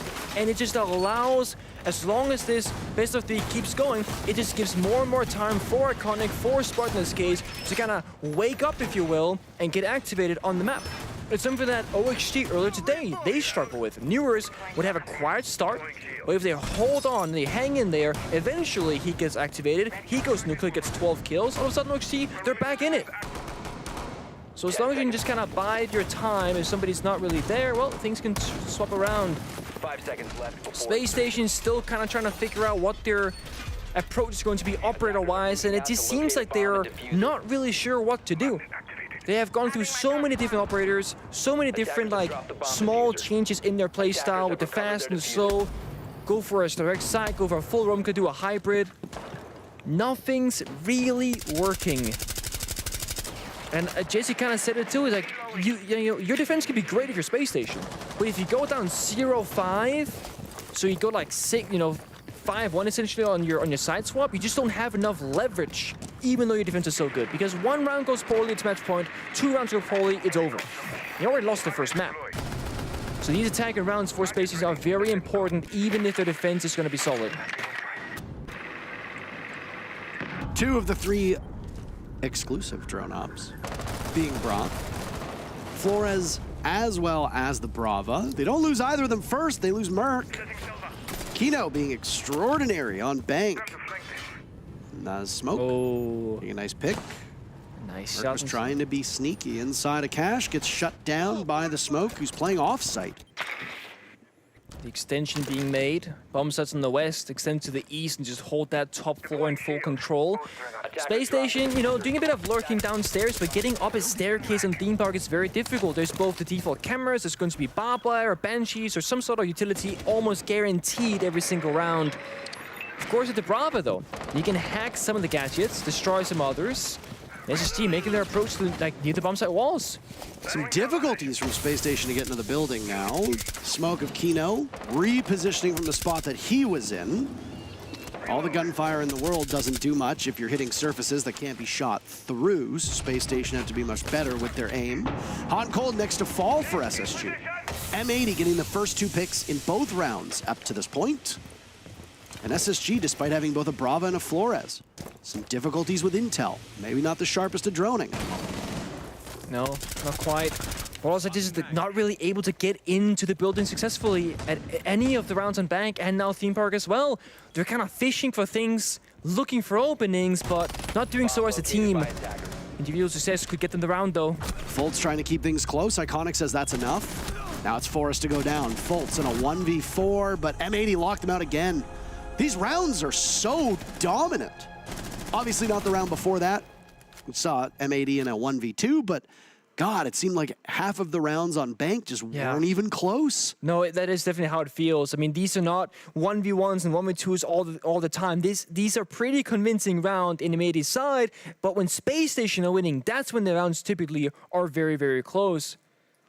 And I mean, it's always hard with operators and what to play and what to ban, etc. And I am just very curious if Space Station are comfortable playing the Monty, if it would be worth to leave it open to play it, even though Kino and M80 themselves could bring it when things change around. But that's just theory's sake. That's not the case here at all. Cannot change the past, the operators that were banned out. Bomb side rotation actually kind of being completely thrown up in the air right now. Starting lap, then going dorms, then going Armory Throne. We almost exclusively see this bomb site of Armory Throne being played at every single chance possible because it has been for a very long time one of the highest success rate bomb sites for the defenders, together with that lap bomb site. 10 seconds remaining. Extending above now, M80 is going to do. Frost being brought with a high frequency right now, an operator that was banned very commonly yesterday against M80. Every single game. Map, yeah. Every single game. Game/map, yeah. Yeah, whichever. It's a hard one. Undefined map match get used a lot, almost interchangeably. Yeah. Barricade and reinforcement is my stumble. Yeah, okay, that's fair. That's fair. Reinforce the door, barricade the wall, I don't know. I use barricade interchangeably, that's the bigger one. Like they barricade themselves or they barricade walls when in all reality it's obviously different. Yeah, that's fair. Anywho. Talked about it in the previous round. They brought the Brava, they brought the Flores. I know that they're not necessarily for scouting, but SSG still looked very unsure of their footing getting into the building. They brought the Brava again. It's another player who's going to be on it. Merc looking to kickstart his own offense, sitting at 0-2. Still early. Still time to sort things out. Oh, no. They got the lineup. Whereas Sami's standing in that corner where the vase is broken, you can just throw the impact, and because it explodes mid-air due to range, it will almost guarantee get the exothermic charge, even when put down crouch level. The one way you can circumvent it, you destroy the soft layer of the reinforced wall with a block or a sledge, and it can't get it. But the thing is, they don't have those operators. So this is a difficult position for SSG to be in, and it's why Thermite on this particular bomb site is hard to play. Hey, Space Station has got their very first pick of this map. That's huge. Fultz taking Gomez out of action. Now, if you look at the lineup from SSG, there's no smokes present. You only need to deal with the flashbang, so a Warden might not be the most pivotal operator when it comes to utility. But you've still got a 1.5. You've still got Gomez, who's had a relatively good day, and you find yourself now behind. Yep. Also, I believe the second exothermic charge also got impact trick, now forcing the Selmas out instead, but it's not in a very nice way to get into the bomb site walls. And to make things even worse, there is no more hard breach from the attacking lineup. So they can't get the yellow wall, they can't get the barrel wall, they only have the singular breach to work with, and then maybe a few cluster charges to make things chaotic, but that's all they have. I mean, those cluster charges on this bomb site can do a lot of damage. The way that the cluster charge spreads is predetermined, so they know exactly where to go, how to avoid it. Merc gets on the board for SSG, finally his first kill of this map. Force drops to Iconic. Again, former teammates. And Iconic capitalizing off of it. There are those flashbangs. You don't need a Warden because on the ground, the Scorpion in the hands of Spoit can tear right through you, and that's exactly what happens. But Iconic finding that blind spot, getting on in, and M80 is rebuffing them. A 2v1. J90 toiling, twisting the moment he hits that Kiba barrier. They're gonna know. How does he play it? A vault over. Uses a chunky monkey, but he's got a good gun in his hands, and Diaz shuts him down. You can hear him coming. You know exactly where he is. You just gotta wait so patiently. M80 streaking yet again. SSG only winning 3 rounds so far. M80 started off the first map of Bank 4-0. They've started off Theme Park 3-0 now. Yeah. Except the difference is that this is not their map. Yeah, see, that's the big kicker. And the thing is, Space Station, I mean, or any team for that matter, you can lose in a lot of different ways, right? You can make the wrong decision. You can make no decision at all. You can lose on gun, opportunities lost, also utility. In that round on Armory Throne, they actually, in my opinion, lost the entire round due to sheer strategical aspects of the game. Exothermic charges both go out on the same wall twice in a row, and the same Asami player will impact trick both charges. Then Selmas go out. It creates a very, let's say, not preferred method of entry. You gotta crouch on through, it's awkward the angle, the throne kind of covers things up for you, and to make it even more difficult, the Asami Kiba barriers, they will patch up the majority of the breach, making it even more difficult to get any line of sight. In a perfect world, you throw out the Selmas first. You force out some of the impacts, let's say one of them, that only leaves one spare, then you're guaranteed at least one of those 2 exothermic charges to go off, and then the last 2 Selma charges can go elsewhere, like the yellow wall, like the barrel wall, and you establish multiple areas you can enter from, pressure points, of course, etc., and you got the hatch drop like we saw them attempt, although it wasn't fully successful because the flank from Iconic shut it down right after. So SSG, they tried to go for the right approach, but it was just answered and countered by M80, and that seems to have been the story so far in both Bank and Theme Park.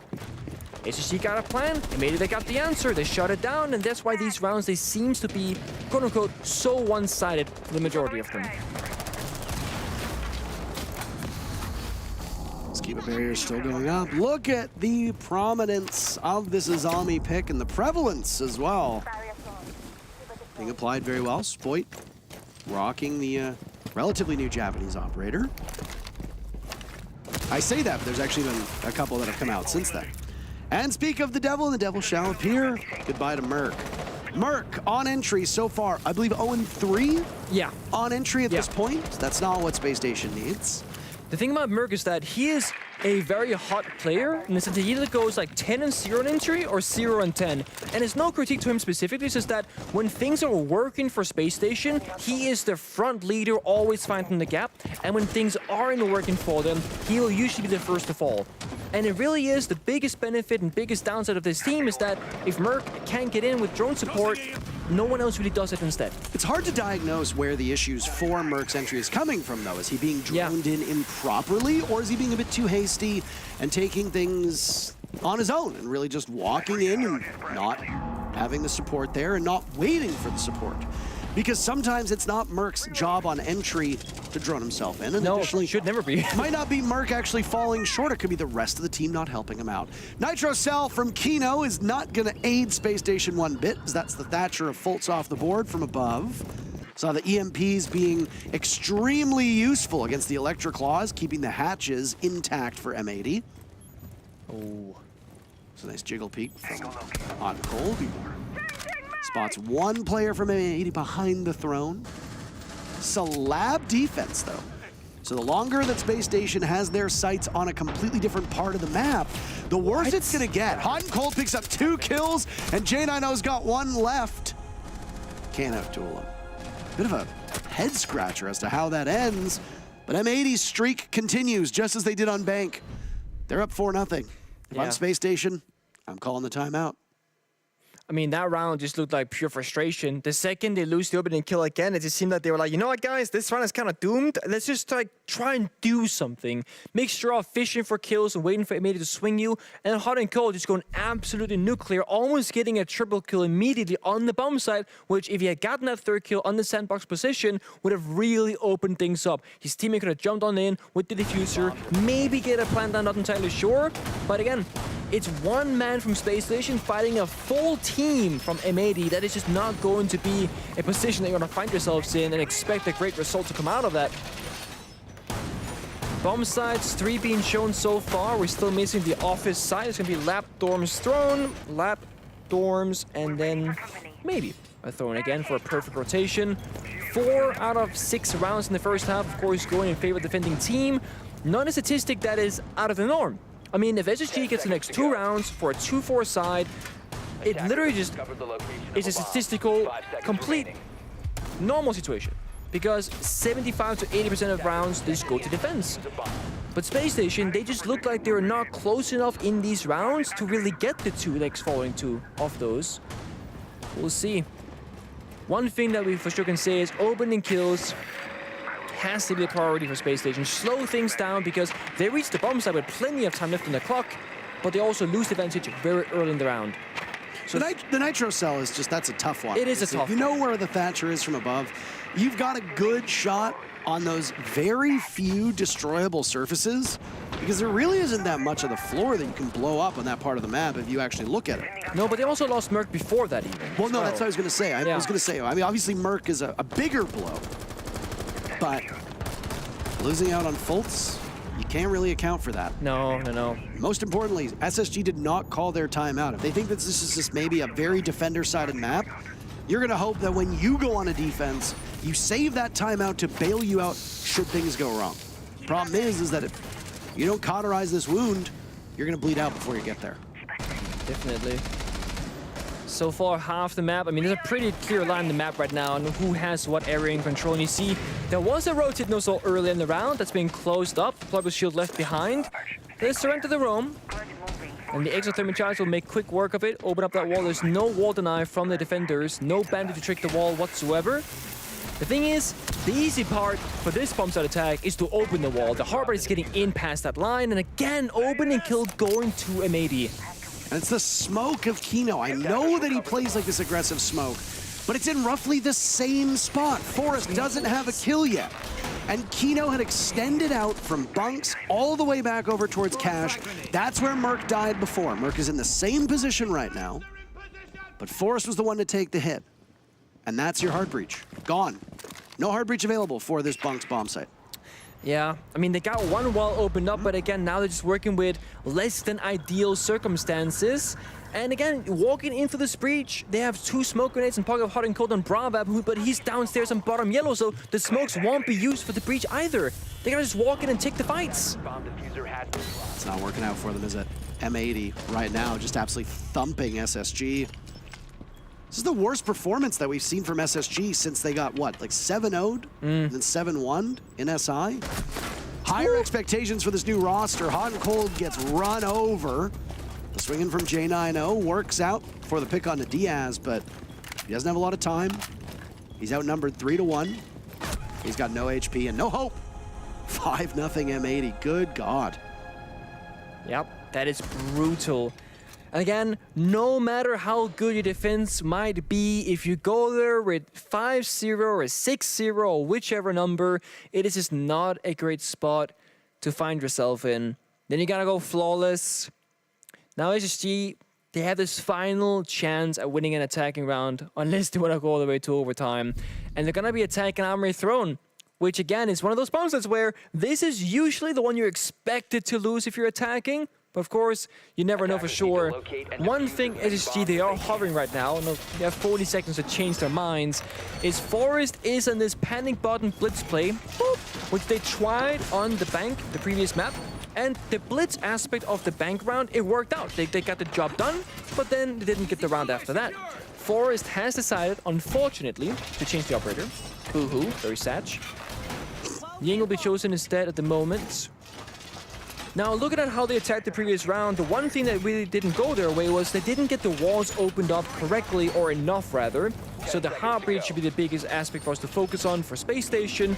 Or with the Jackal of Merc, maybe they opt for a bigger roam clear approach this time. And the thing is, maybe they are very much roaming. I mean, you could argue that maybe a blitz rushing the bomb side in this particular round, knowing what we know as the observing aspect of this with the top-down view, it is so free to rush the side from maintenance window straight on in.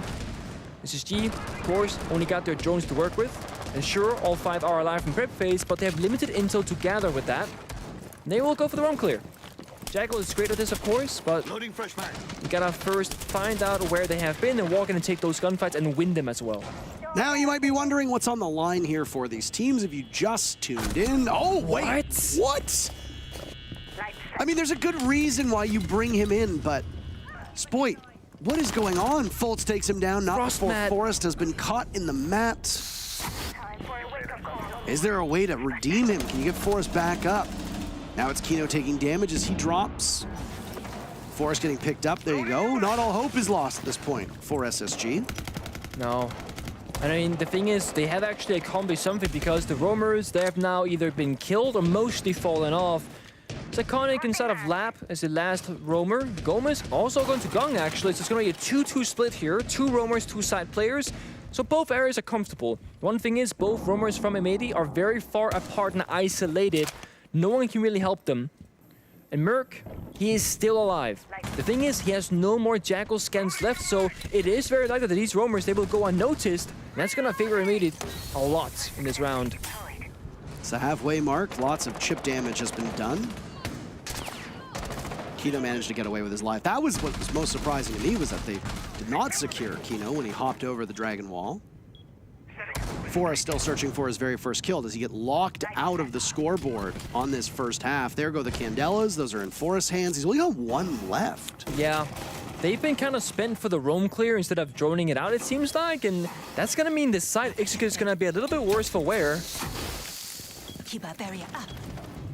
Thought they were going to challenge it on the breach there, but no, they thought differently of it. They found Iconic instead. They do challenge that, though. Hot and Cold has been magnificent. It's easily been the biggest and best for Space Station. This is, oh God. That's an angle being held right there. Gomez now, retaking Dragon. He can play from above. Tears through SSG. Goodbye, J90. Good night, Fultz. Forest and Hot and Cold both have 1 foot in the grave, holding hands, waiting for the fall. Forest stunned from the Gushmat above. The only player still with full HP on the side of Space Station is Merc with a single kill to his name.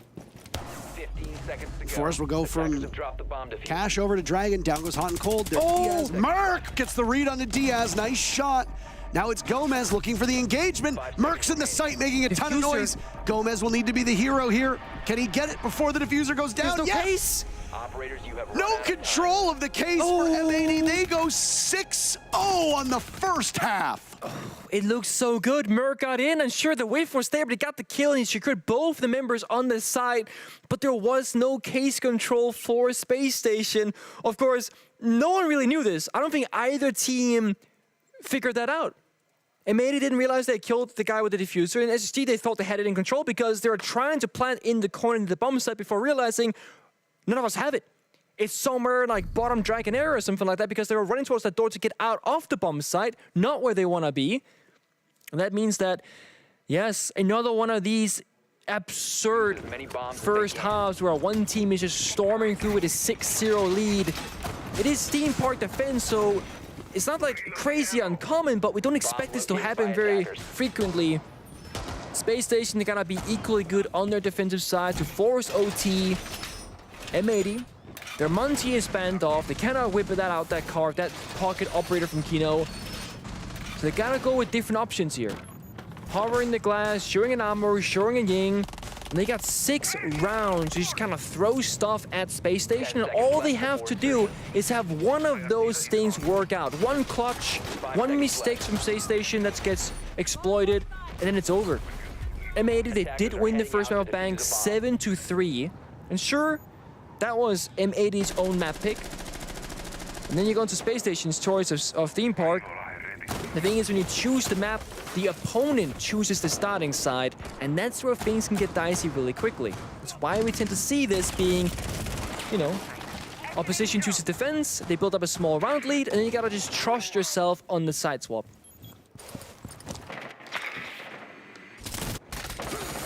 Well, this is certainly a disappointing series at the moment for Space Station and for their fans.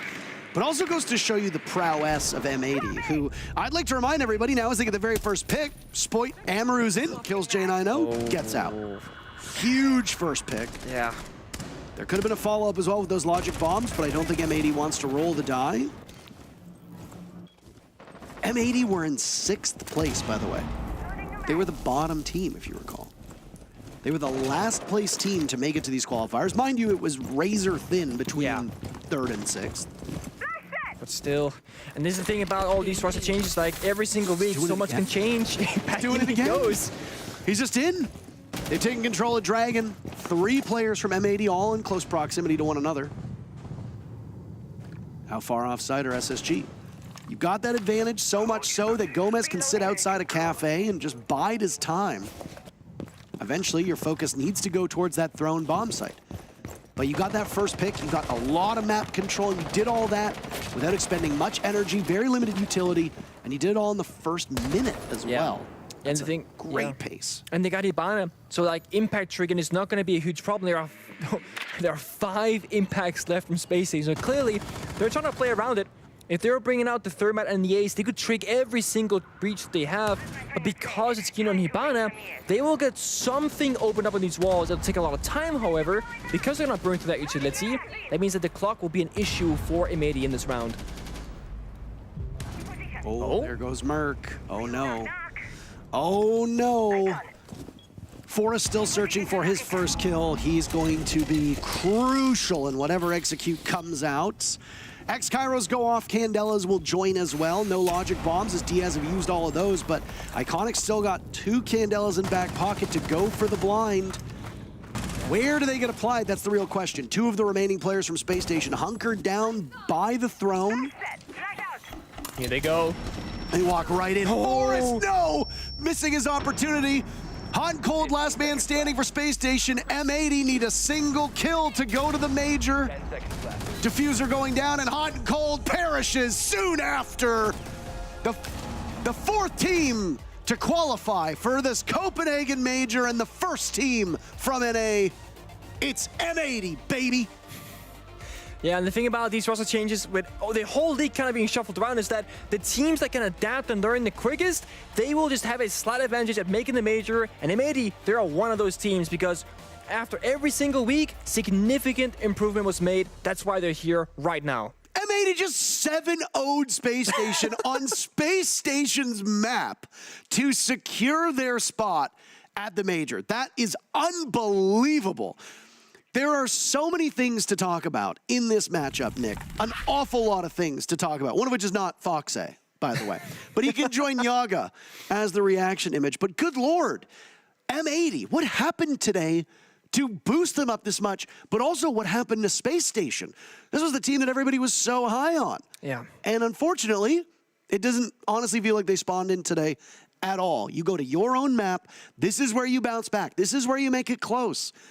It doesn't really bode well for SSG at all.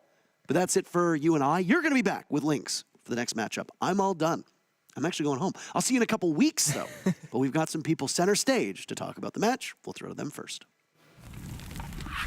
Thank you, Parker and Pangu. I mean, what an incredible way for M80 to secure the first team from NA to be going to the major. I mean, they do it on SSG's map. Just having a look at how that went. I mean, it was an absolute slaughter, to say the least, Jesse. It's so tough to attack this map. It's always difficult picking onto Theme Park because you know you have to start attack, and SSG really dropped the ball. You can't discount M80 either, of course, but Spoit played fantastically this game. His entries were ridiculous, always coming out ahead of Merc, who, on the flip side, really wasn't able to win any of those entry duels. I thought Iconic was doing really well in the entry too. Had a couple of clutches in there, but they're always in good position to get those clutches. It didn't feel like you needed that luck. You didn't need somebody to have an amazing play to be able to clutch those rounds. Even in the 1v2s, it felt like they were in strong position, CJ.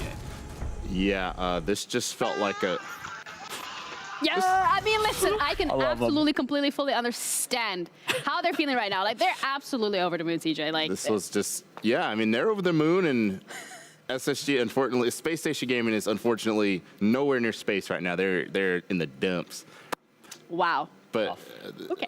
wow. Yeah, we just went there. That's okay. That's fine. That, I mean, okay. Wait, actually, no, maybe it's not that bad, because, you know what, we didn't really talk about this, but, like, Yeah.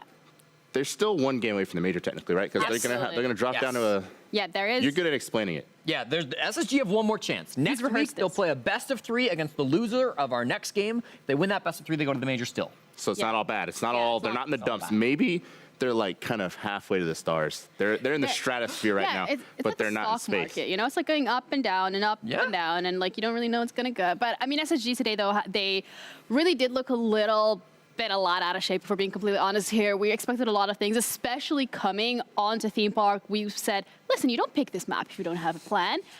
But the plan, where? I think they had a plan. I think it was just some clerical errors. Maybe they miscalculated the map.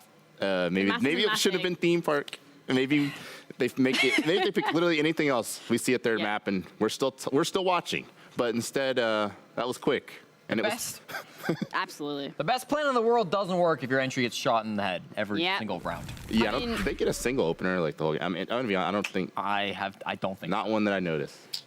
That's all right, because we can actually speak to Iconic, the man of the hour right now. So first of all, congratulations. Can you just express the emotions that you're feeling right now? The first NA team confirmed in the major.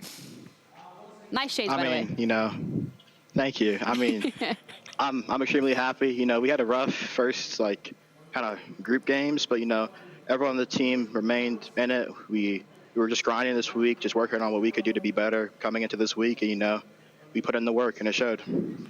Yeah, Iconic, I want to dig into that a little bit more because it felt like through the first couple of weeks, you know, the group stage, things weren't maybe clicking with you guys, the new players, Spoit and yourself, jumping onto this roster. You know, what changed in the last kind of week that turned you guys into such a powerhouse? Because both yesterday and today, you played phenomenally.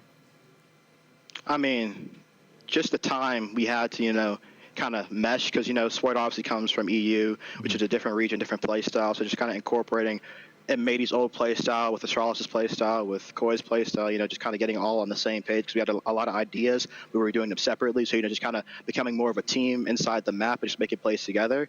That's what we did, and we just worked on that this week during practice, and it led to a win on game day. Honestly, Dave, I ain't got a good question.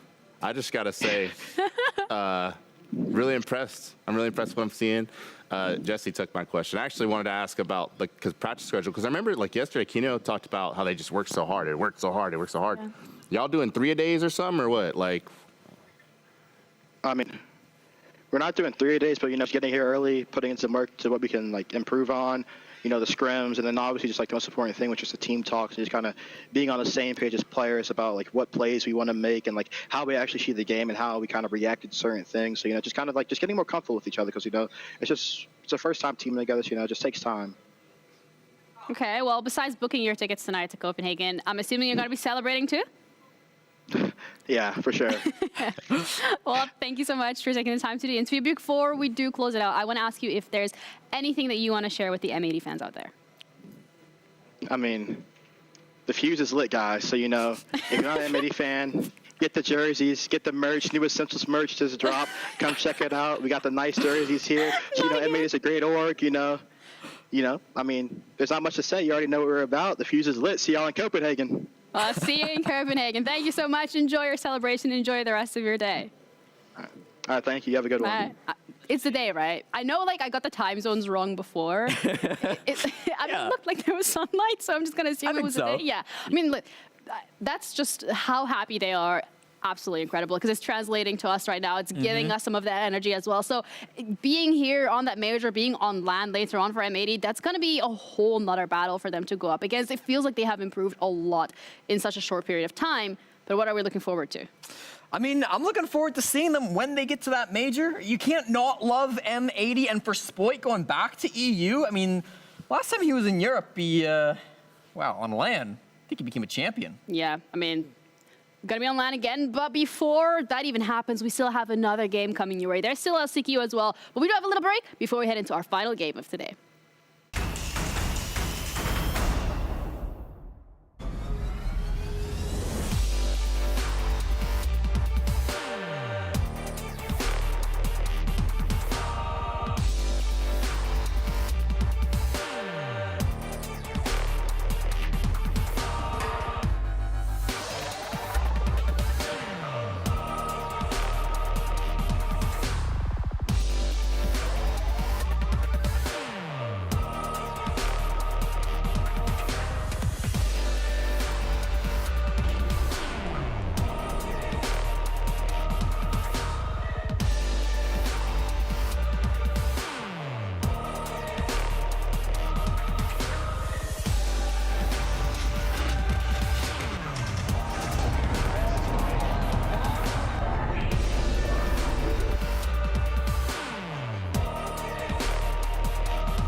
Hello, everyone, and welcome back to Blast R6 NAL. And we only have one best of 3 left for you this evening. We've already concluded 2 games, with the first one being won by Oxygen, who are now securing themselves that 5th place.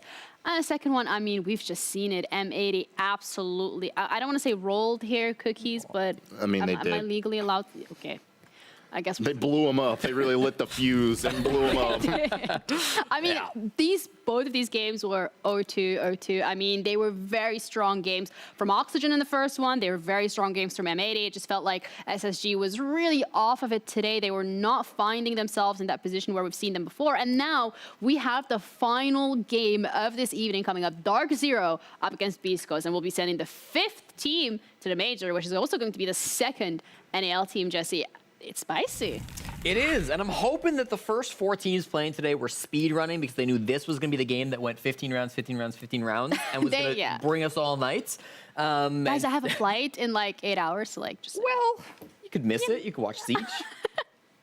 I could, you know, prefer not to miss my flight. But if that does happen, then so be it. Because this game specifically, Cookies, I mean, after what we've seen yesterday from BeastCoast, my, oh my, they are an absolute tear. Okay, they are literally gunning through what's going on every single team that they've been up against. I mean, yesterday specifically was just a little scary. Yeah, so the story yesterday was, I guess it was a story of rematching. So they had lost to OXG in biblical fashion in like the opening weeks of the season, turned around and put together that performance yesterday after a couple weeks of practice. And now this is the same story with DZ. DZ also beat the brakes out of BeastCoast earlier. Yeah. It was like Hyper's reunion, or however you want to call it, with his old team. It didn't go his way, but I'm thinking this time around, BeastCoast is probably going to be more prepared for what DarkZero brought, because DarkZero came out with this. I guess the other story today is shields. Every team's shield abusers. DarkZero started DarkZero, and DarkZero isn't typically that, but they started suddenly bringing like the Montane against BeastCoast, because I think they saw that Mirage was doing such a great job, like pulling this Astrala style like blitz rushes against BeastCoast. Yeah, really gave them issues. So DarkZero copied it. Yeah, we're gonna see what BeastCoast's answer to that is today, because I think they're gonna do a good job of like answering and calling back and like adapting to what they got deleted by earlier this stage. I mean, especially as well when it comes to BeastCoast here, Jesse, they're one of those teams that are DarkZero. They're one of the teams that have been quite consistent overall through the entirety of the league. I mean, I'm going to say here and be maybe one of the most consistent teams that we've seen. When it comes to that prep, I mean, they are honed in. They have a goal in their mind and they're going to go for it. But with the improvements we've seen from BeastCoast, how are you weighing this one up? I mean, I think DarkZero been the consistently best team throughout the stage so far. Maybe it's like I don't think it's a hot take at all. I mean, BeastCoast have been good recently. Lukewarm take. Sure. I mean, DarkZero have been really, really solid since the beginning of the group stage, now up until here coming through into the playoffs. You know, they're a team that are kind of built with great players who have been pretty consistent. Pambazu's been one of those guys who I think most games he's been showing up, had fantastic entry stats throughout the stage so far, has been really putting on a strong performance in favor of DarkZero. Yeah. But he has had some lower games. We've got his stats now being pulled up. This is throughout the stage that he's played so far. You see that entry, 20 and 13. He's been fantastic so far for DarkZero. I wanted to compare him to Hyper, because Hyper is obviously, you know, he used to be on DarkZero, was on this squad for a really long time, and he did struggle the last time they met, as Cookies had mentioned. But since he had such a good game yesterday, since Hyper was, you know, having so much success when BeastCoast won their match, I'm hopeful that they can turn that around, because Hyper is a player that we know can be so good and was so good for DarkZero. I'm hoping today he can turn that performance around and really show his old team up. Okay, Cookies, and when we're looking at individual performances potentially coming out from the side of DarkZero, are there any players that you think have potentially, do have that potential to just pop off? Gavini. Gavini's pizza slice. Like, one of my favorite players of all time. Okay. The guy is also playing really well alongside Pam. Because the thing is, like, we roast Soniqs and Grixer and like how he just kind of baits off somewhere, right? Pamba does the same thing. Difference for like DarkZero is someone like Gavini and of course NJR as well. Like, they're all working together super well to capitalize off of Panda's lurks, and it all works, and it's just so like annoying and terrible to deal with. Also, I think people really, I don't want to say discredit, but like they're slanderous towards Achieved, right? People are saying he's bottom rated. Yeah, I don't care about no ratings, bro. Achieved's droning, he's playing sight, like he's playing he's not like he's not like being egregiously bad or anything. I think sometimes in that regard, ratings can be really misleading. And I think he's playing well, and he can have a big game today, too. Yeah, I mean, he's got it going on, but another thing that we have going on is going to be the maps that we're going to be having a look at, because, again, this is a best of 3, which means we're going to be looking at more than just one. Starting off with Theme Park, Oregon Skyscraper. Look, I'm just happy that there's no border, okay? First, best of 3 without a border. I'll take back-to-back Theme Park if we can avoid border for another time today. Interesting pick from BeastCoast coming out. I thought it's been a great map for DarkZero historically. 3-1 on this map at Invite, and then their one game in stage 1, they won it as well. Now that was an 8-7 over Parabellum, probably the worst team that we had. Yeah, we don't look at that stage. But even still, I mean, that's a win. A win is a win, right? And for BeastCoast, they won this map for the very first time against M80, their final map of the group stage, much more dominant, 7-3. So I see the logic there, but I'm looking back at the history with DZ on this map, and I'm a little bit concerned. Interesting. I mean, I'm looking back at the history of, I'm going to have another Mr. B rambling moment here. Like, let's go.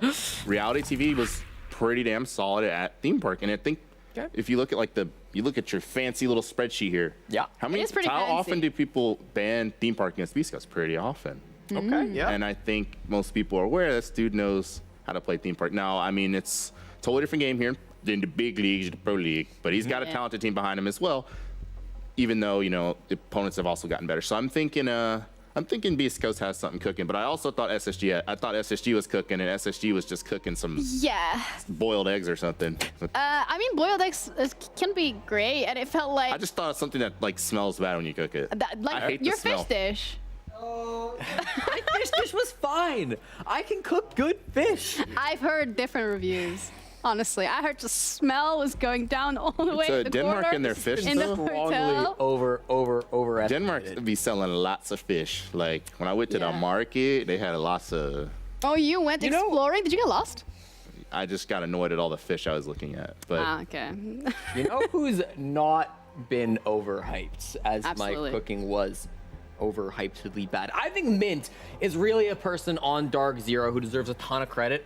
I think he's been one of the best coaches in NA for a very long time, and his TAC timeouts throughout the group stage I thought were perfect. DZ had an incredible win rate. They would lose a couple of defenses, right, on a couple of those games they used to play. Mint would call a TAC timeout, and it felt like every single time DarkZero used that time to bounce back, to adapt to what the attackers were doing, and to really focus in and punish what was going on the attack. So I think that Mint is like a great player to focus on and to take focus away from my fish dish, because he really has been a standout coach, and he's been on this team longer than I think any player. Is that correct? That feels correct. I mean, certainly, yeah. You got the spreadsheet with the color-coded spreadsheet. You got it all going on. Yeah. But by the sounds of it, and I think, again, expecting it coming into this today, BeastCoast, DarkZero, this is going to be very tight, close-knit match. It's just going to be down to whoever is going to hit the ground running, first of all. I mean, especially when we're looking at BeastCoast, they're one of those teams that they thrive off of that momentum so much, and they just keep it going. Yeah, I will say, when DarkZero did a great job against BeastCoast earlier, and they did a good job at like kind of isolating and making it impossible for a guy like Hat or Hype or like stupidly talented players on BeastCoast. Really like when they're isolated and they're kind of cut off from each other, and they're fighting in shields that you can't shoot a shield in the head. Yeah. It is just. That would be nice. Well, unfortunately, you can't. There's not an operator like that yet. Yeah, leaks. Could you imagine like a defensive Cali that like shoots through Monty? But that's not the case. Yeah. So BeastCoast has to find out a way. They can either ban it or whatever. But they're gonna have to deal with that. And I would imagine, especially with the Mint influence, Mint likes his shields. We know this historically. Yes. Oh yeah. And I bet you that had a lot to do with why they brought that out and why they had so much success in that game. And yeah, BeastCoast has to find an answer for that. So when it comes to predictions specifically for this map here, Jesse, are we leaning BeastCoast? Are we leaning DarkZero? Because like I'm not gonna allow an I don't know answer. I won't give you an I don't know answer. I think Ooh. BeastCoast are in a little trouble. I think DarkZero, historically, a great theme park team. I think we've seen what happens when you pick theme park as your map in a best of 3. You have to start on attack. and Cookies is like... You really struggle with that. I think theme park is a map that BeastCoast may end up regretting picking. Yeah, Cookies is not All right, agreeing. BeastCoast's biggest fan. Tell me why I'm wrong. To try and actually de-escalate the situation here and make sure that they don't, go at each other IRL instead of in game, we're gonna throw it to a break. We're gonna calm it down, and then we're gonna be back with theme park with our casters.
Or what?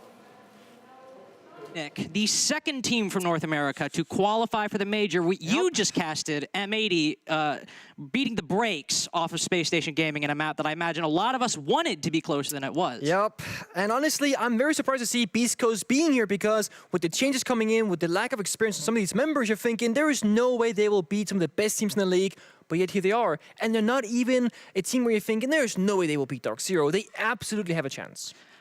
And I'm very happy that we're at that point. Because, I mean, you know, right? me and CJ, we're big Mr. B fans. We love reality TV when they're in Challenger League. When we saw that Mr. B and Hat, in this case, there was a rumor Tristan might have got picked up, but Mr. B and Hat, both of those star performers on BeastCoast so far. The fact that this is even a contest, and many people were predicting who'd be bottom 3, Mirage, Parabellum, BeastCoast being the third team in that conversation. The fact that they are here, the fact that they can beat some of the best teams in the league is great. But DarkZero, first place team coming out of the group stage, do you think that might be too tall of a task? Yeah, I mean, they also got a major championship underneath their belt from last year, That's right? a year ago, though. I mean, it's like, okay, let's be honest, it's almost a year ago at this point. But I still think it matters because it speaks to who's in that roster. Canadian, maybe, right? So you kind of have this, like, you have Canadian up against Mr. B as, like, the IGLs of the teams. All right. One has won a major, a 6 invitations. Like, he's played Challenger League. SFCL Tier 3 North America. Like, come on. Fair enough. But still, they're quote-unquote evenly matched, and that is incredible to say. And the thing that is very interesting about this match is that they're going to go to Theme Park first. Yes. It is a map that both teams can play very well. DarkZero played it, I think, the most in all of North America in the last year or so. And it's a place where you got to problem solve very effectively. And that's where, again, Mr. B, Canadian, we got to kind of see who can lead their team on the attacking side better.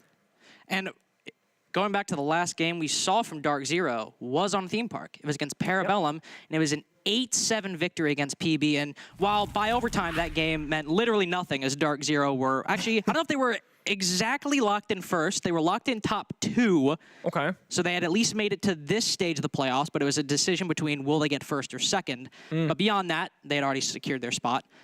It was a very difficult game for both teams on the attack, but DarkZero in particular, Parabellum were able to run up the score 5-1 on their defenses. So if DarkZero, that being the last time we saw them play, maybe haven't fixed that drone economy or haven't fixed that problem solving you're talking about, this could very well be a BeastCoast game. But of course, DarkZero, they're the ones starting on the defense, so they'll get the advantage of that side to start. That is, so operator bans are happening now on your screen, and DarkZero bans first, and they will take Ace out of action, which actually, for Theme Park, not a very common choice to go for. Normally, we would see the Hibana or the Thermite if you were to choose a Heartbreacher, and to be quite frank, it's not very common to see a Heartbreacher ban at all on Theme Park in the first place. And even then, when you think about some of the hard breaches that get played, as you said, Thermite is the main one that comes to my mind, going to open up that maintenance wall, for example. Every But, single time. I mean, we saw DS Lucas, how effective he was able to impact trick those exothermics last game. So Ace maybe being a bit more of a higher priority target in DarkZero's mind. BeastCoast banning the Ying makes perfect sense. It's an operator they've banned before. It's an operator that's been banned against them. It's one of the most banned attacking operators in the league at the moment. The most banned attacking operator in the league at the moment, if I do believe. BeastCoast following up on their defensive bans. Take out the Solus, and I imagine from DarkZero we'll likely see a follow-up and a response with some Valk or Azami, maybe. I was going to say Valk, Azami, and Mirror are the big 3 that I'll be looking at right now. And of course, the Solus ban is a targeted ban towards Canadians, specifically in DarkZero.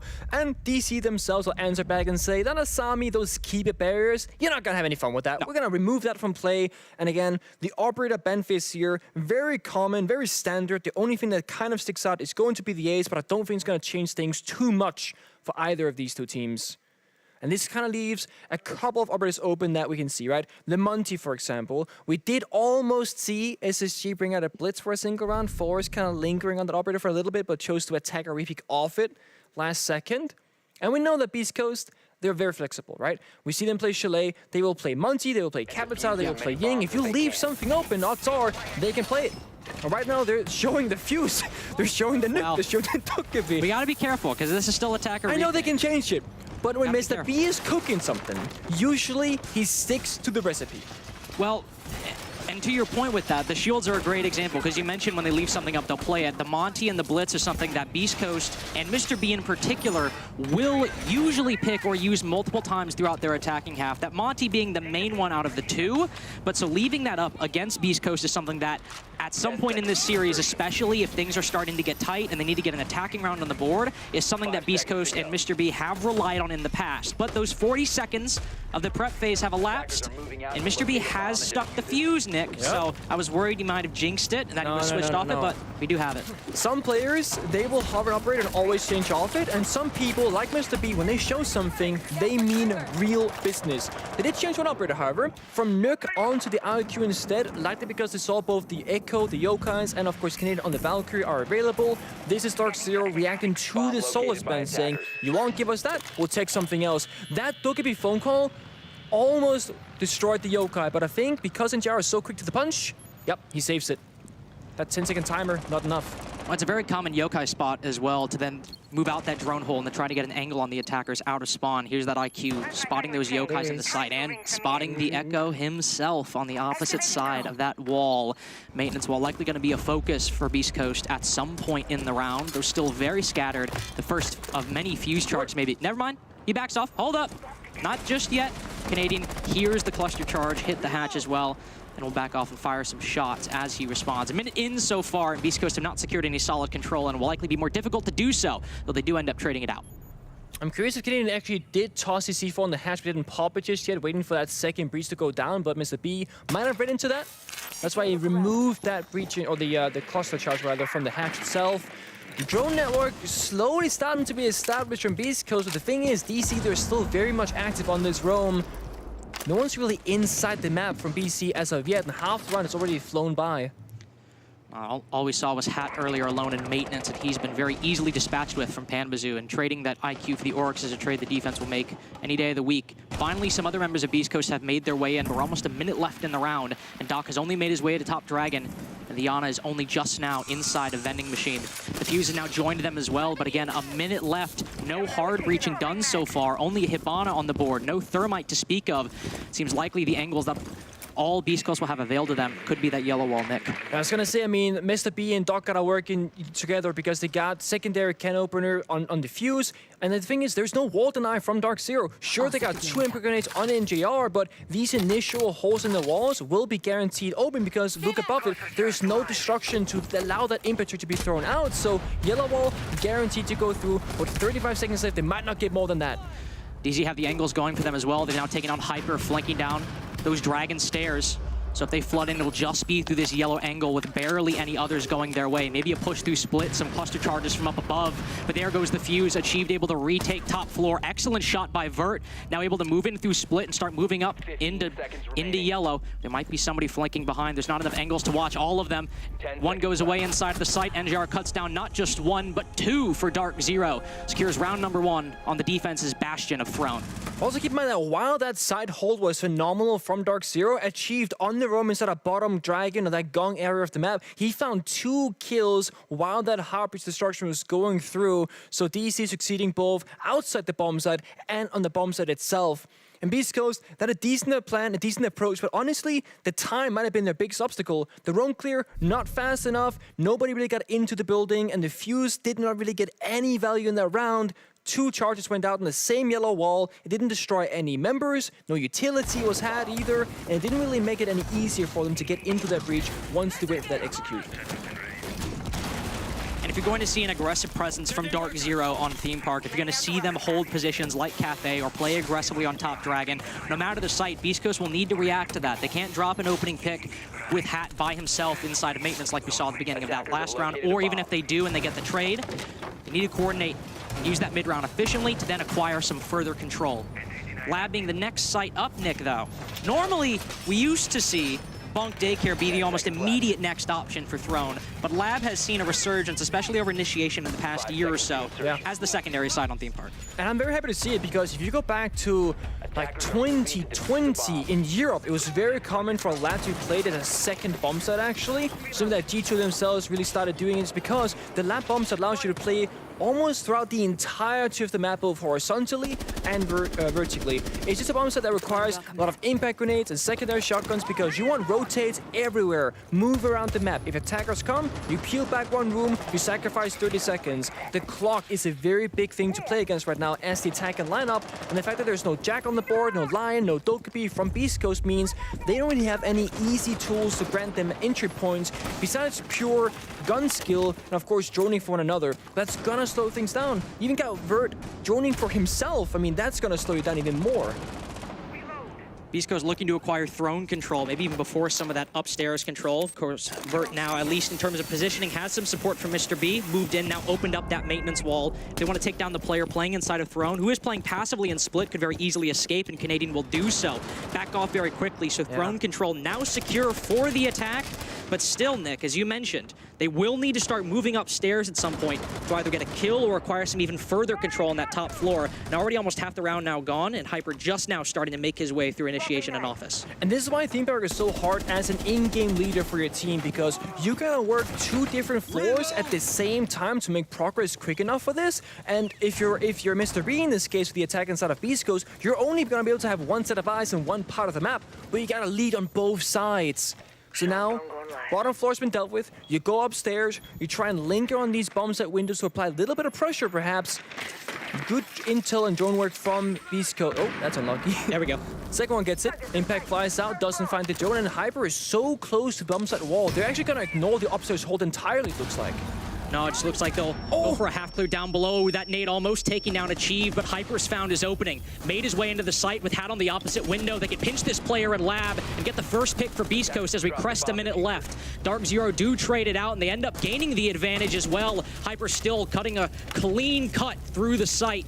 But now back to a 3v2. Hyper on low HP as well. Both him and Hat, who went for this lab clear earlier, the only remnants of BeastCoast's attack, but they might be able to just get the bomb down. DarkZero retaking from Arcade now that the attackers become the defenders. One inside a bathroom, the other two coming from main lobby, but two DarkZero defenders on low HP. This is winnable for BeastCoast if Hyper and Hat could just watch the necessary angles. One Goyo goes off that actually cuts off Gavini's entrance, but he still wins the fight anyway. A 1v3 for Hat with the DMR. Could find Achieve, but no. As soon as he peeks, Achieve swings. 3 kills for the Arunis so far. DarkZero's second round off the defuse. Honestly, when that Vulcan canister blew up inside of that bathroom area, I thought that might be the done deal for BeastCoast, because now the Goyo cannot make any progress inside the bathroom, but the gunfights in DC, they're just hitting their marks and getting their kills, and they overpower in that 3 versus 2 despite being so low on HP.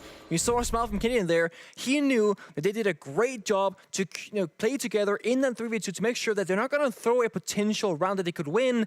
And BeastCoast, being a momentum-based team, being down 0-2, not necessarily a very familiar position for them, will call an early tactical timeout to figure out how to get at least 1 or 2 attacking rounds before that side swap. If it's going to be like Theme Park, where it's often decided by how little attacking rounds you can get compared to maybe a 5-1 or 4-2 defensive half for each team, this could be a very good timeout. As you said, BeastCoast very momentum-based, but also so far, they have tried to go about these theme park attacks with maybe not enough control, only getting thrown, only getting maintenance. They had Doc upstairs to maybe catch anybody rotating up above, and they were able to end up getting the bomb down, but it still resulted in a situation where it was only Hyper and Hat putting the diffuser down, still at a disadvantage against the DarkZero defenders. So they made it into the site, they were able to get the bomb down. DarkZero had that control up above to then go for the retake later on and outgun BeastCoast once they were down on the site. So this tactical timeout, BeastCoast will look to take their first attacking round on Bunk and Daycare in danger of DarkZero getting a flawless site rotation. Honestly, the lab defense that we just saw, I honestly think that BeastCoast might have just had like a very small flaw in their communication, because when Hyper was deep inside the bomb site, it looked like the lab area was entirely clear and the stock area, well, that's where the Capcan was. So when Hyper kills the Capcan, goes, guys, it's clear, run on in. But then that other member that was hiding in that was, went unnoticed, he gets 2 kills and just really slows things down. If that member wasn't there, or if he had been killed by Hyper, all of a sudden, instead of being a 2 versus 4, it's like a 4 versus 4, and that would have favored BeastCoast significantly. That's the thing, one corner goes unchecked, undroned, left untouched, all of a sudden, they might get backstabbed, or somebody's hiding there. And now see, this is where things are going to start shaping up differently. BeastCoast starting to flex out their various styles of Rainbow Six Siege, as Mr. B will now go on to that ever so favorite Monty of his. That was how they actually managed to get some great success on Chalet. Sure, a very different map than this one, but it works in the same philosophy as Chalet. You will walk in with the Monty, apply a bunch of pressure, defenders are moving around, they can't really deal with you, and then your teammates, the aggressive players, like Hyper, like Hat and Vert, they will play off that Monty, and because defenders are moving around so much, you can try and get a kill or 2 with that and build that early advantage. And the nice thing about Mr. B and BeastCoast as well, being so familiar with the Monty, is Mr. B isn't hesitant to ADS with that Monty and actually try and go for kills if he needs to without getting over aggressive. Because sometimes we'll see teams bring that Monty for a one-off and the team just ends up dying around the Monty, not able to efficiently play off of it. So Mr. B can be a bit more of an active participant in the execute without being too over-aggressive, for example. He'll start down in radar, dropping down the hatch and immediately spot that deployable shield playing in initiation. This will likely see the bulk of pressure placed between the attack and the defense in the early round. NGR has that C4 waiting for Mr. B to maybe unshield and give the Warden an opportunity to toss it over. He's contemplating it. They have Gavini around the corner as well. Now that another person is dropped, the Yokai will destroy the shield and not destroy it, but force him to unextend for the time being. But no C4 just yet for NGR, still waiting and just harassing the Monte for the time being. Yeah, it looks like they're trying to do the Echo C4 combination where Echo will stun the shield and C4 follows soon, does either a bunch of damage, maybe even a kill. And of course, Wicked on this Yokai, as long as these drones are alive, Mr. B, he cannot overstep this door path, because if he steps on in and the Yokai stuns him, he's going to be in trouble. Spotted another defender, though. Spotted Gavini tucked around the corner. There goes the C4, but with no yokai nearby. Mr. B's able to shield himself from it because of that shield, but still 2 defenders looking his way. One in the site and one in initiation. But Gavini has to be careful that he's not playing too aggressive, especially now that both Achieved and Panba off the board. Hat lurking around the back, moves through Arcade and gets 2 kills, but DarkZero get 2 in turn. Excellent shot by Hyper. Now BeastCoast have somewhat of a solid advantage. Yeah, the only thing that BeastCoast really loosened that they really want to keep alive was, of course, Mr. B on the Monty, but they're trading in favorable numbers, and they actually use the Monty as more of a look at me over here, while Hat goes to that flank on the cafe side of the map, and he found 2 for the price of 1. That's why BeastCoast are in this advantageous position. Wall, of course, is opened up by the defenders themselves, so they have a pathway into the site. They have no smoke grenades. They have 3 flashbangs, and that's it. They gotta throw those out and then act upon that. That's all they have to work with. Doc will try to make his way into the B bomb site, but what a shot by NJR. Cuts down Doc the moment he lets 2 flashbangs go. Now just Vert and Hyper, the 2 veterans on the roster. Brought in late in the game to join BeastCoast. Hyper will creep his way up the yellow balcony with Vert all the way across the floor with the diffuser. Only 10 seconds left. Hyper trying to find intel as his teammate goes down. There goes one. He knows the position of the remaining player, but only 1 second left, and he peeks the other angle. Puts NGR to 1 HP, but the headshot does him in. DarkZero with 3 defenses in a row. I mean, this is so close in these rounds. I mean, these are the exact rounds that the attacking side, if they were to win them, that's the deciding factor sometimes, because imagine right now, it is 2-1 in favor of DarkZero, and then, you know, it keeps favoring the defenders. We'll likely see a 5-1 or a 4-2 side swap. But because they are clutching out in these dire moments, the 1v1s, the 2v1s, etc., they are building this nice 3-0 lead, very comfortable, perfect bomb site rotation, and the thing is, sure, this map has 4 bomb sites, but only really 3 of them sees a significant amount of play, as well as a good defender victory, just the statistics. And that's the 3 bomb sites that we see so far. Throne, Lab, and Bunks. Very few teams that play Initiation Office. If they do, typically it's with the Mira, and sure, she is in play, but DC so far not used this operator a single time. And now you get to go back to Armory Throne, which is, again, that main site that the defense typically relies on to win this one out. The last time we saw BeastCoast attack Throne back in round number 1, the only main hard breaching they brought were those X-Pyros and were those can openers. No Thermite to speak of, maybe because of the fear of that impact trick from the Echo. That does relegate themselves to doing that yellow push, especially if they aren't able to acquire that upstairs control they sought earlier on in the round. They might pigeonhole themselves once again. We see Mr. B also rocking this fuse a second time. Nick, we didn't see a lot of play from it. Maybe some to clear off.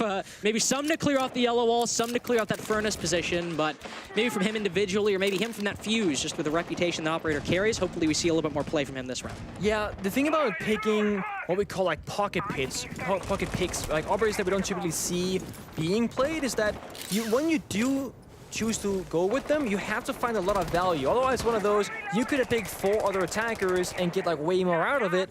Whereas Fuse, it's a niche reason why you pick him up. It's to work either a wall to clear an angle, clear utility, or maybe if you go for that roam clear above, you can do vertical destruction. And there's no sledge or buck available to them, so Fuse would very much be the #1 guy for that. Canadian really trying. Same as last time, right? Canadian's there with Valkyrie, this time it's there with Goyo. Interesting that he did drop the Valkyrie for that Goyo, so even more time wasting on the side for DarkZero. But your point about the fuse, it's also similar with the IQ, albeit to a lesser extent. She has that primary utility that can spot the yokais with the Valkyrie cams if they're up, but that's really all she brings. Not a lot of secondary utility, no frag grenades, for example. So even though there is a bit more of a direct use with the IQ, it's still a similar position where if you aren't able to maybe find some of those yokais or find those electronics, you might be asking, well, why didn't you bring a sledge and build it up to 6 nades? Why didn't you bring a buck to maybe be a bit more direct with opening that furnace position? Either way, Fuse and IQ are the operators they have right now, and for a minute and a half so far, BeastCoast have struggled to gather any control. We don't see Hat pushing directly inside of maintenance and dying early like he did last time. We only just now are starting to see BeastCoast players creep around that top floor and flirt with an engagement with somebody playing inside of office. Panba still opens things up, just like the previous Throne round. Doc, the hard breacher, gone down. If they want to open up that yellow wall, or any wall for that matter, it'll have to be Mr. B. But with a 5v2 now, only vertical and only Mr. B left. At least they can hard breach. At least they can open up a wall.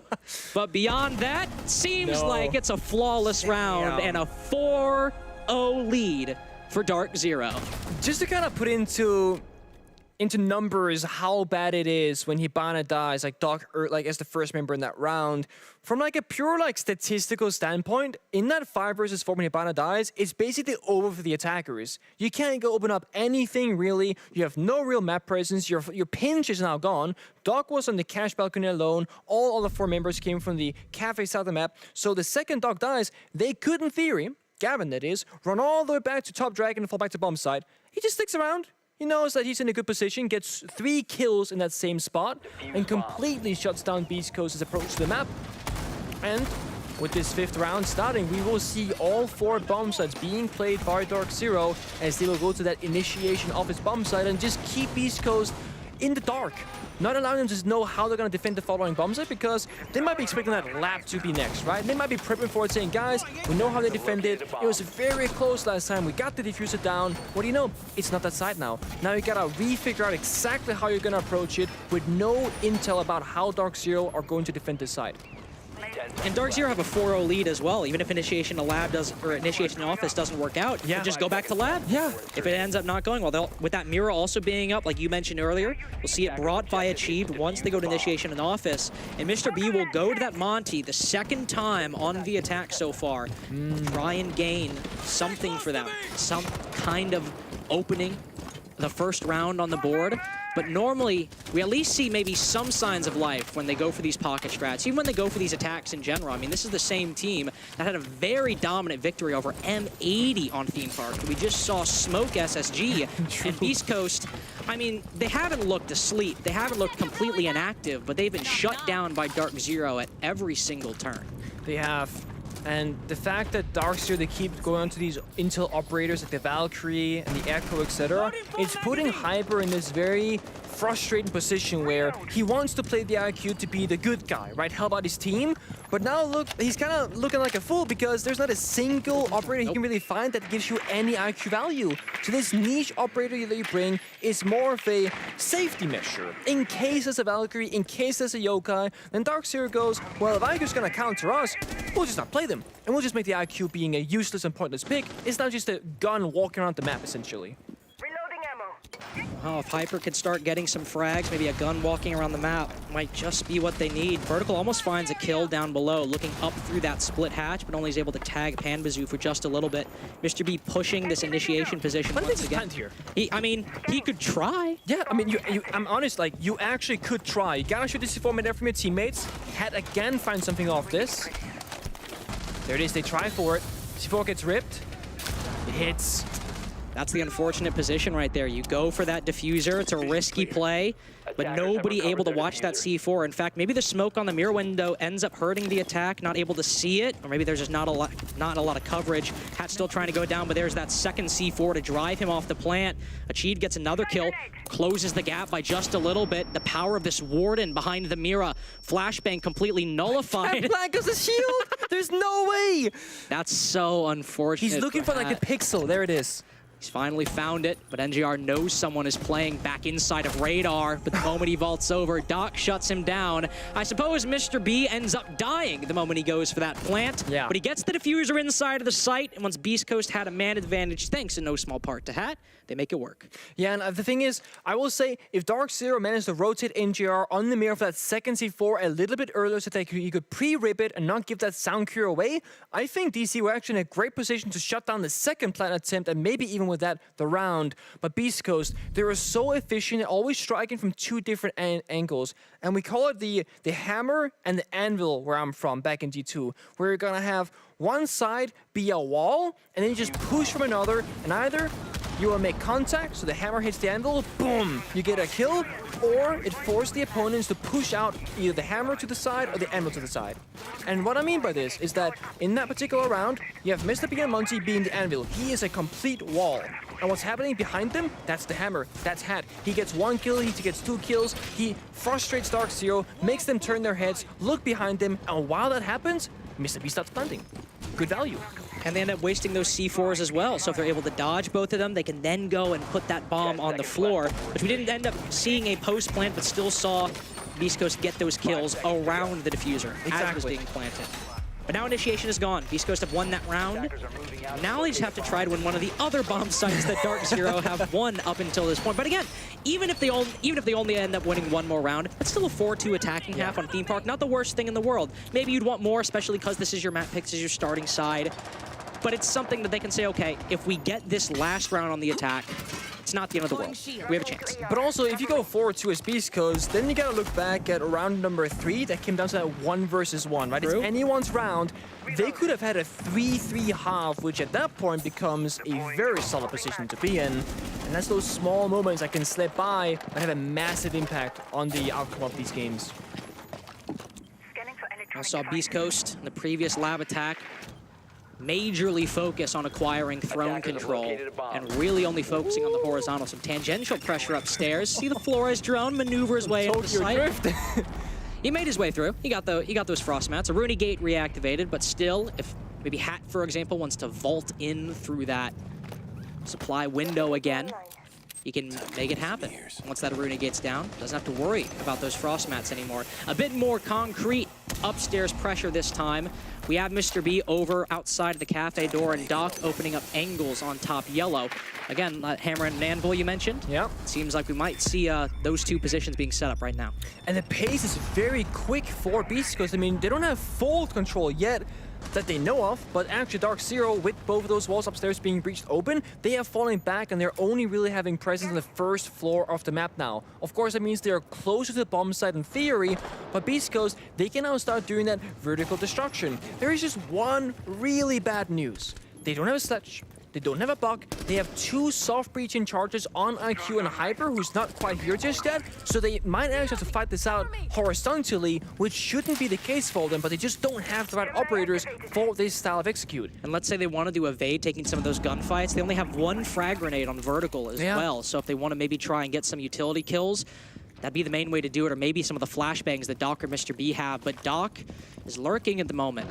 Maybe flirting with something inside a throne, but now he'll move over towards bottom yellow. BeastCoast now starting to consolidate outside the bathroom door. Spots the Goyo, but he gets away, and NJR gets the kill instead.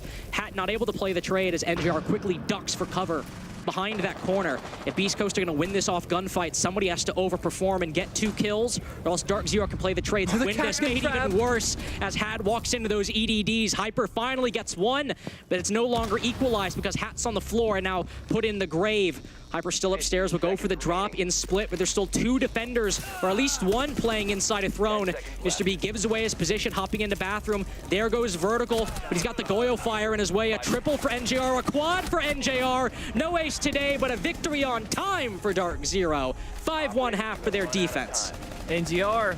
What is that, the highest rated player in NAL? Something like that? Something like that. Something like that. He is playing so well in the last, what, like 5 or 6 months or so? And the thing about NJR is that he's often on the unsexy roles with DarkZero, right? The Thermite, droning, etc., playing that flex support role in defense, but he is quite literally just choosing in the last 5 or so months to get into combat, to take those gunfights, and he's winning them every single time. This guy is picking up aces and 4Ks left and right, and always being rock solid in terms of consistency, and it's been one of the biggest driving factors as to why DarkZero are finding so much success in these last previous 5 months. And it might feel strange to some that he's become an integral part and a veteran member of this DarkZero roster. I mean, actually. Starting back at Disrupt in 2020, making that jump from the amateur scene to Pro League, and then shortly thereafter, before Disrupt even became Astralis, making the jump to DarkZero, and has now been on this team for almost 2 years now, which is incredibly strange to say, because at the time, at the time, that pickup was very, very exciting to watch happen in real time. And now he has become, as you said, over the past couple months, he was already a good player in this roster. Yeah. He has really come into his own on this DarkZero squad, and is looking now to get match point for their first round on attack. Of course, they have to take down Throne. They got to deal with those yokais. Maybe got to deal with that impact trick, depending on what Vertical has, as Mr. B has already used his impacts. But even if that doesn't happen, just 2 rounds of Theme Park attack, with how good DarkZero have been, the odds are certainly going their way right now, it feels like. Also, DC's main focus is probably not going to be hard breach, because look at their lineup. They have no proper hard breaching operator. It's Canadian on Monty with the secondary hard breach in the can openers. And the thing about when you play the Monty, like we saw BeastCoast, is that because you're always going to be in the front of the fight, there's a high chance that Munchie will die in the round. So DarkZero, they know this. They know that they might go without a single piece of Harpy's utility if just one small thing goes the wrong way for them. This is clearly DC trying to go for an effective roam clear, build the lead off that, and then the site will be weak enough in terms of manpower that they can just storm through and overpower them. Prox Alarm signals Canadians' entry into Cafe. Gavini with a hot drone will reveal anybody playing on that arcade balcony. Canadian continues to march up Cafe Hall, spots one inside of bunks, but they are quickly retreating from that very position. All of BeastCoast starting to fall back to that initiation and office side, but this is a very, very heavy roam on the top floor by BeastCoast. 4 players, now 3. Now stacked on this top Dragon side, still looking to take down some drones and stall some more time.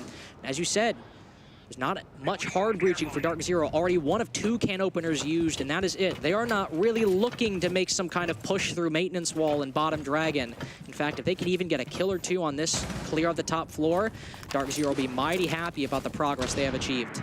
I am curious, there is a world in which BeastCoast, they will read the situation, realize there is no real Harpy operator. They can start counting down 1, 2, 3, 4, 5, all operators and say, guys, our bomb site is so easy to defend. We don't have to roam any longer.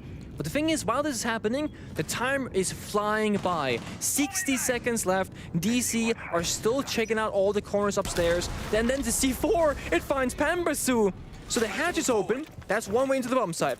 Besides that hatch, they have the doorway in Split, the doorway in Dragon, and a single can opener. But with Munchie being up above, he is so far from any of those hard destructible walls, they likely don't have anything else but the hatch and 2 doors to work with. That is not gonna be an easy task for the attack inside. Good coordination, though, quickly opening up those holes in the floor and furthering that control with a nade into Furnace. Excellent play by DarkZero, despite the very low time on the board. A hatch drop is a little bit easier, though they still have to watch Throne. Gavini sends a nade on in. Canadian will be the first one through the breach. A flashbang also guiding his way. He's made his way behind the pillar, but now this is where the coverage is so necessary. Oh! Vert with 2 huge kills. Might just bring it back for BeastCoast. Makes it 3 with the hip fire, and Achieved is left with a skeleton key in his hand. 1 impactless frag as BeastCoast get their first round on the board this half. How does it happen? I mean, you have Achieved above, who is one of the best vertical operators in the entire world on Sledge and Buck, and he is not watching the only path that somebody from BeastCoast can come from, that double door push between the 2 bomb sites of Throne and Armory, because Vert just sprints in. And it's actually the member on the split door that is covering that angle and not Achieved above. So a slight oversight that really punishes them, and it quite literally is the reason why BeastCoast, they get their second round. We talk about small rounds that might make a difference. That wasn't a 1vx or a 2v2, but that was still a round where if they were just watching Vert push up, he was the main one from BeastCoast, or at least the first one, challenging the Monty as that bomb went down.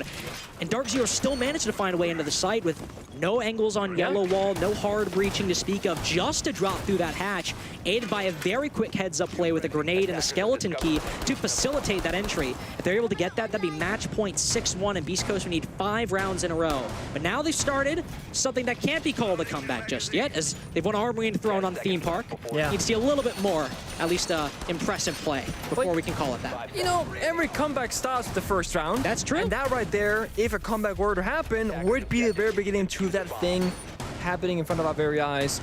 Now, of course, Munty has been what we've spoken about quite a lot, and it's because both teams are bringing this particular operator as the main driving force behind the execute and the roam clear, which both of those aspects of Theme Park are very difficult to do.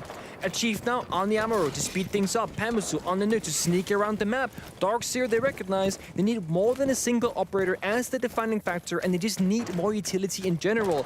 Now they get those frag grenades, they get the drones from Flores that can do so much damage to players and of course the map itself. Try and help them out and not just have to rely on gunfights. You can also use that Amaru to quickly fly into break room, establish some early control if you want to, or if you maybe, since it is bunk and daycare, it's a very late pressure if you want to. We sometimes see teams go onto that break rappel to apply some pressure at anybody playing on that arcade balcony or in arcade or break room in general. But they'll start. Bit of a curious sight to see a nade used on a soft hatch. Unfortunately, that's what happens if you don't bring enough utility to deal with some of those soft walls. And with how little nades are present in the meta, only 4 operators with them. That will be 1 of 4. And as you can see, NJR bossing, being nailed on top of the leaderboards and rating KD and cost. It is nice to see a player doing that well. I mean, you know, it's always nice when you see, oh, wow, this team's got this guy on the top of this stat, this team's got this guy on the top of this stat, but it just shows how good NJR is right now. I think they could have spelled Boston with like the U in the sets, like Boston, you know, instead of bossing around, it's Boston. Yeah. But this is my opinion, you know, just for future statistical facts in that regard. Your feedback's been noted. Yeah, thank you. One thing to note is that DarkZero dropped the diffuser case on the top of the roof between the two hatches, and no one's picked it up so far. I am curious. Thank you. Oh my, that was so quick. It is Boston at the NL at the moment right there. That is beautiful. So I actually think the diffuser is on, it's on the roof still. Now NJR is nearby, could pick it up, but Pammersu finds the opening kill to Hat this time. It's a good start for DC, and yes, NJR now has diffuser in hand. That mistake was not continued by DarkZero. They're in full control right now. One player flanking bottom yellow, but Pambazu's aware, still gets smoked off the angle. Ow. Monty comes up, says, hey guys, found somebody. Fortunately, doesn't get there in time with no gun up, can't save Pambazu. Yellow control still in the hands of DarkZero. NJR now recovered the diffuser, can drop down and make use of that control acquired by Canadian. Both him and the Yana have made their way into sight. NJR's got to follow up for there 3. There we go, the break room pressure. Gavini gets the first kill as we move past 30 seconds. 2 kills so far for the Yana, looking to make it 3, but the Monty instead trying to fist fight somebody. Trying to fight Mr. B in the corner with only shield and pistol in hand.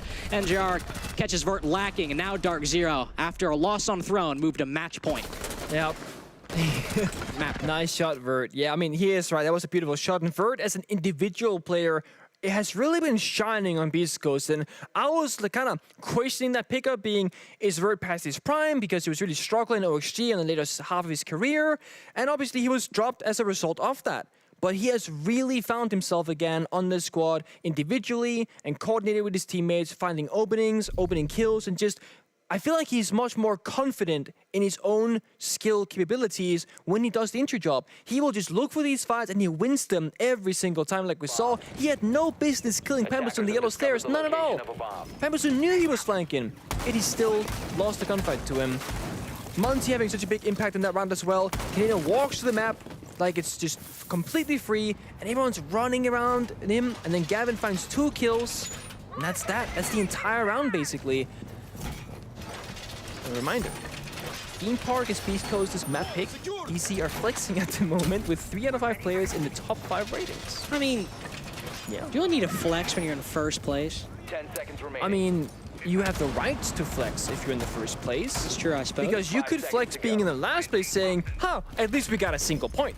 True. These guys are like, we're number 1 on the board, we have 3 guys in the top 5 in terms of rating, etc., and we have 1 single guy being top 5 in 3 different categories of NJR. If not the number 1 player in 3 different categories. It's easy to understand that there's no free lunches in the NAL. No. Gotta treat. You have to find a balance between respecting your opponents and also not respecting your opponents. That is so true. I think it's a good example in that, you know, they're taking this very seriously, still full clearing BeastCoast, not just rushing the site, but also Vini just storming into arcade balcony and killing 2 people. Need a level of disrespect to have the confidence to make that kind of play. That's the kind of confidence that Gavini has at the moment. No Monty this round, by the way, Nick, unfortunately. No, I don't think he's unfortunate because I think it's smart for DarkZero. They did the same thing at defense where they play Intel operators 2 or 3 rounds in a row and they go off it. What does the BeastCoast do? They go on to IQ and stuff. But then all of a sudden DC have no Intel operators. Now they played Monty twice, it's been the win condition. Look at BeastCoast. They got frost traps, they got goo mines. Those might be answers that they tried to tailor around the Monty, who's now no longer in play. The Cade, the Alibi, and the Jaeger, they don't really change things up regardless of a Monty or not. Those are just stable core members of this defending lineup. That Thatcher, they can make quick work of those Cade claws as well. Only 2 nades on the board in Panbazoo, so maybe those were Taros or those EMPs. The EMPs would work. Maybe Gavini somehow gets domed in the head from 3 walls. Won't happen. He will be able to open up that wall, no problem, and begin now applying some pressure to the defenders on the top floor. But it being half the round now gone, they'll start to retreat in turn. Doc only holding a little bit of a passive angle on the breach. The other players moving back to arcade balcony. DarkZero looking to fill the gap very quickly, and BeastCoast, they will retreat in turn. Surprised to go for a kite when Thatcher's open. I mean, those kite claws are rendered completely useless because DC, they read into that. And 2 EMPs, they take out 2 claws, walls gets open up, and then forces, just like when DC defended lab, it forces BeastCoast back near that horizontal take, the first floor near the bomb site. The thing is, DC, they got a minute to work with, and they have that secret weapon. They got a vertical upper, they got Buck.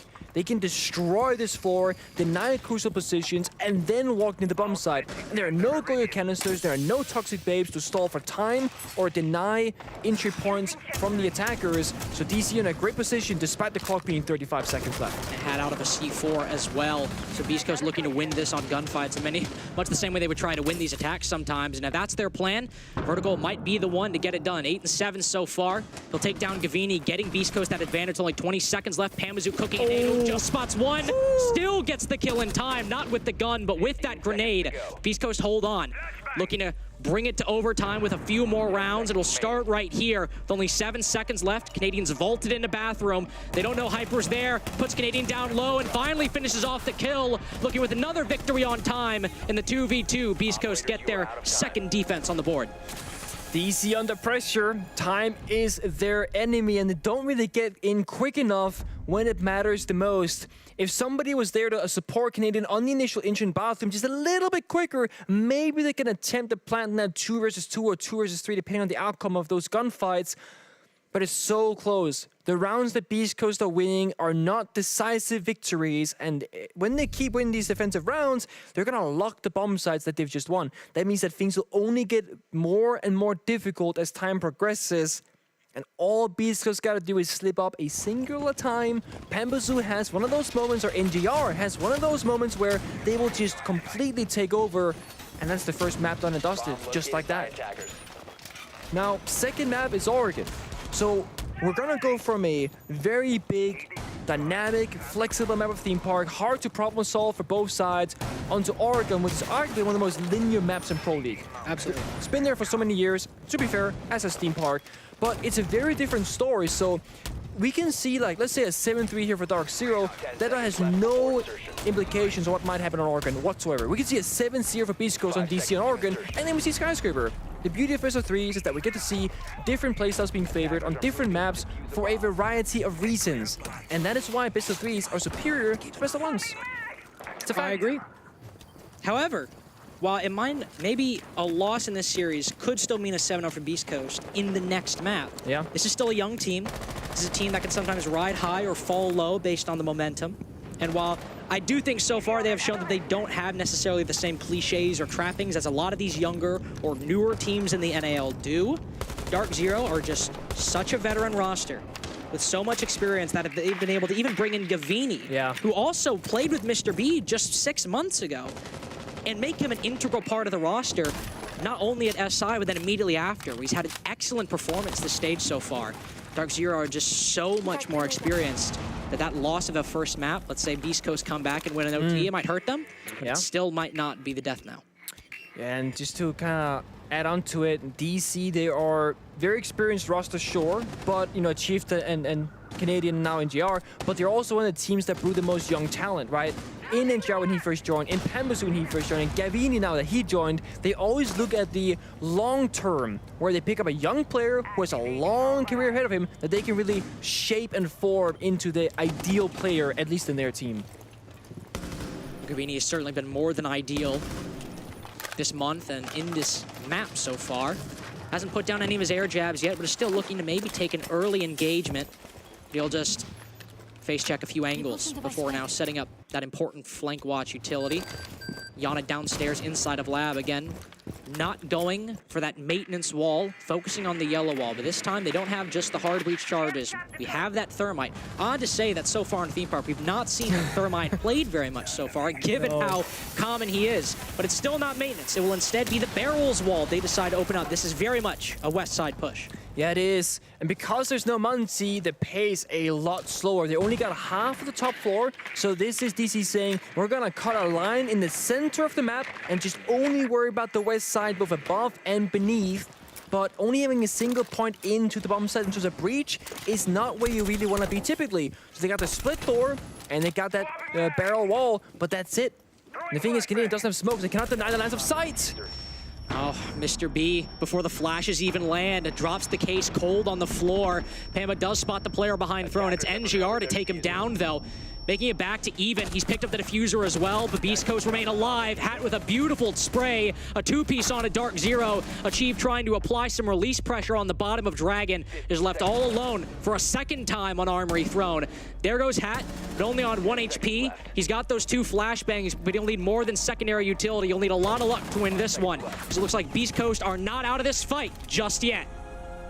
And that right there is exactly why you want to get 2 out of the 3 possible walls opened up. It is almost impossible without a Monty, a Ying, or smoke grenades to just realistically make it through the breach, make it past into any cover and thrown area of the bomb site, because there are just every single gun is looking in that single direction. There's no pressure above, there's no pressure from behind, there's no hammer and anvil approach because no one was on the Dragon side to truly apply any pressure, and that's why BeastCoast, thank you, Mr. B, they are just looking in one direction. So things are dire, and I want to once again go back to round number 3 that came down to 1 versus 1. That single round is looking more and more like a big reason why the score is 6-4 and not 5-5. And it's again, could be the difference maybe between overtime or not, depending on the outcome of this particular round. It's going to be a bunks defense. Typically we see teams have 2 different ways to play this. One, with the walls open for the extension, like we see right here. Deployable shield, rotate, reinforce that second wall, boom. You can optionally play a mirror window on those walls to make it even more fortified. The other way to play this bomb site is to reinforce both of those walls and play a more turtle, kind of in your shell, close to bomb site approach. But you can bandit trick the wall because that sure is open.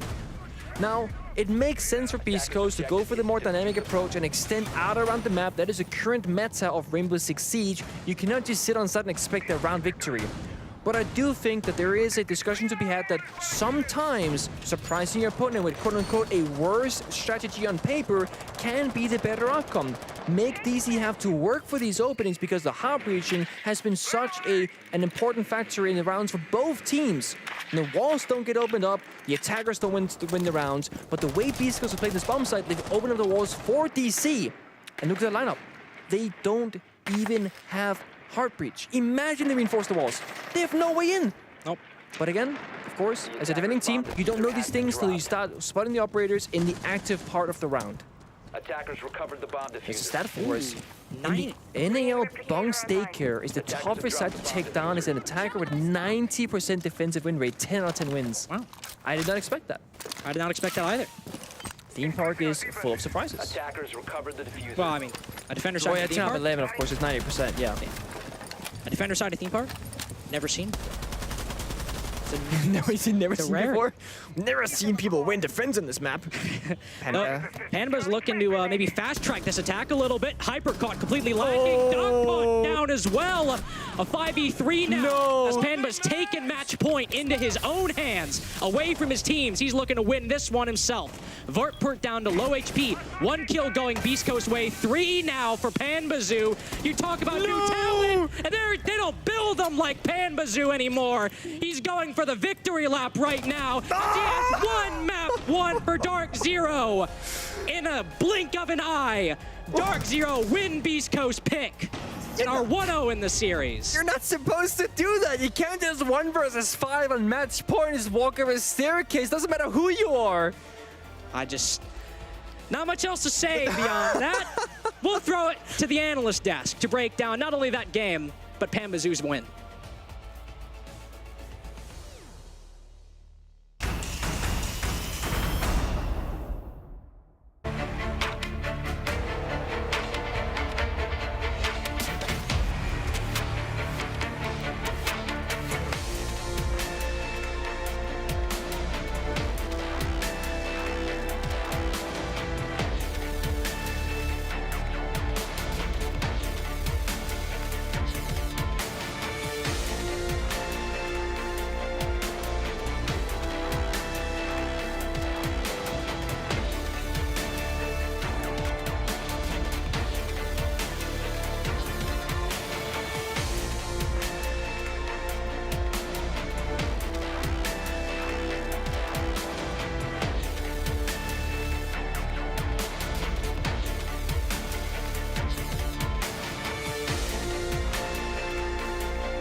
welcome back. This time around, we have the desk, so we're going to try to be smart and actually analyze what just happened. I'm Jeannie, your host, joined by Jesse and Cookies. You're smiling, you're happy. I mean, your prediction wasn't in favor. I said it's never a good idea to pick theme park. This map is so hard to attack on, and when you pick it, your enemy's going to choose defense. We saw it happen, a 6-0 for M80, and then DarkZero 7-0. You're right. Not quite as bad, but similar result now favoring DarkZero. Yeah. And it was a fingernail away from being 6-0 here too. I mean, I will say for BeastCoast, there's like slight positives. I think round 2, I mean, we saw Hyper was like pushed all the way through the side on drug, right? Mm-hmm. Somehow, some way, BeastCoast doesn't convert that to a plant and a round win, which is bubonic and insane to me. But I guess that's just the nature of the business. And then of course, we saw a bunch of views from BeastCoast as well. And to me, it's okay, Cookies. Let it out. I feel like just breathe. Listen, I've said a lot of good things about BeastCoast. Mm-hmm. Absolutely. But I feel like there's more effective tactics than Fuse, and I feel like they're experimenting. Right. And DarkZero, on the other hand, knew exactly what they wanted to do and how they wanted to do it. Yeah. And they took care of business. Yeah. Well, if you need a memory refresher, we're going to be looking at some highlights to further emphasize the points that we're talking to you about right now. I mean, when we're looking at BeastCoast as well, Jesse, they get that one round on attack. Yeah. And on the defense, it seems like they're coming back to life a little, but it's just too late. Exactly, yeah. I mean, the bunks attacks from DarkZero were like pretty solid. The first one was that Monty play from Canadian, which really worked out. The second one was Pampa Party Time, a classic from DarkZero. It really, like, as long as DZ had one good site that they could attack, with a 5-1 defense, they were going to be sitting pretty. And I think a lot of the reason why they were able to find so much success on that defense comes in from NJR. This is one of his most beautiful plays. He had the 4K. Ooh, indeed. Absolutely. The 1v, it was a 1v1 as well. A couple rounds prior to that, big 2K clutch. It was a great game from NJR, and I think his late round play really was what helped DarkZero cement themselves in that first half. Yeah, I mean, we'll talk about that later, but also the fact that Monty was just stopped being brought on here, Cookies, it just kind of like went the other way. Yeah, so remember when I mean, there's 2 points on that. It's like, remember when I said, like, in the pre-show, it's like, well, DarkZero's going to bring back the Monty they showed earlier on Cafe when these two teams played. And they had success in this game, too. Like, you saw that where Mr. B was like, you baiting expletive. That was a good push from DZ with the Monty into sight. And I think they won the round after that, right, Monty, and then they just...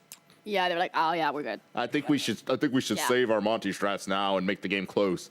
But, I mean, if they had just kept running, I think it would have been over a lot sooner. And I think, BeastCoast was dangerously close to just getting 6-0 this 06th the same way that SSG was before. So, I mean, at this point, it's like, yeah, well, and why are we on theme park? But right. I mean, we got a 4K. That's hindsight. We got a 4K to end it off. Like, you got to be happy about that. I'm pumped. Yeah, I mean, Pampa really did step up towards the end there. Obviously, jumping in on the Nook, going up those arcade stairs. Doesn't matter what the rest of the team was doing. He had his 4K. NJR had his 4K. DarkZero definitely big individual moments there. We got NJR. These are his stats throughout the group stage. Today, he went a fantastic 12-5 over 2.0 KD ratio coming through there. Sheesh. Just crushed it. I mean, even 1.58 with such a large sample size of the group stage, he's been undeniably one of the best players on DarkZero. I'd call him the best player on DZ. Sleeper, maybe sleeper pick, slightly underrated, but most people I think these days do kind of know NJR is ridiculous when it comes to some of those more anchor ups. 2 lukewarm takes from Jesse on like one desk. I mean, what more can you ask for besides a little break before we be back and dissect the second map?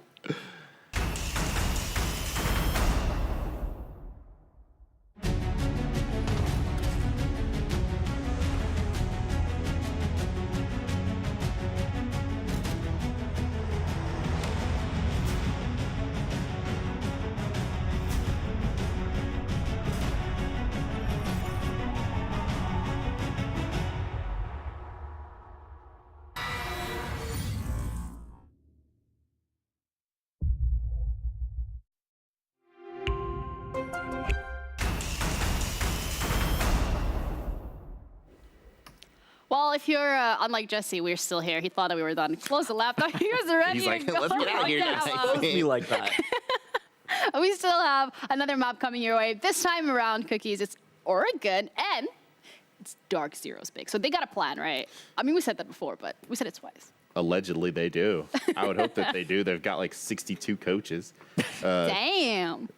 Oh, That's never my mind. coaches. I was about to say Garrett's coach. He's like the manager now. Garrett's managing now. Yes. I like yeah, we're yeah. Back on moving the up. roster. Yeah, but they got like Luke and they got Mint. So it's like Luke from SSG. If you guys like, yeah, if people missed that move. But yeah, like I think they are well prepared for what BeastCoast would potentially have. Yeah. Jesse, you are the expert with all these intricate spreadsheets. Well, Oregon, Very colorful. Oregon's kind of a fun pick for DarkZero, kind of quirky, because we haven't actually seen it from them since the fall. It was stage 3 last when we saw DZ. They didn't touch it at all at Invite. They didn't touch it at all throughout the group stage. So it's kind of a new look for DarkZero. Oregon is kind of always going to be the same look because it's Oregon. It's one of the most classically played maps in Rainbow Six. It's hard to innovate on this map, but if any team is going to come up with some wacky strats, if any team's been cooking some stuff up for Oregon, it's probably going to be Mint and the boys on DZ. I mean, as long as it's not a border, I'm happy because, like, guys, okay, so we're good. But speaking of the cooking, we spoke about that last game specifically when we had M80 and we're like, you know, against SSG, we were like, yeah, SSG, they went for theme park, they got something cooking. No, absolutely not. That recipe was a disaster. Same thing kind of going on this time around for BeastCoast on theme park. Maybe it's just a theme park thing. It's good. DarkZero, they got that plan. They got it under lock and key. Cookies, what are you expecting? Because last game was a pretty solid performance until it kind of wasn't. I think one thing I kind of dislike about the Oregon pick is the map is very dumbed down in a way. Yep. It's very straightforward and it's very, I guess, simple for a team, especially like BeastCoast. I think they do a lot of good complex things as it is. Maybe theme park was an outlier, but I think they're gonna come out like looking pretty solid on Oregon. I mean, I think everybody can do that. I mean, if you're functioning human. Yeah, I mean, if you're like in the zone, but it felt like, especially looking at last game specifically, Jesse, Mr. B, who's such a big part of the roster, just wasn't getting into it. Yeah, Mr. B, I thought there were a couple of rounds where he had the defuse kit and looked just a little bit lost in sight. Round 2 on Lab, probably the biggest culprit for that. Also, a couple times where he just wasn't able to get his trade. I want to see Mr. B pump it up for BeastCoast because that was BeastCoast's 8th map in a row that they have lost to DarkZero throughout their history. They're trying to break a streak here for their org, but it is going to be tough going to their opponents. Not just that, they're also trying to push this towards Skyscraper to make sure that they have a chance at being the second NA team that we're sending off to the major. But on the other hand, DZ, they're looking to close this out. They want to go to the major. They want to be that 5th team to be secured. Hanger is going to be covering the action once again with Link. So guys, take it away. Thank you very much, Genie. It is Lynx and Pengu once again to potentially witness DarkZero. If they could win this map to join M80, to be the second North American team qualified for the major. But if BeastCoast can make a 2-round comeback, I have to say, this would be a rapid ascent for a very new team if BeastCoast can make that comeback. It certainly would. And I mean, it didn't look all that bad on theme park, but you are starting the difficult side of the attack.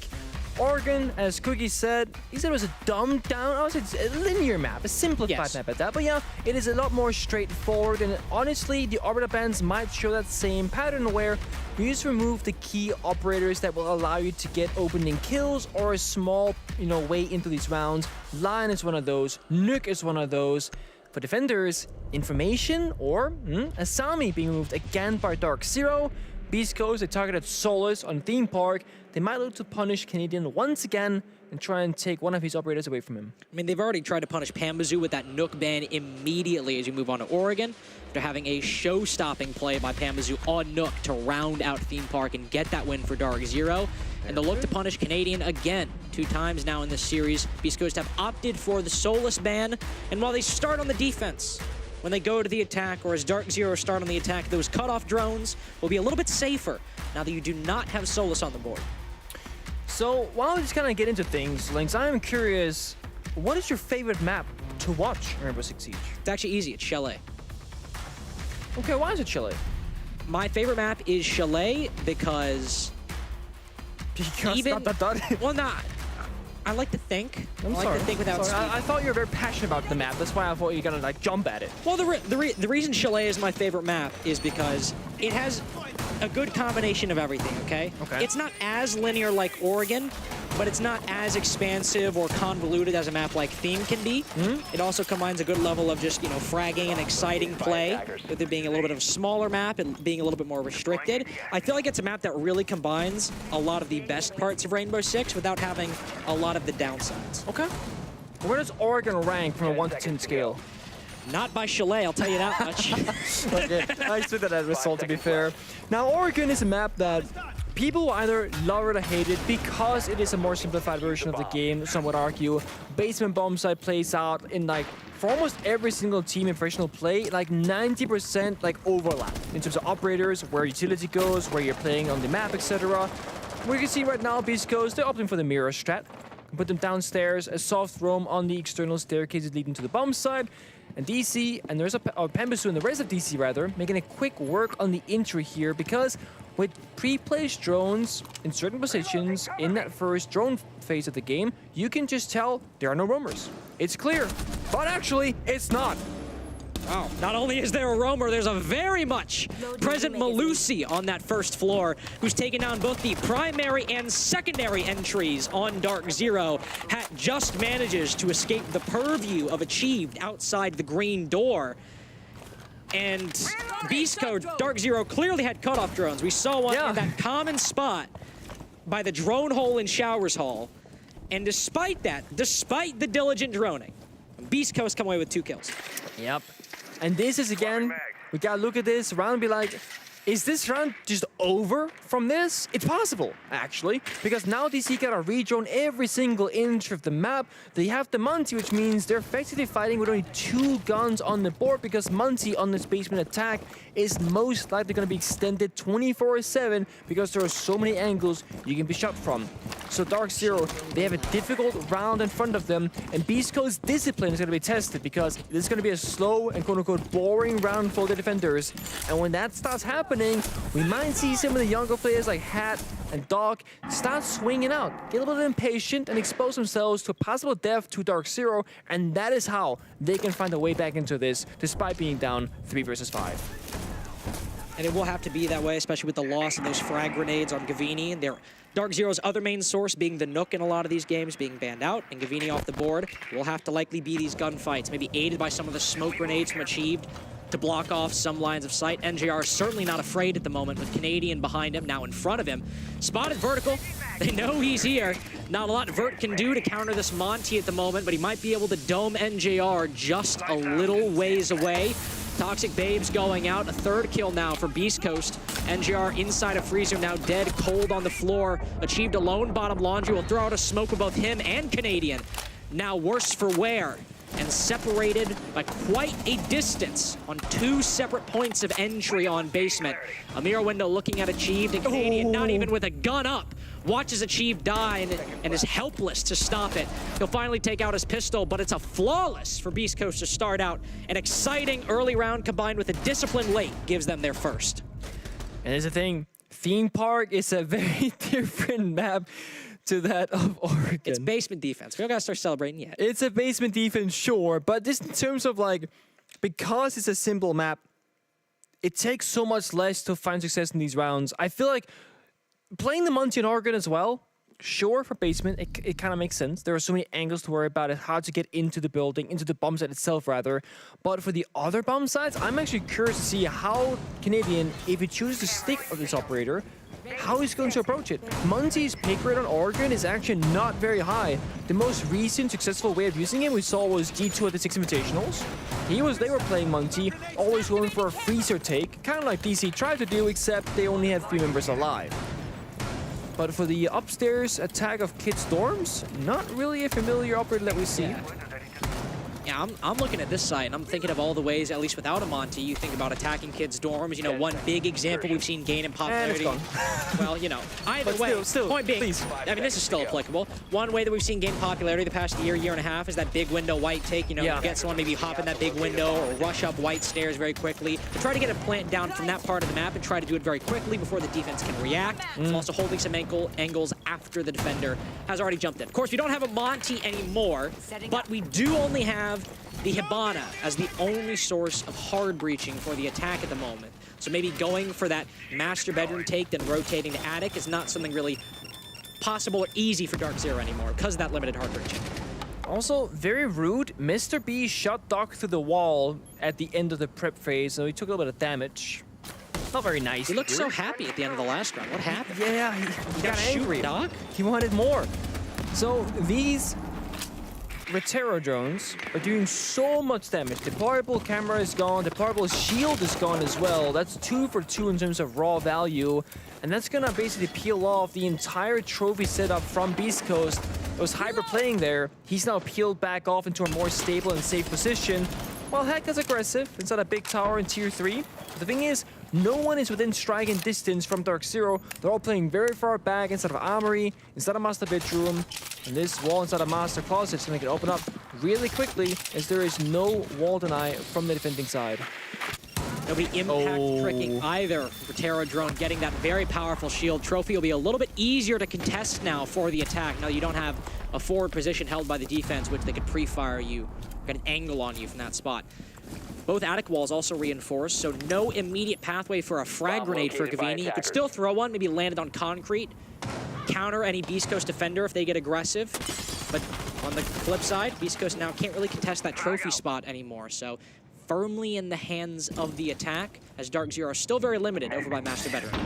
Yeah, note that Hat doesn't have... Oh, there's just from the bomb side. All right, I guess they're in. Mr. B will cut down one, and BeastCoast will cut down them all. Pamazu will finally tag on for one, but it's a very quick and sudden collapse for DarkZero, as it's not a flawless Nick, but it's pretty much a flawless. It's certainly close, and I mean, this is the thing. When you go for what's called like an off-pace play, which is when you do something in the order that doesn't normally happen, you might catch your opponent unprepared for it, but BeastCoast, they seemed more than ready. The second DarkZero they struck, they were just answered back with 3 quick kills in rapid succession, and the rush was immediately shut down. And again, it's Oregon. It is going to be a little bit hectic because teams, they want to try and catch the opponents by surprise, but there are so few ways to actually surprise your enemy in this case.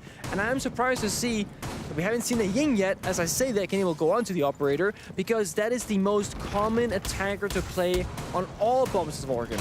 All the bomb set rooms like we see are relatively large with not that many areas to hide and cover. That means a single Ying Candela in the middle of a site can basically blind any member there. So, not seeing her being played in the first 2 rounds was a surprise. Of course, in the first basement attack, we saw the Monty instead. Second round, nothing really came out that was different or a pocket pick operator.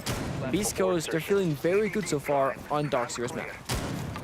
5 seconds I was about to make fun of you because the Ying got picked off, but it just changed hands. It's changed hands. As we now have the Monty and the Ying. They doubled down. They have doubled down.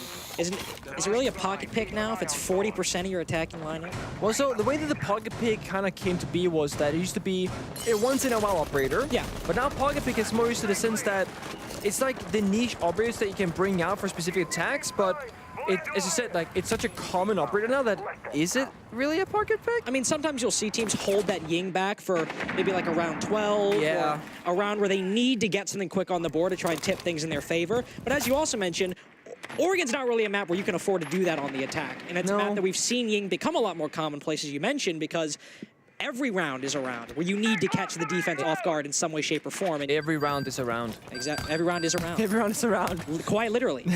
So there is one thing that I've been kind of working on, but I have yet to like kind of apply it. I've been working on a term for execution operators, like the Ying, the Cavitao, etc. And I'm like execution enablers. I had a couple different terms for it, but nothing really stuck. So pocket picks is my go-to. But facilitators. I like facilitators actually, but that's like not that self-explanatory for like it's not non-native speakers at least. But well, you know what? Canadians in sight. Pamazu's also opened things up with a quick kill onto Mr. B, and it appears that DZ aren't really trying to waste any time whatsoever. The Monty's blinded, but he doesn't really give a damn about that. He'll just sit behind his shield with the diffuser and be content to do just that. Gavini's also made his way in, and sight control is now firmly in the hands of DarkZero. Hat looking to go for a retake. As his teammate Hyper, now him and Hat the only ones left, is trapped on big tower stairs. He'll hop out, but now the attack knows his exact position. And NGR is playing close inside of security, waiting for Hat to make a rotate either up Z or into security.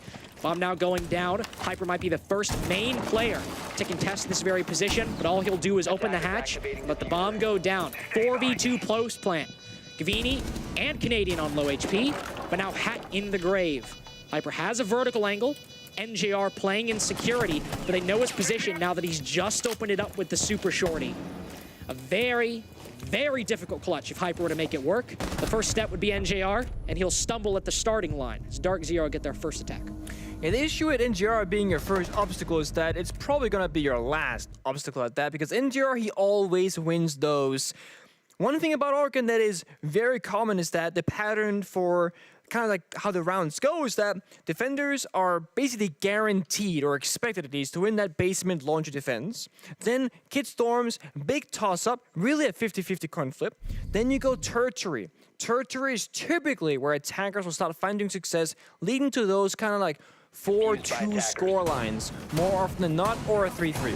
DarkZero, they follow that same pattern. They lose the first two, they win the tertiary, and now they're really dialed into that second rotation of the bomb site. And I say dialed in because they're really bunkering down on what operators they want to bring. Now we see again, so far, doubling down on 2 execution operators, or the facilitators, as you called it. And I'm not surprised to see if they would stick the ink, because I think for the basement attack, you would be silly not to. It is just an incredible amount of value for no real cost. You still get a great gun, and you can still go for that roam clear. Even spend a Candela or 2 there to secure your chances at the execute later in the round by getting a kill or 2 on the clear itself. That'll be $5 for the use of facilitators, by the way, just saying. Every single time, or just a single cost? Because like, I'll pay you $5 right now. It's $5 per use. If you want like a month-long subscription package, it'll be about 45 or so. What? I'm a hustler, baby. I am gonna have to write that off, and if you know. That's true. You can write that off in your taxes. No, I was gonna your job. I was gonna send it to Blast in that case. Like they're gonna write off for me, so to speak. Write off the use of the word facilitators on broadcast. Yep. I'm in a lucrative business. There you are. You're making good stonks and achieved. Looking for the same thing with those valuable Flores drones. Always finding a lot of utility with each in single use. And speaking of value, there's the shield. There you go. The most important part of the entire blue hold is that 90 shield, as we call it.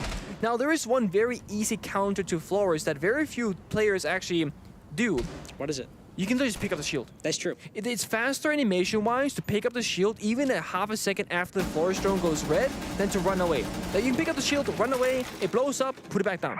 Now, of course, that only really works if nobody's nearby. They're quick with it. That is very quick. There's one very... That was impressive. That was how quick really that fast. Was. Wow. Oh my god. Someone has been working that keyboard for... That's a big Pengu fan in the production, right? Yeah. I should charge them for these facts, shouldn't I? Ooh, that's a good point. Yeah. You owe me $5 now, Mr. Blast. Passive streams of income. Yeah. Gotta make it work. Just by being here. Lovely. Half the round now gone. Gavini sent his Gemini replicator and realized that he probably shouldn't push the bottom of freezer stairs that aggressively just yet. We often see these attacks take a little bit of time once they're in the oven, even though the hatch has not been opened yet.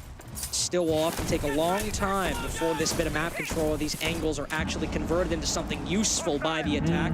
We'll send Canadian down freezer stairs to try to deal with this player playing aggressively on bottom freezer, but with those toxic canisters, he'll push him back in response. Yeah, and the reason why it takes a bit of time to set up is because the attackers want to reach the bomb site with all 5 members alive for an equal 5 versus 5 brawl. So you just sacrifice the time, but Pamazu's so good on the opening duels, always wins it out. It's vert gone for the taking, but those benches still up and alive. They're gonna still help BeastCoast out for this defensive round.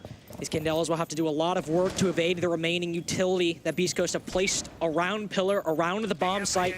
Canadian losing HP as he pushes down freezer. The last smoke canister from Mr. B, but still Amira looking over towards the bulk of the freezer push. The Candelas hail Panbazoo's entry down in through E-Box, but he might not have to do the work, as the rest of DarkZero seems to be getting on the board. Achieved is the first to go down, but DarkZero still hold a very narrow lead. Widened now as Panbazoo finally gets active after that E-Box drop. Canadian drops the shield and just allows Doc to fall to Panbazoo's T95. They get a 1v4 for Hyper. Great player, great pickup, but he can't shoot through a Monty. Even his bullets are not bulletproof. And as it enters the post plant, the odds dwindle second by second.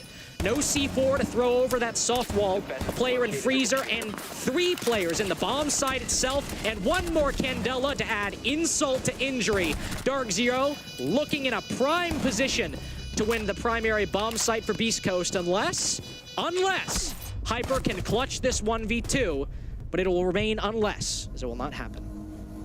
I gotta say, it is kind of unfair that you have Pambasu and NGR on the same team sometimes, because they have so many moments, alone in this single, 2 map so far. I think they've won like 4 rounds, maybe 5 rounds individually, just individual sheer gun skill and decision making so far. Pamba in the round, crucial. But also, one thing that kind of goes unnoticed in that round is how much pressure Canadian on the Munties applying, just walking around, forcing BeastCoast to either move or stand still and then getting picked off. It's beautiful to watch. And again, BeastCoast, when things don't go their way, they start calling for those tactical timeouts and they hit the brakes. I don't know, because I know CJ mentioned this on the desk, and he brought up a very good point. Because Achieved is one of the lowest rated players in the league. And with that in mind, NJR is looking the nastiest he's ever been. Panmazoo is looking the nastiest he's ever been. Achieved, who you normally think about playing that sledge, playing that flex position, with his addition on the roster, these players look more enabled than ever before. Agreed. And DarkZero looks more decisive than even back during the LMG meta at Charlotte at times, it seems. Not to make any bold predictions, but I mean, you think back then, believe you know how you cast this match with Pamazoo pushing up the long haul on Club in one basically single swing of his LMG, killing 3 different people. That's the kind of DarkZero that this is making me think of, with the ability for Panmazoo or NJR to show up at any given time, and with the addition of Achieved on this roster, even though he is performing individually some of the worst in the NAL, everyone around him seems elevated by this pickup. I fully agree, and sometimes it takes someone to almost allow himself, in a way, a worse performance individually, but let other 2 or 3 members shine. For the greater good. Yeah, it can be like, you drone someone in, they shine, you don't get any credit, but your drone did so much work. Or taking up those unsexy roles, like, who wants to play Force and Thatcher? Well, someone's gotta do it so everyone else can do their job. Speaking of the whole phrase we have for operators, C-Dapper. C-Dapper? C-Daps? I call him C-Dapper. I didn't know you guys were cool like that. No, we were cool like that. Wait.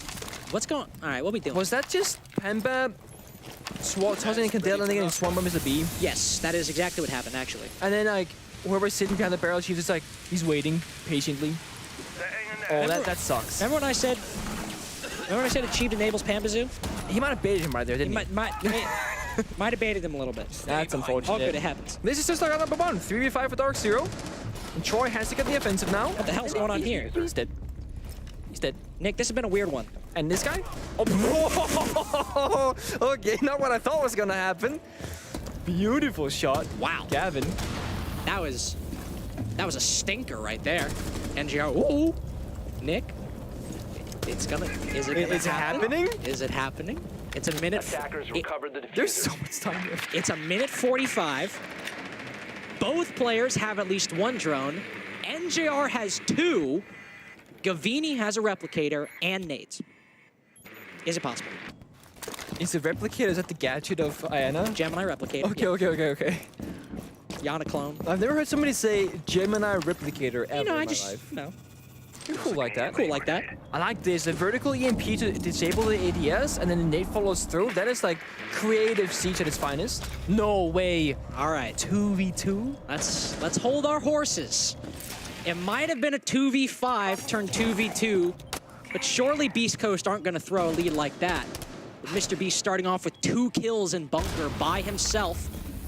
They'll pop 1 Goyo. That's 20 seconds on the clock now.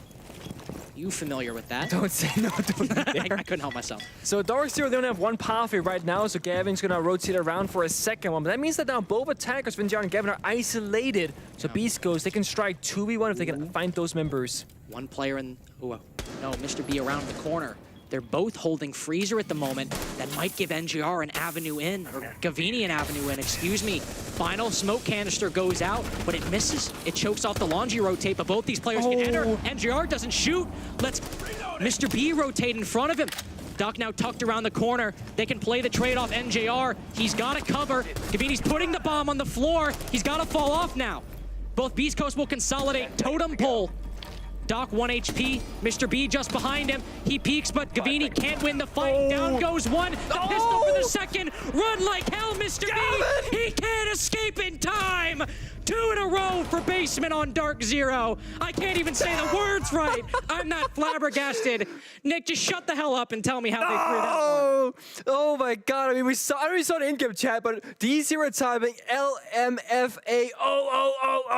in chat because they know that round should have never gone that way. I mean, the second Mr. B gets the 2 kills, he's gonna say, good job, guys, all me. We win this one. It's absolutely free. They kill Canadian. They take down the Monty. It is almost guaranteed a defender glorious victory. Look at him cheesing. He's smiling. Of course he is.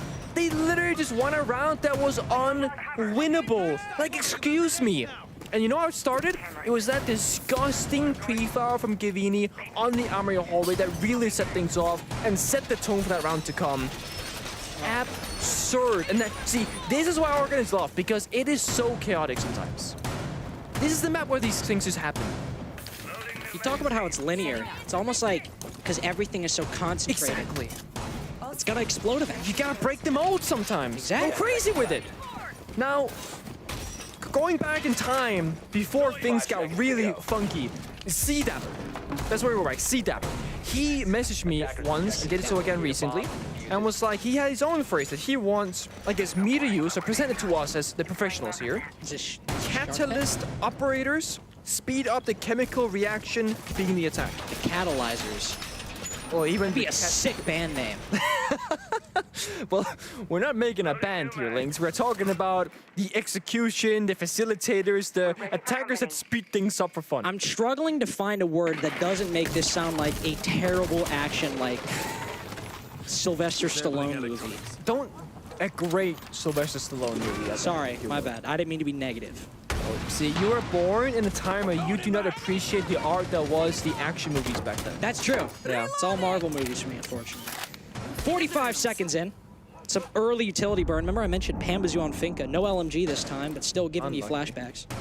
Yeah, I mean, that was a scary sight, to be fair.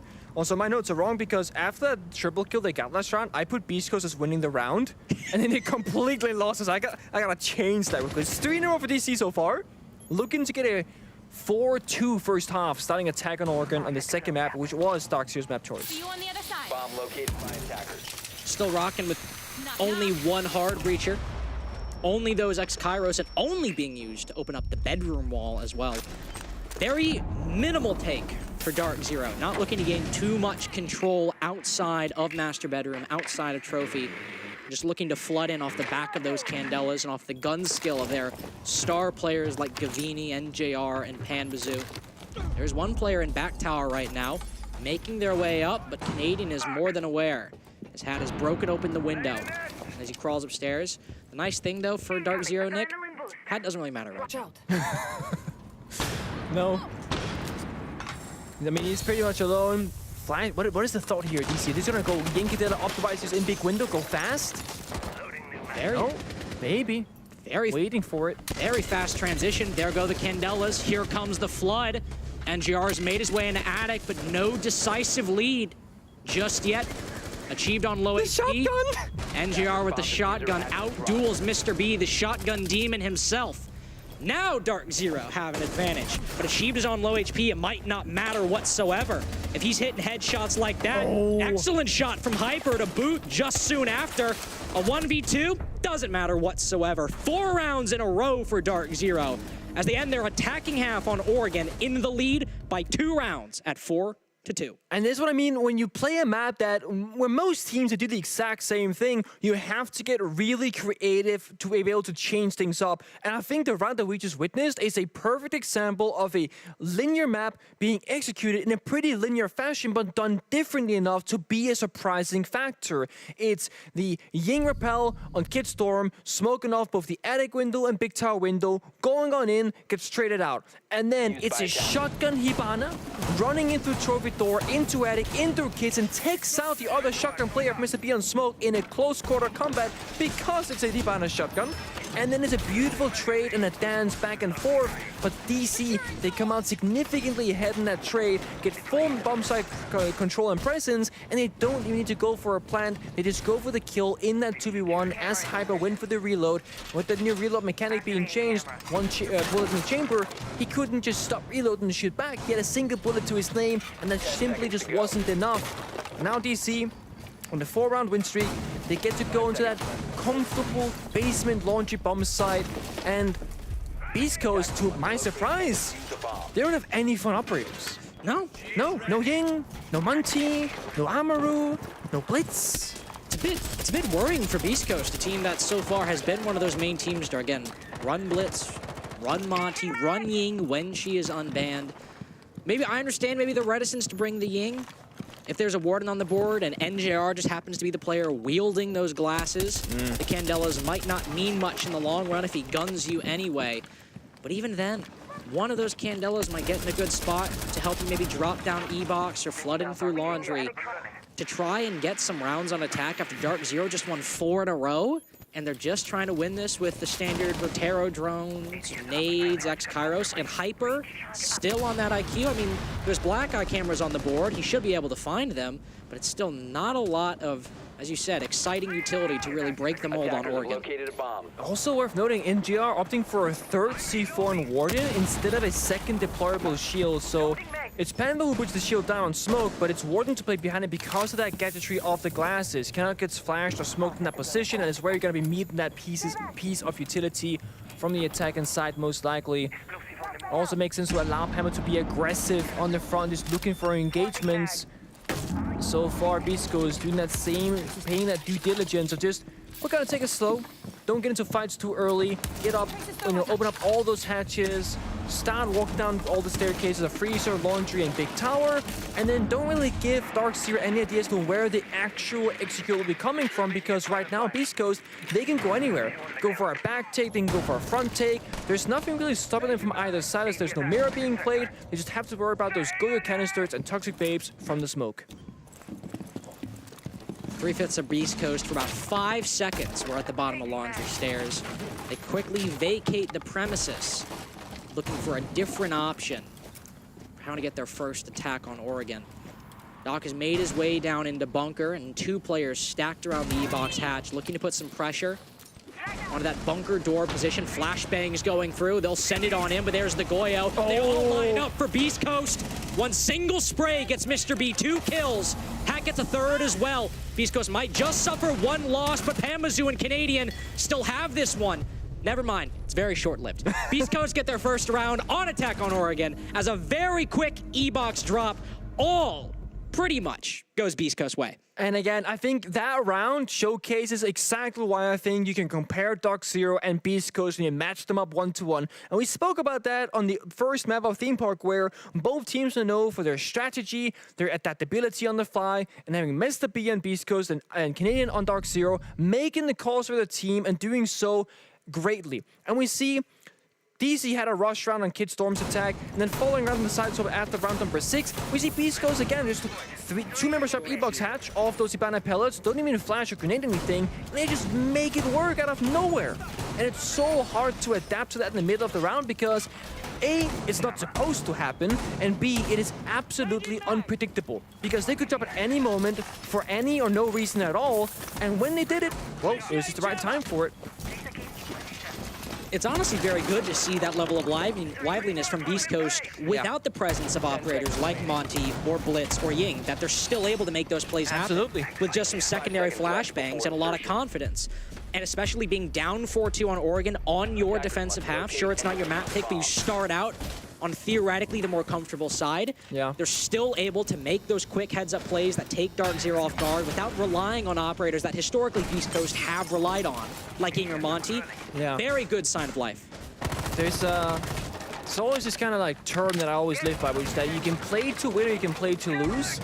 And it's very common that when you are, let's say when you're match point, you can start playing to lose in the sense that you don't act, right? Like the pressure is on, you're afraid of taking a risk and taking that first move and going for the openings, so you're quote unquote not playing to win.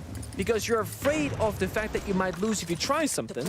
And what you're kind of saying here, when you're down 2-4 as BeastCoast are, they're still willing to take these risks and these gambles where if it doesn't work out, they're close to being down to match point, you know? So they are playing to win despite being behind, and it's a promising look for BeastCoast. Their confidence is still there, decisions are being made, and they are trying so hard to get back to that even round score of 4-4.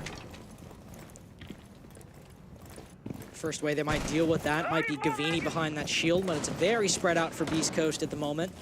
They're looking to trend towards this white stairs side as Mr. B over by Bedroom. Hyper was on that Armory Repel. Now rotating over to Big Tower. BeastCoast looking to take this from the west part of Oregon instead of the east, at least for the early round. Some nades from below. There's 4 potential and only 1 used so far, but nothing gained by the attack just yet. But now, Nick, very quickly, they're starting to consolidate. Yeah, this is definitely showing to be a big window, Kid Storm, white stairs attack. Kind of like that. Wait, is that the real deal? It is. Where's the follow-up? I mean, that is very off pace because nobody was ready for that whatsoever, Vert. No, they even sent a C4 to follow up, thinking that there may be somebody on white stairs. There's just nobody there. There should have been. Mr. B and the diffuser now dropped as well. Excellent nade by Doc, but a lot of ground to recover as BeastCoast launch a very disjointed and now rapidly de-escalating execute. Only Doc on white stairs and Hat on big window. What would be 2 very important positions had the execute been properly timed. Another nade at the attic rotate, but this one not cooked whatsoever. The player in that very spot can rotate away safely as Doc walks on in. Hat's put to 1 HP, gets 1 kill. That's all he'll get. DarkZero take their first defense after BeastCoast launch a very, very disjointed execute. The only thing I can think of to like rationally explain what happened is that Vert thought he used the Gemini clone gadget to walk up to scout for information, and then he realized he, in fact, forgot to press the button That first. would be the most insane mistake I have ever. But when you look at it, right, it actually makes perfect sense. Because he was so deep in the... He went through the gen rotate in towards trophy, just kind of looking all the corners. And then you see his teammates, they're like droning in like shower hallway. Like, and like the other members are like outside the big window on the rappel trying to get to the roof. Like, it genuinely doesn't make any sense why Vert was that much further ahead, unless A, going for an off-pace play, trying to see maybe there's a way in, maybe he already droned it in sun opening, maybe he actually thought, you know what guys, this is clear, I can totally go for this, you guys follow me afterwards. That's also possible, of course. But something definitely happened that round that shouldn't have. Miscommunication, mistiming, etc. That's very evident. 10 seconds Surgery bombs up for DarkZero. Things are going to be quote-unquote easier for BeastCoast for this one. At least in terms of numbers, this is the easier bomb set to attack. The thing is, DC, they got a twist on it. They're playing with a heavy, small tower hold. Frost mats, deployable shield perhaps, and Warden playing that position with ADSs. It can be very difficult to peel any member off that particular position and might force BC to just simply go elsewhere or match Pambasu, but as I said, it's not easy to clear his position whatsoever. Remember as well that if BC lose this match, they will not be out of the running for a qualification spot. That's true. They'll have to play SSG for the final remaining spot of the playoffs. And if DarkZero win, they of course be the second team to qualify for the major through this playoff bracket. Meeting Hall and Kitchen might be the spot, as you said, that BeastCoast could bring this back, it being the tertiary site. But I found in my experience casting Rainbow Six, this small tower position is deceptively easy to clear. Yeah? Wait, really? Or sorry, deceptively difficult. Okay, okay, thank you. This guy always seems to survive a lot longer than you think. Yeah, okay, thank you. That's what I had deducted as well. Because you can actually, with that hole below the window, you can see the jump in from below the dining wall. So like, if DC plays this on a lock and key, it should be almost impossible to clear Pambas without suffering a loss yourself. And you'd again, you understand. Well, I didn't expect to just walk in front of the window. To be fair, I believe the Terror drone kind of forced his hand, but yeah, that was way too easy, right? Like that was certainly not the way Maybe it is was gonna deceptively happen. easy. Maybe it is. Maybe you you're and I right. were wrong. Yeah. Why? Well, yeah. Hold on. Either way, okay, Right. and then that happens. Well, I suppose BeastCoast have quickly found ground in this round, not just from a kill granted by Panbazoo, but now a kill taken by Hat Showers control established for BeastCoast. And that is this room right next to dining. Doc also finding a shot on the Canadian.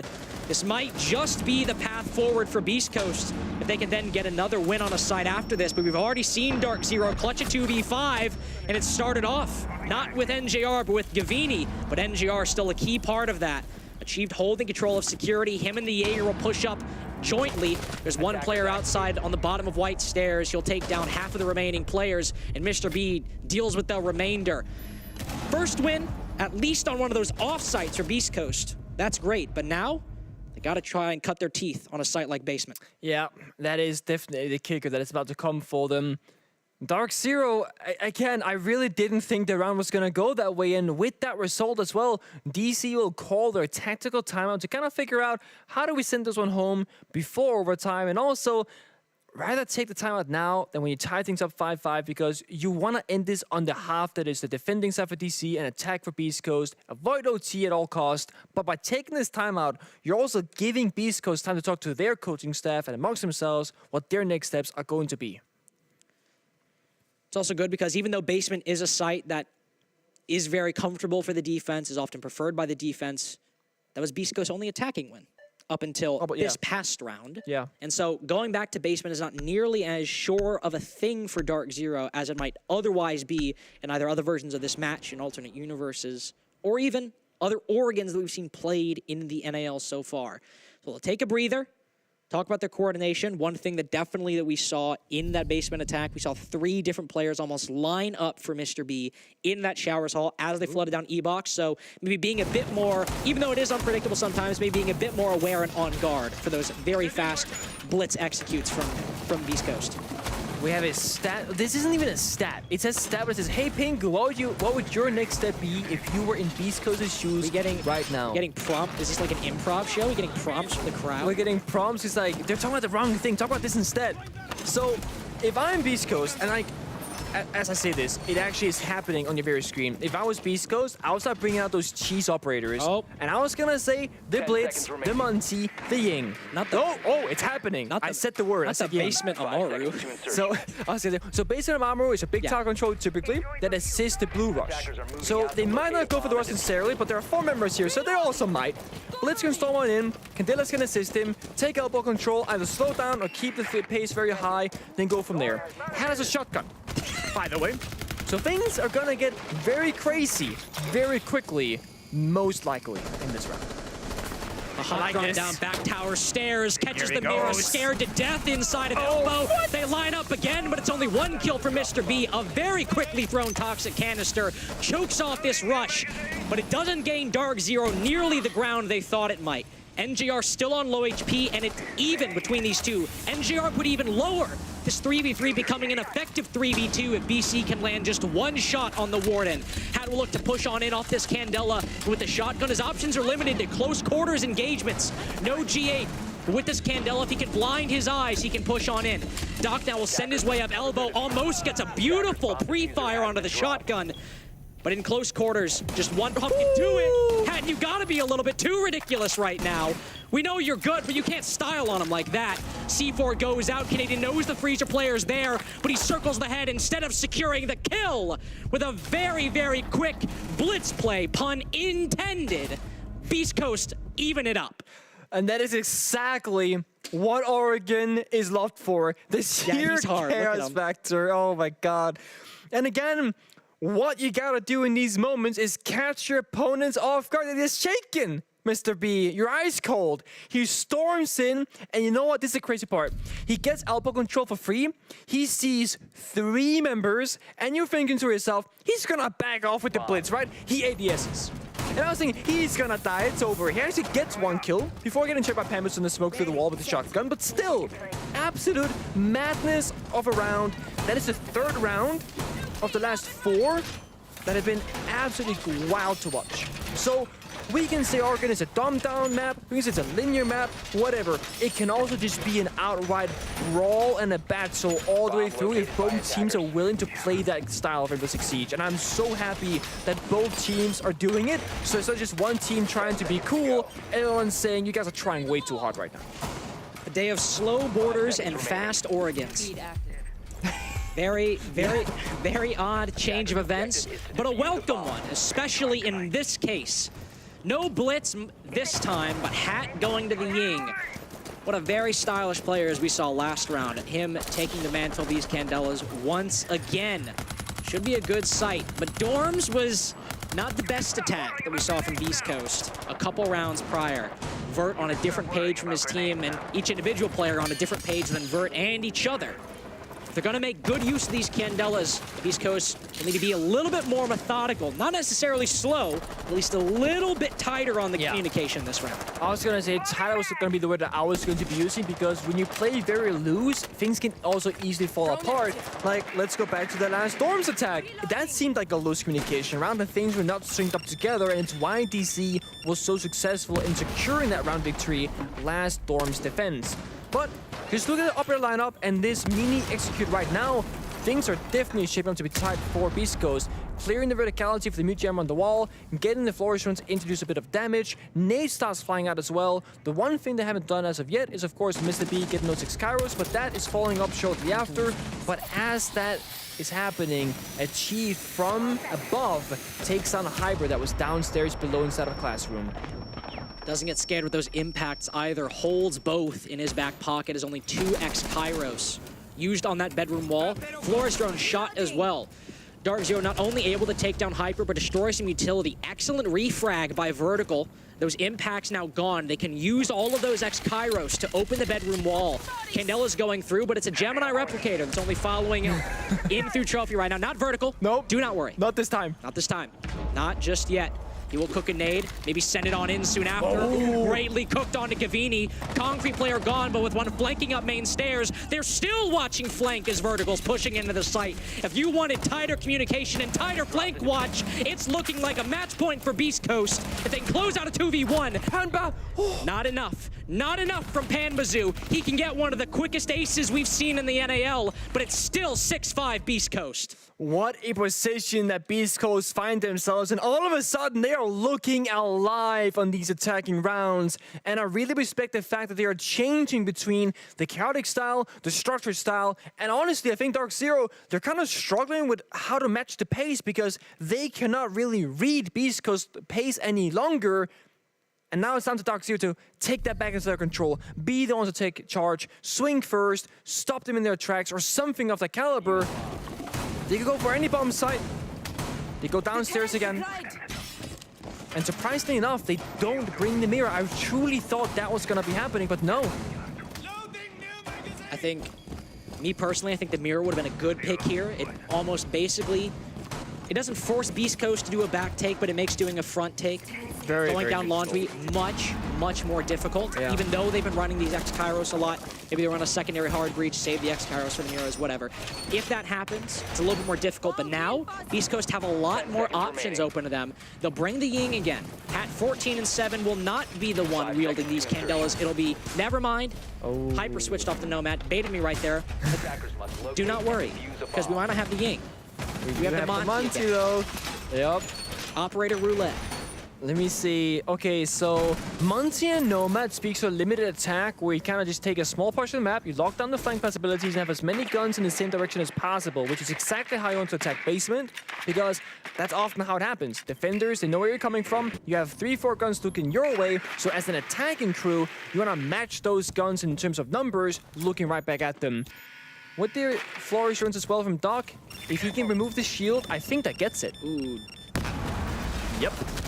Now, fun fact, NGR could have picked up the shield and saved the shield right there. That's true. If it was his, because they do have 2 shields in defense. There's the Gavin shield from Warden and NGR's on Smoke, but that should have been Smoke shield now because Smoke is playing there. You could have picked up the shield, run back, put it back down. Just saying. Just saying. Just saying. I think it's underrated to do that. It's a small little tip there.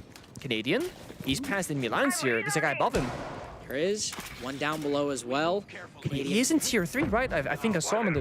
He might still be cut off. Panbazoo able to cut down the Monty alone, entering big tower. There he is. There he is. No! Oh, what a shot by Troy!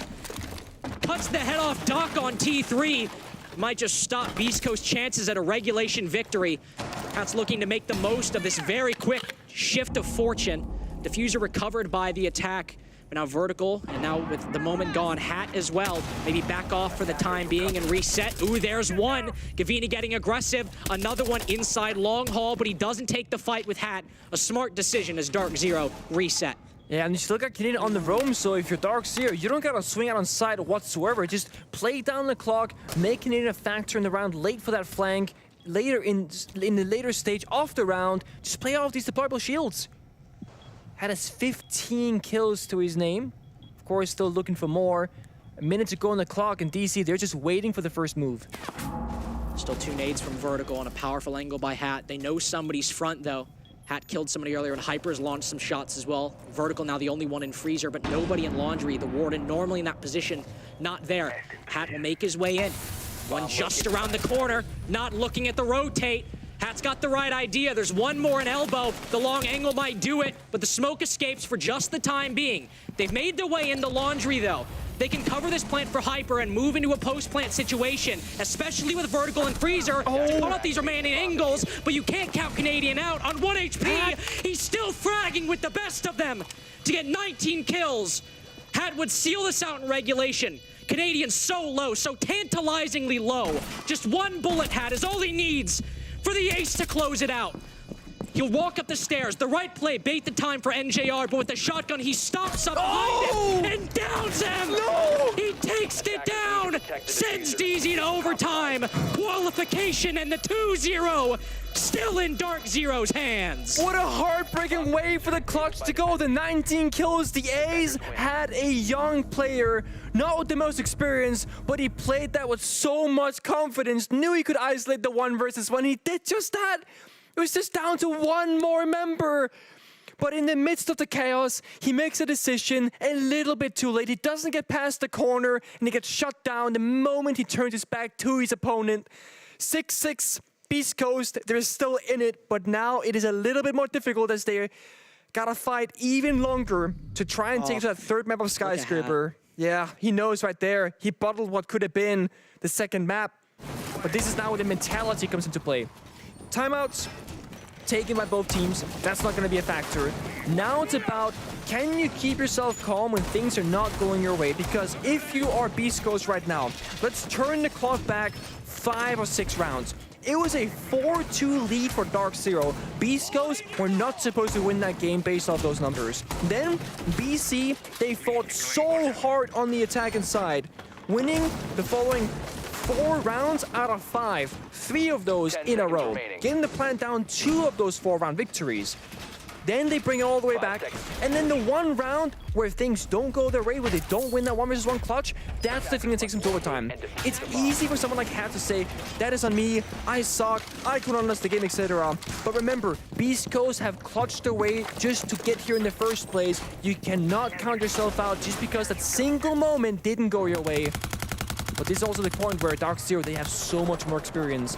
I mean, if you have Canadian on your team, because this is a fun fact. Canadian has won a lot of tournaments, right? I think he has lost the most amount of big matches of any player in the game.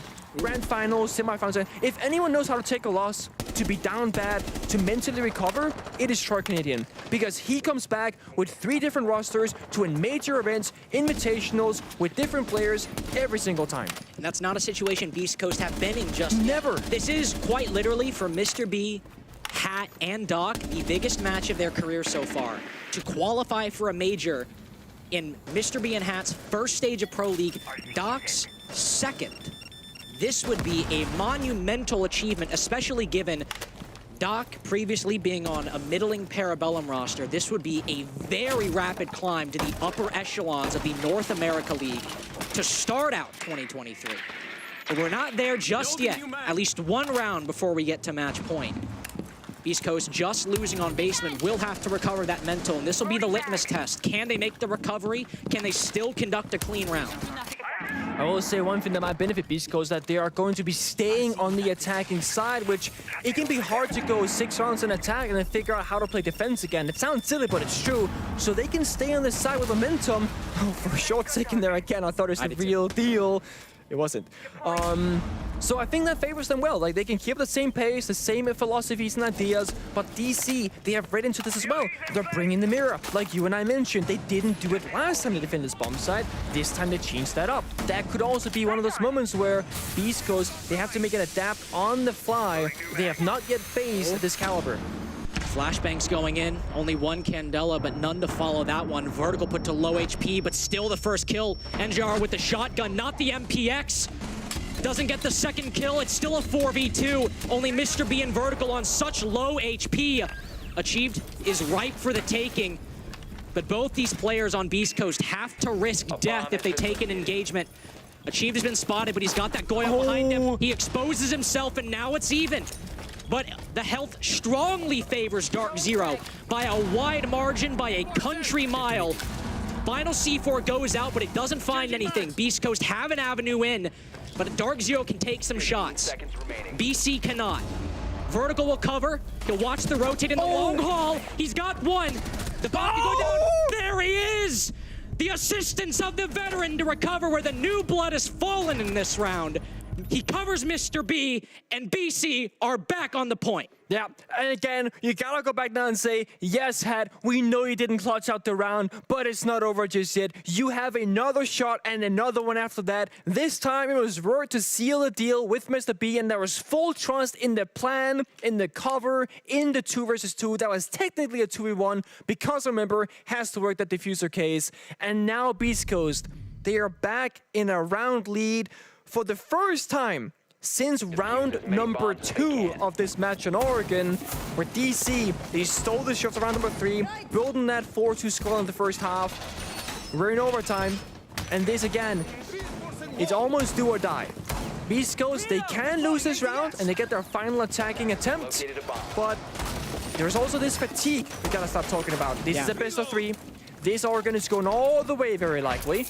And BeastCoast do not have the same amount of experience. They have never played a best of 3 with this roster until they're here today, right? Yep. So they don't really have this best of 3 concept in mind, besides, of course, practice, scrims. But it is a lot easier and a lot more, or a lot less stressful rather, to play a scrim. You're just playing to practice, you know, you're doing the same thing day in and day out. This right here, you're fighting for the major to stay alive in this, to go 3rd map. So you also have to pace yourself correctly and say, okay, if we go to Skyscraper, we gotta keep some energy left in the tank, because that could also go the distance. Hat's looking to break 20. I was about to say, Hat is putting in a performance that hopefully doesn't burn himself out by map 3. Yeah. 19-9 so far. Moving to the defense, been an attacker side of the Oregon so far. 4-2, if I'm correct. Each half for both these teams. So BeastCoast on the disadvantaged side by a strange twist of fate. Ying and Monty present for DarkZero. The 2 operators that have been back and forth, maybe one, maybe the other, both, neither, but always a talking point. In every round, they are both in and absent from. Pambazoo has also been effective, the best player for DarkZero so far in this map. There's nothing for BeastCoast on this middle floor. No presence, some reinforcements, but it's all map control free for DarkZero. But that doesn't mean we'll see a very quick attack, Nick. That means even for maybe another minute, DarkZero will spend some time.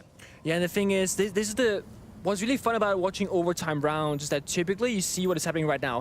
There is 0 roaming presence, yet DarkZero are not taking a single peek or a single race. They are all 3-4 members on drones for half the round to ensure that no one is creeping around. And this is the factor of overtime. The pressure is so high. And the thing about this basement defense, especially like with Mira, Ying, and Monty, it's gonna come down to an absolute bloodbath of a 5 versus 5 in the last 20 or 30 seconds of the round, and that's going to decide whether we go all 15 or if BeastCoast just takes that 3rd map to Skyscraper, and we're only 40 seconds away from the beginning of the end. Minute left. What do we have? Oh, missed. A mistiming that in moments like this could cost you. But those 2 can openers, that's why you bring backups. Yep. That's why you don't just rely on a one and done. One more for Pambazoo as well. Can he... Ooh, no, the second EMP. Good play, good coordination by DarkZero. But it's still 40 seconds left. Still low on time. Canadian, the first one to plant his feet on this bottom floor in front of the mirror, breaks it. The power of that Monty, no angle available to vertical. He can look at the Monty, but the next player might catch him completely off guard. He'll pop it to get that next angle. Now the Candelas go out. Pamba starts it off on a good note, and DZ maintain their lead. They'll reset for just a few quick seconds, but that gives Hat some time to get back in the fray. The Monty with his shield up. This makes it effectively only 2 guns alive for DarkZero, but still 2 Candelas. Only 1 remaining as the third hits the floor. 7 seconds left.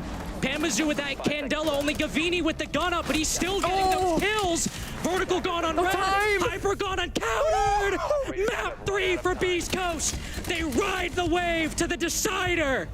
Incredible performance from them time and time again, but energy has to be high for this last map. We gotta conserve the energy. BeastCoast do too. We'll throw it to the analyst to prep you for Skyscraper.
Welcome back to Blast R6 NAL, and what an absolute banger that we have just had on Oregon. I mean, we came into this saying DarkZero had a plan, but by the looks of it, every single time we think a team has a plan, it actually doesn't end up that way at all. I'm Ginny, your host, joined by Jesse and CJ. I mean, let's start off by talking about how, at the beginning, it looked a little disjointed from BeastCoast. It looked like we were getting Space Station M80 Part 2. It looked like we're at a quick day, 2-0-2-0-2-0. We get our 2 teams at the major, and then at some point, this turned into one of the greatest games that we have had all season. Honestly, in North America of all time. I mean, if this was in front of a LAN crowd, this would be in contention for one of the best games that Rainbow Six has ever had. Yeah, it would have been pretty high. Yeah, it would be. And, you know, this isn't the first time BeastCoast has done this to stage. It was less hype because we had less expectations on them, I think, and it was less... What? I mean, listen, can we just get like a Mr. B reaction? Honestly, I mean, can we just hear the emotion and passion of the game? But yeah, like these guys, they had this. Okay, so in the Soniqs game, they were down early on defense. They were getting ran through on defense, and then they went to their attacks, and that's when they came alive, and that's when guys like Hat just had crazy games, and they won. They took back a game that looked like they were going to lose, and it happened again here today in a key moment when they needed it the most to go to the major. I mean, it looks like both of these teams have now won on each other's map picks. So. Okay. I mean, listen, he's having the time of his life, okay? We came into this saying there's a plan. No, there wasn't.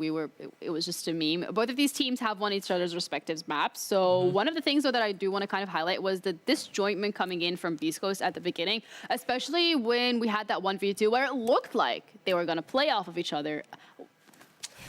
What happened? Yeah, I mean, it was kind of tough, right? This is not our game that we watched, but why they cover the plant? Where's the coverage? It's all right. We're gonna close our eyes, okay, and we're gonna like mentally replay the fact that we had a 1v2 situation, okay? It was two players from the side of BeastCoast up against DZ. Yeah, I mean, we'll hopefully be able to take a look at the Gavin clutch, because I think what we saw, BeastCoast, they went up 2 big rounds, right? They were feeling good, their opponent's map pick, and then I think the nerves really started to get to BeastCoast. The entire rest of that half, they weren't able to find a single other defensive round, and I think you saw it in some of those clutch plays where like they just looked a little scared. It didn't look like they were playing with their confidence.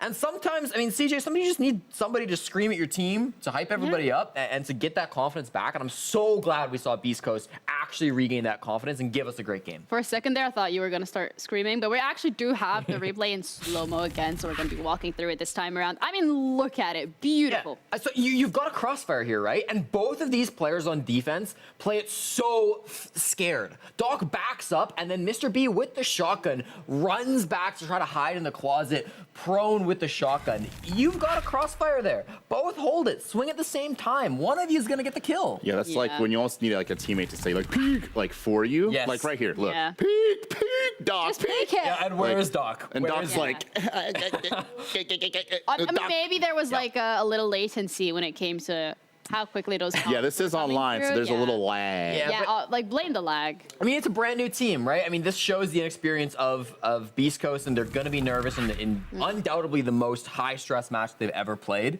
But yeah, it's tough. It doesn't sting too bad because of the match results, win. but I mean, it was really like playing off each other, mod check, like hello, left, right. Yeah. Anyway, that was us here on the desk. We have a treat for you, and that's going to be this time around CJ, aka Cookies, walking over to the telestrator. So do a little joggy jog. Oh, he's taking his time. Where's the camera at? Right here? Look at me. Now look at this. First thing we're going to talk about, okay? Now this is my second time, guys. We're going to talk about the conundrum here when you're dealing with a front take as a attacker. But the cute thing is you have Montague, and DZ is going to be able to break the laws of physics here, right? Okay, so if we roll the clip, typically in this type of defense, right, there's two mirrors looking at the two main avenues of attack, right? On the, let's see, get a little pause. Let's see. You can't really see the whole angle, but like down here, you've got the mirror looking at the front. You've got a mirror looking at freezer. So it's like typically, it's like really hard to actually push the front. Now Vert makes an error. If I can, he kind of walks in front of an angle on the hatch, and that's silly. And that adds to the pressure because now they have one less player watching the back. And because DZ has brought Montague, let's see, as we roll it, they're going to be able to break the game here. So they're actually going to be able to walk. This isn't the frame I wanted. Keep playing it. Okay, there we go. Okay, so DZ's actually going to be able to walk up to this mirror because it's Monty. No one else can do that. And they're going to be able to ying out pillar because Vert died and is unable to help his teammates in a cross. Even though the Warden's there, it doesn't matter. Yang creates amazing stimuli. So let's watch this attack. Let's play through it and see just how scrumptious it looks. You see the Montaigne walking up in Freezer. Pamba has the Candela in hand, and he is waiting for Canadian to say, Pamba, go kill. Any second now, he's going to roll it.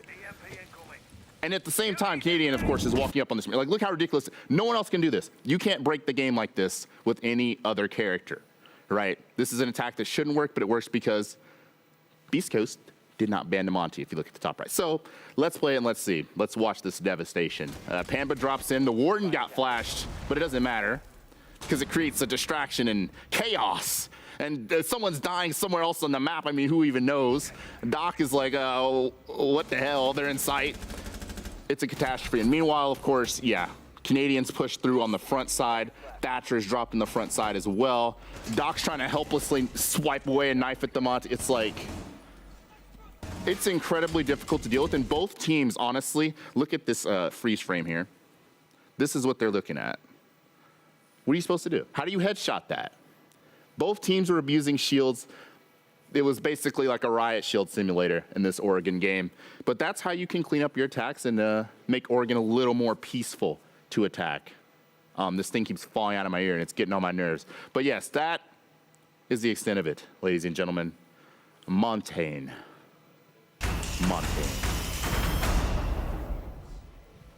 Thank you very much for My that illustration. I got so excited during the game, like my earbud is loose. That's okay. Take your time. You can figure that one out because I think another thing that we really need to highlight here, well, another player is going to be Hat. Oh, please. 19 and 9. 20. He hit the 20 bomb. He hit 20. 20 bomb Hat. I mean, this is a player that everybody said on Reddit. I saw your comments. You were saying, Hat, why is he on this team? Shouldn't be here. Hat popped off, and Hat has been performing, I think, all stage long for BeastCoast. He's been fantastic. Really enjoying seeing Hat, and here today, of course, against DarkZero, most important game of his career. Hat putting the 20-10 game down.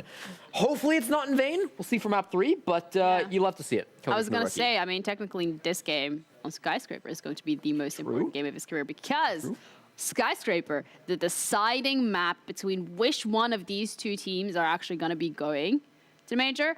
But looking at what we've seen this time around from Oregon, I mean, we came into this and we say it's Oregon, it's a basic map, you need to know how to do it. But what did it really take, CJ, for BeastCoast to get into the groove of things? Honestly, Skyscraper is a totally different beast. I will say, again, reality TV. That's the only parallel we can make here because I don't think BeastCoast has been a team long enough for it to have much to say about their Sky. But reality TV and Mr. B on Skyscraper, they won CL because they were able to play this map. They won CL on the map. Literally, that's a championship moment. And I think they have a good idea of how to play it. We'll see if DarkZero is ready for it. Yeah, absolutely. This is going to be the final map here tonight that decides which second team is going to be sent to the major representing NA and also the 5th team to be locked in. We're going to be heading over to our casters, Pangu and Lynx. Guys, do your thing. Thank you very much, Jeannie. Qualification point. The map that will decide who is the second team from North America to make it to the major. Whether DarkZero or BeastCoast lose, this is not their last chance at qualification. But based on how intense that second map was, this feels like it is a map in which everything is on the line, especially for BeastCoast. I would say so for sure. I mean, you can try and guess. And look at Mr. B, he's praying right now. That is crazy. I'm not sure if he's praying to win, for a certain... He's like, please spend the Monty or something like that, maybe saying, you know what, boys, we got something else cooking up. I don't know. But the thing about this, it's that we're essentially now in a best-of-1 scenario because nothing else matters of the past, but at the same time, we have to talk about the fact that Thermite ban. Their first map was a 7-4 victory for DarkZero, rounds always coming down to the last 10 seconds. The map that we just witnessed, an 8-6 victory for BeastCoast. Fatigue is going to be a factor, the energy levels, and of course, a team like BeastCoast, they are momentum-based. Right now, they got the momentum. I actually think the first 2 to 3 rounds of this Skyscraper game is going to be particularly important because of that. A, BeastCoast got momentum, and B, they're starting defense. They can sit back, have DarkZero make all the first moves, and all they have to problem solve every single problem that they've put into their face. But if DZ come out swinging and they start clawing some of those rounds, that's where I start worrying for BeastCoast. For the defense, they can create some mini games that DarkZero have to unravel, some puzzles that they have to solve. And Skyscraper also tends to be, especially on sites like T and Karaoke, maybe a little bit defender-sided at times. Difficult to attack that top floor linear, almost in a similar way to Oregon. But as you said, this is now a best of one. You can bring out the Ying. You can't bring out the Monty because it's banned. But you can bring out... Smart, honestly. Yeah, you can bring out the blitz, you can bring out all these plays, even if they're not tied to operators if you want. Throw everything you can, especially if you're BeastCoast, because DarkZero have been in this position before. Yeah. They have been in matches that, again, no disrespect to BeastCoast, but have been far more intense and far more important for this position. But for this roster that is starting on the defense, this is, again, the most important match that some of these players have ever played. So true. Now, I think when you're in a position where there is so much on the line, it can be very difficult to play attack because that is when you have to make all the moves and take all the risk and all the problems that we keep mentioning. But given how successful BeastCoast was on Oregon attack, because let's face it, it was a quote-unquote attacker-sided Oregon, I don't worry too much for them. Pambasu looking for blood early in this round on the Nuke. He's going to be very comfortable on this operator. It was banned in the previous map. He's got nades downstairs. All he needs now is a call and a yellow ping, and he will start finding these kills from below in no time. There was one yellow ping, but maybe not one meant for a nade from Panbazoo. That Nook being left on the board, it might even be more dangerous than the Monty that BeastCoast were so worried about they banned it. And we saw how quickly Panbazoo got almost an ace at the end of Theme Park. What can he cook up on Skyscraper now that he is unleashed just like he was in map number 1? BeastCoast will fall back very quickly from Exhibition and Office, not spending more than a minute on that side of the map, but they will defend Shrine and Drum, as we often see at least one, but definitely both, to make sure that DarkZero can't just move across the map for free, that they have to fight at these 2 choke points to the side of T and Karaoke. Yeah, it's very common for teams to have like a soft timer where when a certain amount of time has been stalled out for, you fall back because it's good enough. And the main hold here for the vendors, as you said, it is going to be that Dragon area and the Drum. That's the first pain point for the attacking lineup. If they can break that barrier, they're in a very comfortable position, but doing so requires a lot of setup and of course a mini-style execute where you gotta utilize all members of the attacking lineup to get those gunfight victories on your side. BeastCoast, they're holding on for now, but as time starts ticking down, they will actually willfully just give up that ground. They say again, another minute burn, we fall back one further room. The Candela's now going out, the Warden Glass is activated. Hat, the first kill so far, the Ying shut down, huge kill for BeastCoast. But there's still Panbazoo, never mind! Pre-fires me on that one just as he pre-fires the Nook. Now 3 bodies down on DarkZero. NJR trying to recover lost ground. Vertical was lurking down below this whole time, but the site players did more than enough work that Vertical only now needs to rotate back. One just around the corner from NJR, but a shotgun against the DMR. The DMR might be the favored one today. Achieved catches Vertical rotating back, and with Doc on low HP, it's now effectively, if NJR can land that next shot, a 1v2, but they've lost Achieved, or he's lost Achieved, and BeastCoast have intel on NJR's mating position. Mr. B playing a little aggressively, but they can play this trade, and BeastCoast can play off that angle, and Mr. B can play off that angle to get their first round. That entire round can be summarized in a very simple phrase, and that is, Hat is just too good. Too damn. Every single time DC are looking to strike the bomb site in a favorable position, that 5 versus 5 with Vert flanking below, Hat finds 2 kills, shuts it down, under lock and key, just like that. And the rest of BeastCoast, they have a relatively easy job. Just follow Hat's lead, and that's it. And now NGR was alive, as was achieved in that 2 versus 3/2 versus 4. And for a short, brief moment, it looked like one of those rounds where they will somehow find their way back in, but they didn't. At BeastCoast, they maintain their momentum, and these very important first couple of rounds for BeastCoast are going their way so far.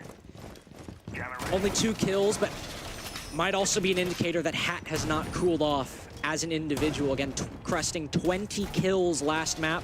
Now at 22 between this map and the previous one. He moved to that ever so powerful operator of Warden that we see players like NJR on DarkZero get frag after frag with.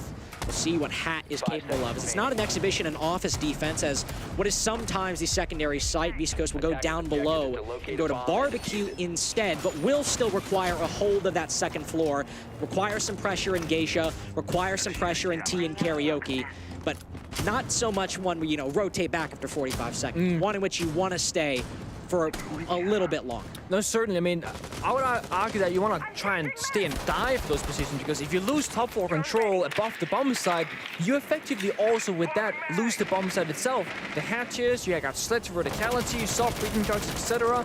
BeastCoast are definitely looking to hold on for as long as possible on that particular side of the map.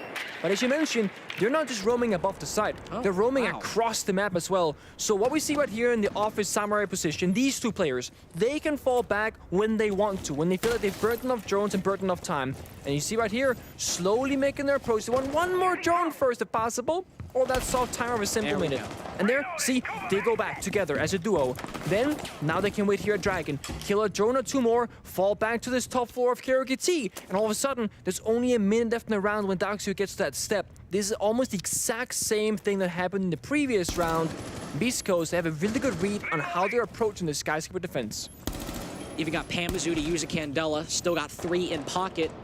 Now it's clear DarkZero want to use some of those on the roam clear, and if they can continue baiting out time and baiting out utility, and it gets to an execute late in the round, and a bloodbath on first floor, if they're able to waste some more Candelas, there might not be enough for Pamazoo to use for that execute.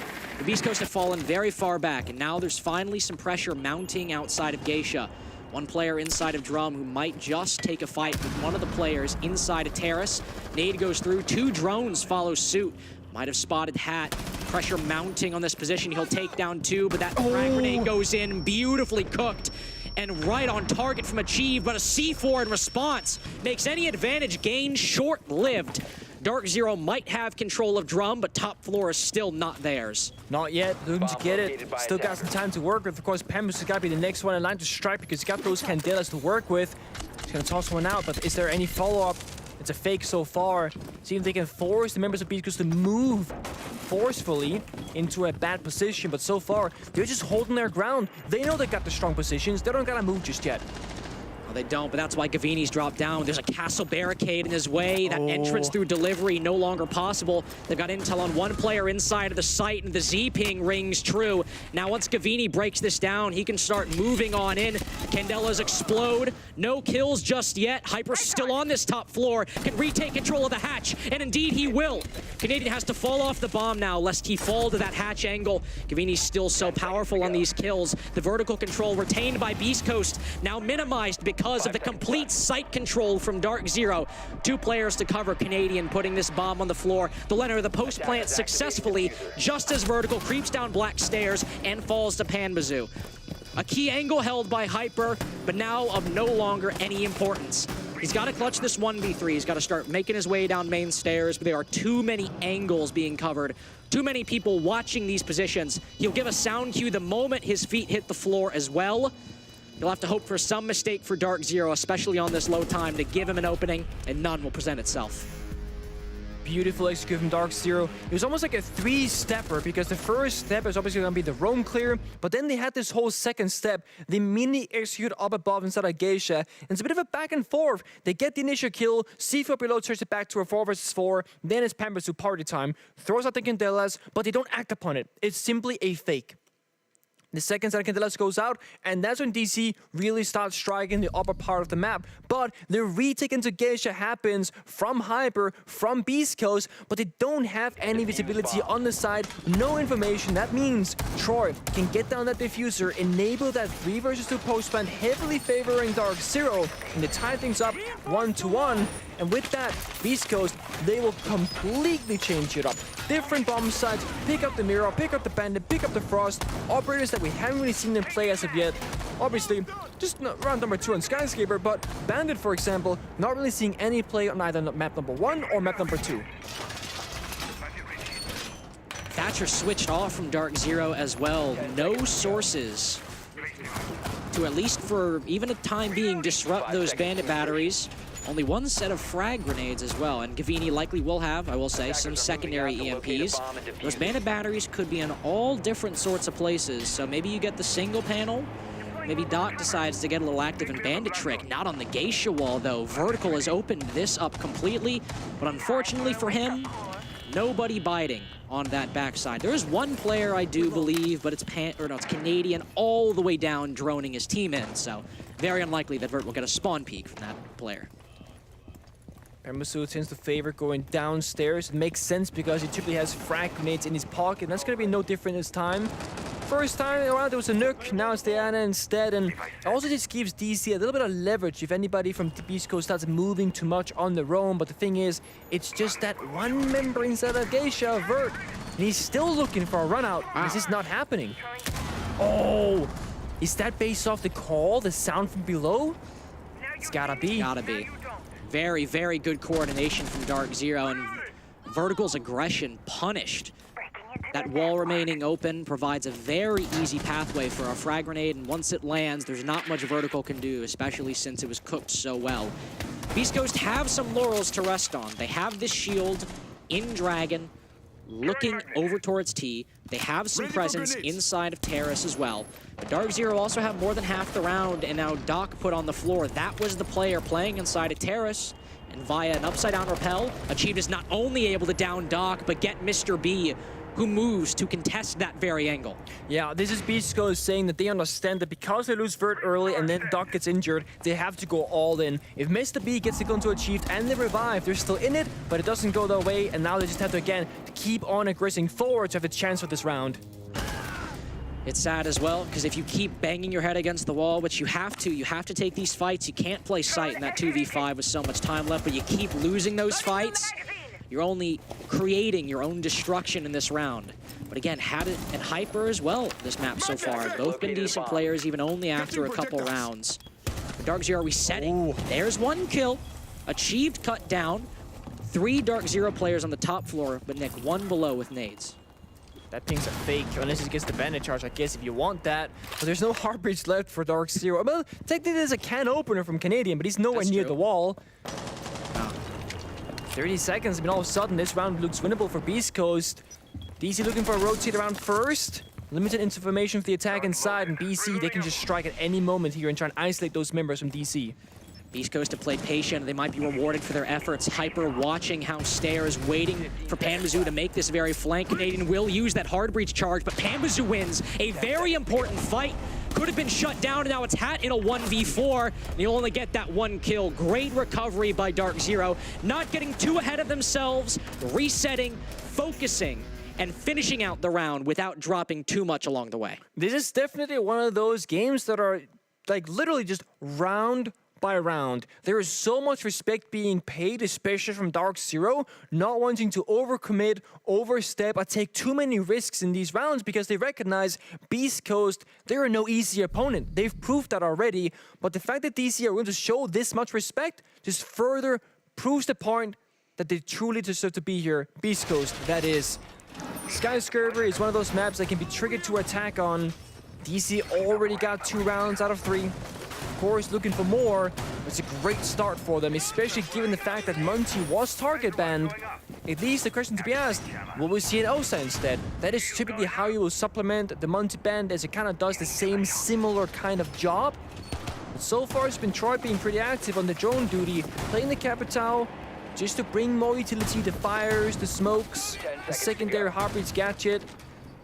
It's all DC needs so far. They're really just thriving off opening kills, and then they're just not throwing away that lead that they built for themselves early in the round, mostly due to those Panbazoo grenades from downstairs. And the 2 rounds DZ have won so far have been the rounds they've acquired that opening pick. Yeah. And also, important to note, in that 1 round where BeastCoast got the opening pick, there's not a lot of action for at least the first maybe minute and a half of that round. And when Hat opened things up, it was once DZ decided to go for that execute. Vertical, looking to go for another aggressive play out from that minibar doorway, but he won't get nearly as aggressive as he did on that Geisha wall last round that ended up resulting in a nade death for Vertical. But him and Hat will do the same as they've done for multiple rounds now. Look to shoot some drones, but not look to overstay their welcome. The single wall is opened up, so rotating back through reception will be a little bit more difficult, but again, just once they shoot some drones, they can still retreat back through terrace. I guess you have to raise the question is, there is a world in which they just stick around indefinitely and actually fights it out. I mean, now they forced both the Selma and the can opener, so I think, and the minute on the clock. They've only killed a single drone, but they bring utility, and Bambasu almost dies to... I think his own nade. I think so as well, because there was no C4 being tossed. Sometimes you don't cook him enough, and sometimes you cook them for far too long, and that is an even worse result than what Bambasu has currently. Beyond low HP, he's got to make sure if he uses that second grenade, it's cooked for just the right amount of time. He doesn't have a lot of HP to make any second mistakes. It's about the same game plan on the previous T karaoke defense, just as the one that BeastCoast are employing right now. First minute in exhibition in office, shoot some drones, fall back. Second minute, drum and terrace, or drum and shrine, fall back. We've still yet to see some action from DarkZero, and once it came down to gunfights in the execute, BeastCoast were able to come out on top. We're trending that same way at the moment. Oh, we are. This is almost the exact mirror matchup of the first time they defended the same bomb site. And again, DC, they don't really have any way to break this, besides just like maybe just walk on in, try and trade it in a positive fashion. But again, BC, they strike first. Vert finally on the board, 1 and 3 to his name, and Bambasu with so little health downstairs, he's not gonna have a lot to work with as he's all alone. Does have some intel on a player on that top floor, but unfortunately not on a soft surface. That nade will not find any purchase on a BeastCoast defender. They're still able to hold these choke points, hold drum, hold shrine. Gavini will open up an alternate angle inside of Geisha, but beyond that, DZ are still in danger of just brute forcing this execute, and that'll only favor BeastCoast, who have that man advantage. Gavini pushes on in, one around the corner, but he's distracted by the player, and T isn't aware as soon as Hyper peaks. BeastCoast looking to take their second defense now in a dominant fashion. Achieved will get one impactless frag, but for T and Karaoke, BeastCoast are the undisputed victors of this half. Yeah, no doubt about that, but the thing is, you cannot just win this by simply winning a single bomb site. And the rotation so far has been T, Barbecue, Office, back into T. So now there's kind of the toss-up. Do you go back to Barbecue where you lost? Do you go back to Office where you lost? Or do you go for that, the fourth option? The one that shall not be named, but we'll name it anyway. The master bedroom bathroom hold, which almost no team is bold enough to go to, with the exception of like back in LATAM. They actually tend to play that bomb site with a decent frequency, at least as of last year. All of stage 1, 2, and 3 of the Brazilian League. But no, look at Barbecue again. The similar lineup, the secondary shotguns, the castle, of course, being the main star for this setup itself. And the one thing BeastCoast could definitely do better this time around is to create more holes up above if they want to commit to that Geisha hold, because last time, Troy and DarkZero could just simply plant inside a Barbecue because there was not enough holes above them. There was too much safety in that corner on the northwest side of the bomb site, right there, bang. But that can be prevented with a simple hole above with these long lines of sight you can make near this rotational where Hyper is currently. And also further add to your point about how, if that change is there, how little of the gap is between what BeastCoast did previously and where that change would get them. Hyper and Vertical retained control of the top floor through the execute. Yeah, they did. They were able to retake it very quickly against minimal pressure and holding from DarkZero. So if they are able to create those holes, and let's say Achieve pushes Geisha again and Hyper's able to get that kill again, more angles would make basically a 90% good take from BeastCoast, or 90% good hold last Barbecue defense, to 100% if similar events end up transpiring. For right now, too early to tell. Beyond the fact that BeastCoast are shooting some drones in the early round. We know that we can rely on that they're going to do that at this point. Yeah. The only thing that BeastCoast are kind of losing out on, which they had on Oregon, is they are playing a very predictable game of Rainbow Six Siege. Now, I'm not saying they're playing a bad game of Siege, because they're playing very solid so far, but for DarkZero, who's a very structured and fundamental-oriented team, this is another, like, day in the office, right? They know exactly what's gonna happen. Okay, first minute, hold this, kill a few drones, fall back, bing, bang, boom, time and time again. In DC, they can read into this, and they can start making those small adaptations, and hopefully, on their side, turn that into a round victory or an early advantage. DarkZero will not complain about having BeastCoast's Google Calendar shared with them. They can abide by the same schedule. They're perfectly happy to do that. Minute and a half now gone. Hat looking to maybe flip the script a little bit. Peeking into Drum. He's done this before. There's a C4 to 8 him down below. He's healed back up to full HP and then put down low again by the attack. very hesitant to push in Drum further. Candela will go through, Panbazoo will take the control. The C4 misses. A gap between the first and the second attacker leads it to no effect whatsoever. But BeastCoast have not fallen back just yet. There's still one player in T and one player in Karaoke, but 4 to 5 players of DarkZero looking to take it from their grasp. Gavini has now made an entryway into Geisha with Hyper just around the corner. As the Candelas ring through, DarkZero still holding their time.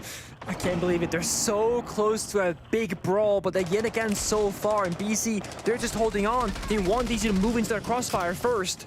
Candela starting to ring out again. Some players hopping down from DarkZero. Achieved finally reaches a breaking point. Sitting at this hole for 30 seconds. Down goes Mr. B, but Hyper's watching the walk-in from Geisha. Him and Vertical still have this control, but the site's being hollowed out from underneath. All the site players dead again, and the retake even less successful than it was before. The vertical holes don't matter. The site falls completely from BeastCoast. Vertical has overhealed himself, but not increased BeastCoast's chances at winning. He'll take down NGO, and achieved as well. I'll humor him for a second. 27, never mind, my bad. DarkZero take their first attack after that very brief intermission from BeastCoast, but are continuing with the trend of seemingly a 4-2 half in their grasp. And I think this is exactly what you can kind of expect to happen when you don't make any significant changes to the defensive setup for BeastCoast. When DC can see the bomb side, how it's being played and defended, and then they get a second shot and nothing's really truly changed, they can pick it apart that second time around. That's the mistake that BeastCoast is making right now. They are not changing things, they're not being flexible, and this is the difficulty of playing defense in Siege. There are arguably only a handful of ways that are really solid to hold each individual bomb site. Some have maybe 1 or 2, other bomb sites have maybe 3, 4, or 5, but BeastCoast are basically opting for a 1-to-1 carbon copy, which is not good enough in this scenario. The thing is, BeastCoast on attack, they do not make that mistake on that side. They have so much more flexibility in terms of sheer operator pool, like we saw in Oregon, like we saw in Theme Park. They can problem solve in many various ways. But their defensive setup, they need a bigger Google Drive folder, because right now, there's just not enough files in there to really change things up enough to keep DarkZero in the dark. And that is how they're finding these rounds. It's almost too easy for them. And maybe even if they were running maybe these same operator lineups every time, it could still work. But even the individual play, irrespective of what operator they're playing, is the same every time. It is. I mean, we've said it, we sound like a broken record at this point, but first minute, shoot drones. Move your drones, fall back. Yep, second minute, fall back. Play a little bit away from the site, but close enough to rotate. Then the last minute, maybe you keep 1 or 2 players on the top floor, but you rotate the rest back. And again, it's Hat and Vertical off-site in the first minute. Panbazoo down below. Got to give a shout out where credit where credit's due. Yeah. The thing is, Panda might be below every single round, but he always ends up in a new location, right? Yeah. One round is like up the red stairs, one is the back stairs, then Nate's below, and one round he doesn't really do anything, to be frank. So while his starting position is the same, the outcome of that starting position differs. And that's the difference between Panbazoo's repetition and BeastCoast's repetitions. Biding their time. DarkZero will drone out this top floor. They know that people are on this top floor. They've played BeastCoast for 6 rounds on Skyscraper attack against their defenses. They know that they're shooting these drones. They know what they're going to do. It's ceremony at this point. They'll give them a couple freebie drones and then push on in. BeastCoast are holding the same choke points, holding Drum, holding Dragon. DarkZero know this. They can take their time because they know what they're expecting. BeastCoast are stacking operators against DarkZero, 2 players over by Dragon, 2 players over by Drum. So it's not completely free for the taking, and the first nade does miss, and the hard breach charge is gone as well. It's big. BeastCoast have managed to deny that angle for the time being on the single wall to Geisha. So Drum is a lot safer to play, and as they get aggressive, Doc finds one. It's not traded just yet, and it will not be traded for the remainder. We see Panbazoo dash on in and dash BeastCoast's hopes. They thought they got away with highway robbery, but law enforcement put out an APB. A huge save there from Panbazoo, and it keeps DarkZero in it in that round. BeastCoast had a great read, right? Get the 2 kills and get all the way back to side immediately. Do not risk throwing this lead like on Oregon. But the punishment that came through, 35 seconds left. Thing is, Panbazoo's still there. No nades though, but still got enough help to work with. There might be a deployable shield in his way, but I'd be shaken if I had to peek Panbazoo after he just did that to Hat and Vertical. He'll take the gunfight, but Mr. B's better in this case. The deployable shield goes his way. Mr. B's not shaken. He's cold-blooded. You saw him looking at the camera earlier. He's not afraid of Panbazoo. Canadian just finds an angle with the dragon a little bit too tight. Mr. B will go prone, but he's low HP, trying to maneuver around here. Canadian will still find him. There's another smokestack off the angle. Hyper's got to clutch this 1v2, but he's got 4 seconds. That's all the time in the world for the defense, especially when the bomb only just now goes on the floor. But where's achieved? They know he's minibar. He can shoot it through the wall. A big brain play from Hyper to win it on time and get BeastCoast their first non-T defensive victory. And this is truly going to be one of those close games once again. I'm sure of it. And the thing is, as these rounds start building up, as we get closer and closer to both match point, but also overtime, the pressure with that will also build. Risk assessment, a big thing right now for both of these two teams. As we get closer and closer, when will players keep making the same decisions when they are presented a high-risk, high-reward scenario? We saw it last round.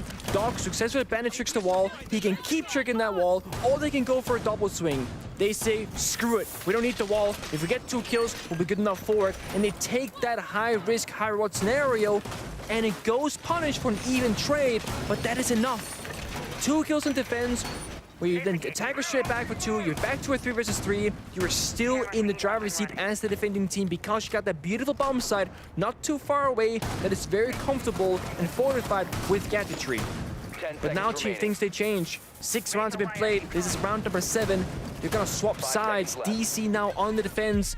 They gotta put up a maze of problems for BeastCoast to solve, and now we get to watch what BeastCoast they have in mind on how to deal with those issues themselves.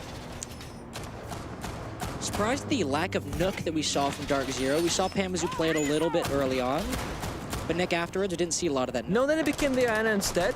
Yeah, and I mean, the only real reason I might have in mind that seems like rational and logical is that Panbazoo was needed more in entry than like lurk role. Because think about it, almost every single time DC had to break that initial line in the middle of the map, like Drum and Karaoke, or sorry, Drum and Dragon, Panbazoo was there usually with Iana leading the spearhead after he was done using his grenades from downstairs. If you're the Nook, it's not necessarily logical to do that. You want to be backstabbing and flanking instead because your operator ability and gadget speaks more to that playstyle. But it wasn't what DC needed.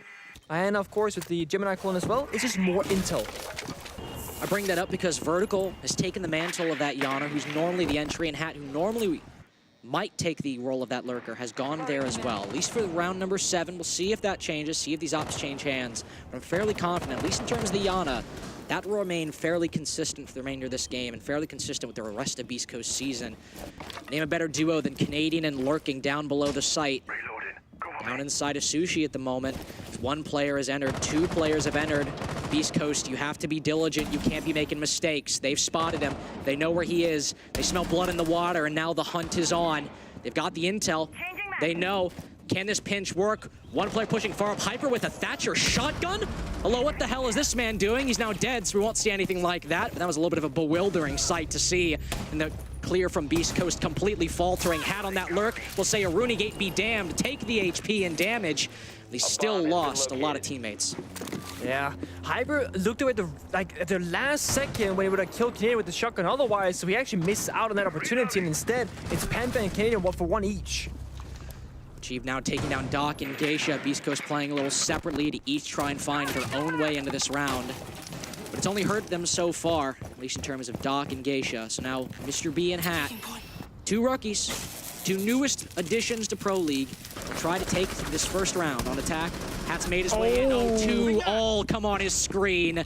There's too much for Hat to register. Sensory overload. Triple kill for Panba as well. Mr. B in the 1v4. Might know where he is, might have heard the sound cue. They definitely know where he is right now, and they will act on that information quickly. Very, very strong start for DarkZero. I think it's worth noting that BeastCoast, it might be very smart to take a timeout very early right now, right? Because you've now played your defensive half. You don't plan on going back to it, of course, unless you go into overtime, but you gotta get your attacks under control, and I think a tactical timeout, in more cases than not, will typically favor the attacking team because you're the ones playing reactive, right? Defenders, they set something up, you answer back with a counter. But when you can talk through all the steps and talk through the things that are going wrong, I feel like you'll always gain more as the attacking team in this scenario. BeastCoast, surely, before they reach match points, if they keep scoring in DarkZero's favor, will have to pull the plug and truly go through the ABCs of Skyscraper, because that was a relatively disjointed attack on that first attacking round from them. Very isolated, spread around, couldn't manage to capture Canadian downstairs, and while that was happening, someone like Hat on the nuke could have maybe helped out. But instead, he was all the way across the other side of the map, and sure, he got that initial kill, but did it really have an impact in the round? Did it matter? Ultimately, not really at all. 5 seconds left before insertion. Might be part of the reason we don't see any Nook pick, not only from Hat, but BeastCoast as a whole. Hyper going back to that IQ, but there's plenty of intel ops to be found on DarkZero's side. Echo and a Valkyrie at the moment. Yokais and Black Eyes, respectively. The no C4 from Canadian, likely because they got the 2 in the hands of Gavini and achieved as well. Might as well bring those impacts if you want to. Some roaming across the map as well. Oryx all the way over inside of T and Karaoke. And given the lineup that BeastCoast is currently running, I imagine might want to rotate over to that part of the map at some point. And also Canadian, you know when he plays like the Solace, which is now banned? Yeah. And he plays the impact grenades, one, to deny the plant, of course, the gadget and information, but also he can get out of these kind of tricky positions with the impact grenades and cause distractions like he did in that previous round. Impact the wall, swing the door. Speaking of swinging, Pamba's there, always looking for opening kill and striking that first blood. And this time it's onto Vert who falls. And its entire best of 3 really has been between Vert on BeastCoast and then Pambasu on DarkZero fighting it out in the first minute of the round. But if my count is accurate, I think Pambasu comes out just a little bit ahead. Just a little bit. In terms of entries, in terms of kills, 11 and 3 right now. Canadian very much are lesser in comparison to Panbazu's kills, but still 3 and 2, and won't throw away his life. He'll fire some shots, but quickly fall down from Geisha. It's over half the round gone. You have the opening advantage. No need to throw it away right now. NTR is playing Echo Shotgun, which is like so cursed, because that shotgun is not trustworthy. Like, it shoots blanks every second, like, slug shell, I swear. It's like a revolver, except some of the bullets are in random places. You spin it every time. Yeah, it's like hip-fire revolver action. See if it works out for NJR. See if he's able to get a close quarters engagement or just survive long enough to use those yokais. The loss of vertical is not really stopping Doc. They'll push on in, but they both line up for Gavin. 2 heads hit the floor. Hat's able to find one, but it costs so much health for Mr. B. These 2 left alone once again. 50 seconds left, sure, plenty of time. What do they have to show for it? Hat's alone in the site right now. Stuck in split, stuck in front of the window. Spots the head of 1, but won't take the engagement. He'll push forward, but now Mr. B's cut down in the back. Oh no! 2 players do what Gavin did to BeastCoast just a few seconds prior, but Hat's on lower HP, and they still have the advantage. Achieved down below. Gavini with the C4, but they're playing separately. If Hat can read this, he's got a recover diffuser, but Achieved is close by. He won't expose himself to the shotgun angle, but DZ are playing this perfectly, biding the time, baiting the engagement, and baiting the frag. 2 rounds in a row for DZ since the side swap. Honestly, BeastCoast, they just cannot get into a comfortable position whatsoever, and now you have to wonder, the Monty ban, right? That was BeastCoast's choice because they thought that it was going to hurt DarkZero more than it was going to hurt BeastCoast themselves. But one downside to making that decision is that they too cannot use the Monty when they go on their attacking side. So either BeastCoast, they were hoping for more defensive victories, or they thought that their attacks weren't going to be problematic without the Monty. But so far, they really could use an operator like Monty to that comfortably get in the map.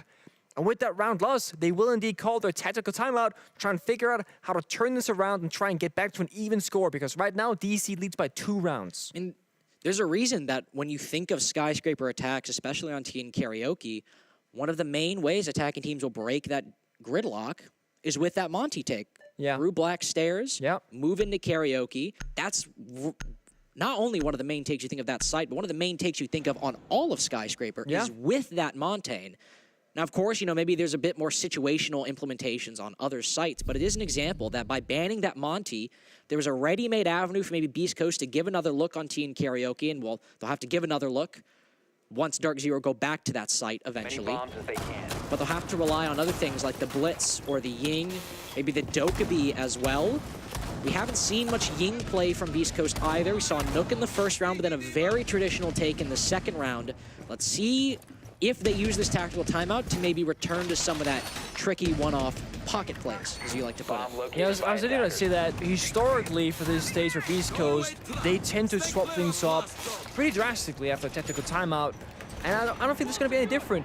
The one thing that is always going to be problematic is when you're up against DarkZero and you don't ban the Valkyrie or the Echo as they have not been in this match, the IQ, you pretty much have to just pay respect to it, right? If you don't play the IQ, you're kind of trolling. And the thing is, BeastCoast are now being spread so thin because I'm sure they want many different operators, right? They would like smoke grenades, they like frag grenades, they want hard breach, but in the midst of all those decisions, they also gotta go, guys, what about those yellow pings that we keep dying to? We gotta get the IQ on the board too. So it's a hard spot to be in, but it's mostly a factor because DC, they're so good at utilizing those intel operators. Even this round, for example, it's Canadian playing Capcan and a Chief playing Valkyrie, just again showing the flexibility of DarkZero. Oh, well. Flexibility hampered. Backs against the wall, the underdogs, despite their achievements so far in the NAL, have finally found an opening pick. A duel between Vertical and Panbazoo. This time it's between Hat and Achieved, who, by the way, 11-6 right now. A very good performance for Achieved in this map so far, but it's still BeastCoast coming away with a victory and one untraded by DarkZero, but a bit lackluster intel gives it away. The very Dokkaebi call that Hyper sends out doesn't end up killing him, but certainly does not help when Gavini's holding a long angle. No, it just seemed like poor information came from BeastCoast. Like, I mean, if you know that wall is opened up, surely you don't just jump in the breach all the big window in Geisha. You have all the avenues you can choose that they're slower, sure, but they're safer as well. But the thing is, BeastCoast, they're still shooting back. They find a kill and do a ton of damage onto NJR. Oh, what a shot by NJR, what a shot by Gavin. The advantage gained by BeastCoast seems paltry in the long run, as DarkZero, they didn't react at all. They didn't blink in this game of chicken. Doc and Hat, used to be Hat and Mr. B, but still a 2v3, make that a 2v2. Good prediction by Doc, good heads-up play. Now you need two more. And a minute left, Nick. They have time to reset. Yeah, and I think they're going to be doing just that. DC don't gonna move an inch, and BeastCoast still have so much more to drone out. They wish they had Dokkaebi alive to make another phone call to clear out the map really quickly. And of course, we gotta talk about the diffuser case. It is down outside the building, pretty far off the bomb site. We see both members of Silhouettes in defense. They're up above. They got vert control on the bomb site itself. Of course, Panbazoo and Gav both got a secondary shotgun in hand as well. 35 seconds left. BeastCoast, I don't know if they can plant. They got no smokes. They gotta worry about all the floors above them, and it's falling apart. It's breaking right now as DC, they're tearing it up. I was gonna say as well, I think BeastCoast's win condition might be going for these kills, but DarkZero have all vacated the site. Oh no! The EDD's Hat, how do they always get him? In so many games, he gets caught up in the moment. Sure, the intel's there, but it was lacking for BeastCoast, and now Doc, match point potentially on his shoulders. They drop, and down he goes. BeastCoast will need 3 rounds, 3 attacking rounds on Skyscraper. Something they have yet to win to make it to OT. Yeah, and this is it. This is where the pressure is at its highest. It's not gonna get worse than this if you are a BeastCoast fan or a member on their team. And I'm curious to see what their approach is going to be. The bomb site right now locked in for DarkZero is gonna be that Karaoke bomb site, and you spoke about if Monty's open, you can go for that backstairs attack with the Monty. I said early on, you can supplement the Monty ban with the Osa instead and serve that same similar purpose. Bring it back to a very ABC style of siege where it's very clear what you gotta do. Get the balcony control, get the backstairs, get the Osa in, get the diffuser, try and plant, win the round. It sounds so simple on paper, but there are so many small, intricate steps along that simple route that's gotta go your way. Opening kill, a big one here. BeastCoast, they need to get more opening kills on the board, not fall behind. There's a stat for us. Mr. B has been massive in the NL so far, landing at number 8 among the top-rated players. Can he rally a comeback? And here's the thing. When you talk about IGLs, in-game leaders, captains, etc., you often talk about support players who drone a lot, make calls, and their value comes from the strategical side of the game. Mr. B can bring all of that, but he also gets a lot of kills in the process, clutches, and of course, consistent gameplay throughout. On Skyscraper, he hasn't had a great game. To be honest, no one really has what Hat from BeastCoast. But throughout this series, Mr. B has had a lot of shining moments as an individual player, getting those opening kills engagements and just finding ways back into the rounds for his team. But unfortunately, this might just be one long heat check for BeastCoast. Over the group stage, able to achieve such success. And even in this best of 3 and the best of 3 yesterday, able to achieve some highlight moments. Some of the best moments in the stage have come from this team, but they might just have to wait a little longer for their qualification. If DarkZero have anything to say about it, back to T and Karaoke, no Ying but an Osa. A little bit of a substitute for the Monty. You can get a little bit of a similar take on this Black Stairs, even with that Monty ban, if you play the Osa. Yeah, but the big thing that's gonna come at them first is NGR on the staircase on the deployable shield on Smoke. If he doesn't get cleared, this attack is never gonna fly. And the confusing thing is BeastCoast, they only really have 2 members on that side of the map droning things out. They don't have the manpower right now, but they are downstairs. Of course, if you are downstairs below, use the nades first, then walk up a staircase. This nade is at heat-seeking. Almost. Does a fair bit of damage, about 40% of his achieves health. There's no dog on the board, so that health is gonna stay where it is right now or go even further down for a follow-up. But no. It's gonna stay engaged, safe and combo. Hanbei flanking below. Did he drop the hatch, maybe? Don't know if he dropped the hatch, but he's cut down Hat. You wanted them to get away in their opening picks. He dropped the hatch, but DZ, they're still holding them to task, holding them accountable for overperforming and beating expectations. There's still a chance. Doc can find an angle on this player in Geisha. With that hole opened up by the Selma. If NGR gets over aggressive, Mr. B could maybe find one as well. I'm grasping at straws to try and find a way for BeastCoast to make it back, Nick. I mean, yeah, strategically, the original plan with the Osa shields, it's not gonna work out. You gotta go for broke, go for kills. Mr. B, only been on drones in this round, has a really quiet time so far. He's gotta get inside that building, get active, and join his team as try and peel back this round. Hyper will creep up the house stairs, but he's so far away from the site. All of BeastCoast so separated right now. They have to win these 1v1s. Mr. B will join Hyper with the Osa shield in hand. A great pre-fire. The type of gunfight that might just save your chances at qualification tonight. Mr. B not performing. He's still in this goddamn game. But Canadian on 1 HP, he's not long for this world either. NGR, the mayor's in town, but he still has to run a little bit longer because BeastCoast have a shot with 2 rounds remaining till OT. You can see there, Mr. B, 1 round at a time, boys, 1 round at a time. Nothing else matters. This is a simple moment. 3 minutes is all that matters. 3 following minutes gonna be on, it could be 2 different bomb sites here. Exhibition room office or back to T Karaoke. I think if you're DarkZero, you change things up. Don't give them that same familiarity of the same similar attempted execute. Sure, the plan BeastCoast went for wasn't really what ended up winning them the round, but it gave them a starting point that they were very comfortable with. Paramisu got that flank off, dropped down that Geisha hatch, and it really made it difficult for BeastCoast to progress the way they wanted to. But they really turned up where they mattered most. Mr. B gets the information, the wallbang comes through from his teammate, then Mr. B swings at the shield, says, you know what, it's my time to shine. Flips on the weapon, gets the pre-fire as well, and it opened things up. They need 2 more rounds. 1 round is not gonna cut it. DC, they're gonna stay true to their operators, the same kind of formation they've been bringing so far.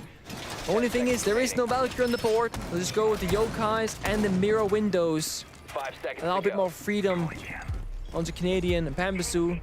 Lucy and Oryx put down the gadgetry, the banshees, and just go nuclear on the roam.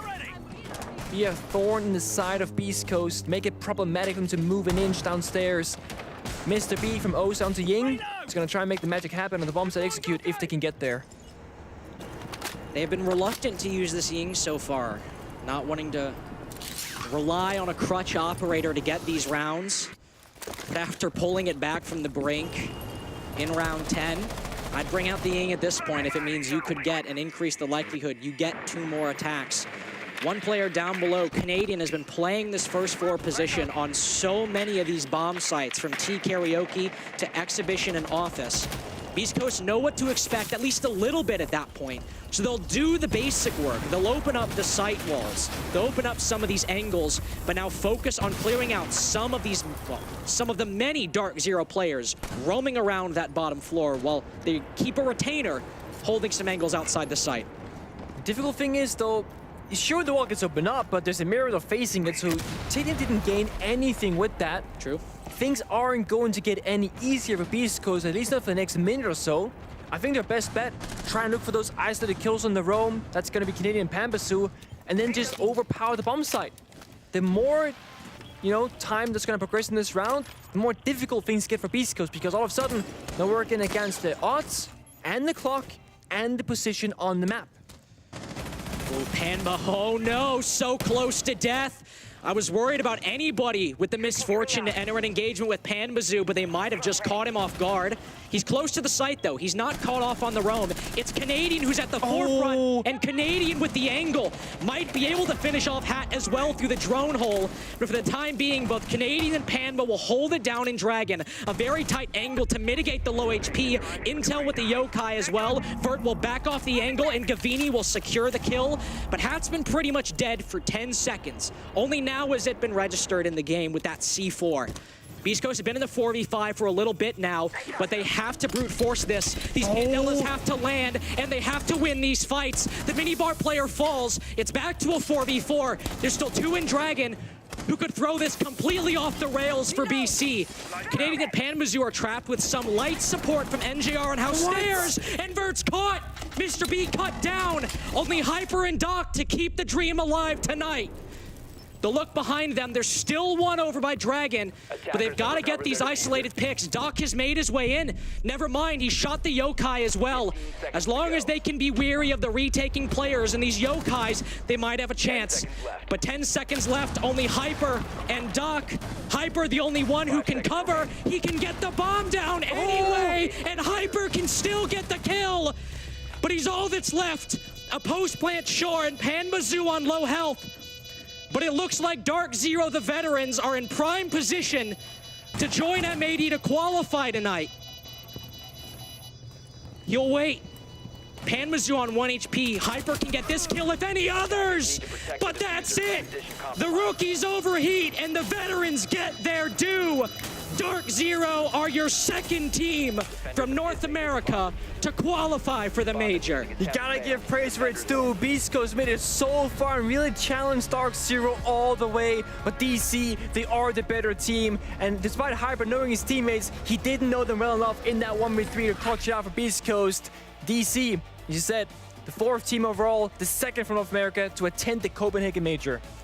Of course, BeastCoast and SSG still have a chance, but it will not be tonight. They will play it out for that final qualification spot in the playoffs next week. But of course, there's the LCQ. There's a whole bunch of stuff, whole bunch of implications from tonight's matches. So that's it from Pangu and I. Thank you very much for watching. Hope you've enjoyed the games today, but we still have an analyst desk to break down not only M80's qualification, but DZ's now as well. Thank you, Lynx and Pangu, and you're absolutely correct. It's not a desk, it's more like a standing telestrator. Yeah, it's a screen, but we're still gonna do our best and break it down without sitting down this time around. I mean, DarkZero, we have our 2nd team from N8 that's gonna be going to the major. I thought it was cursed. I thought after they threw it on Oregon that we may see BeastCoast slide on in. Obviously, it's not done yet. They'll still get their opportunity, but DarkZero now cementing themselves as the most dominant team throughout this stage. They still have to play the finals, but great group stage performance from them. They come in, they play their first BO3, they win it over BeastCoast.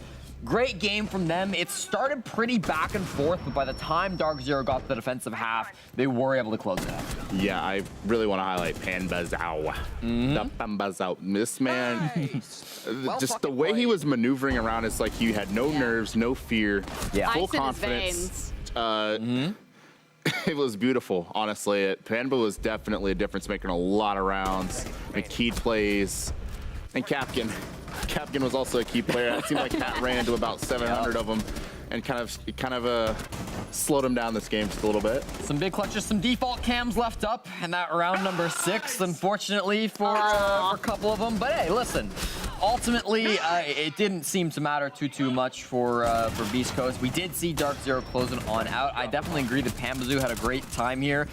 You can't not look at Achieved as well, though, right? I thought he had a couple rounds where he was maybe dropping the ball a little bit, but he was really good at adapting and coming back, especially on attack. You know, we saw that round where they had to attack on the barbecue. Achieved pushing on that top floor, really was putting in the work for DarkZero. So I love to see that coming through from DZ. And that kind of speaks to their veterancy, right? I mean, they were really good at adapting this game. They were really good at reading their opponents. When it got down to the wire, it felt like BeastCoast, maybe the mouth got to them a little bit as well. But, you know, these things happen. Brand new squad. Yeah, I mean, I like how you're saying brand new squad. We had like a similar thing with Oxygen, right? And they're like, we don't like to play that card. And Oxygen, they placed 5th. But again, when we're looking at today, when we're looking at the performance that BeastCoast have put forward, I mean, it's been incredible to say the least. And they still have a shot. But DarkZero are confirmed, and we have our interview ready with Canadian. So first of all, congratulations on qualifying for the major. What has been your biggest takeaway from your first BO3 here in NAL? Stressful as usual, I guess, but something's never changed. That's about it. No, very stressful, but that's about it. It was a fun game.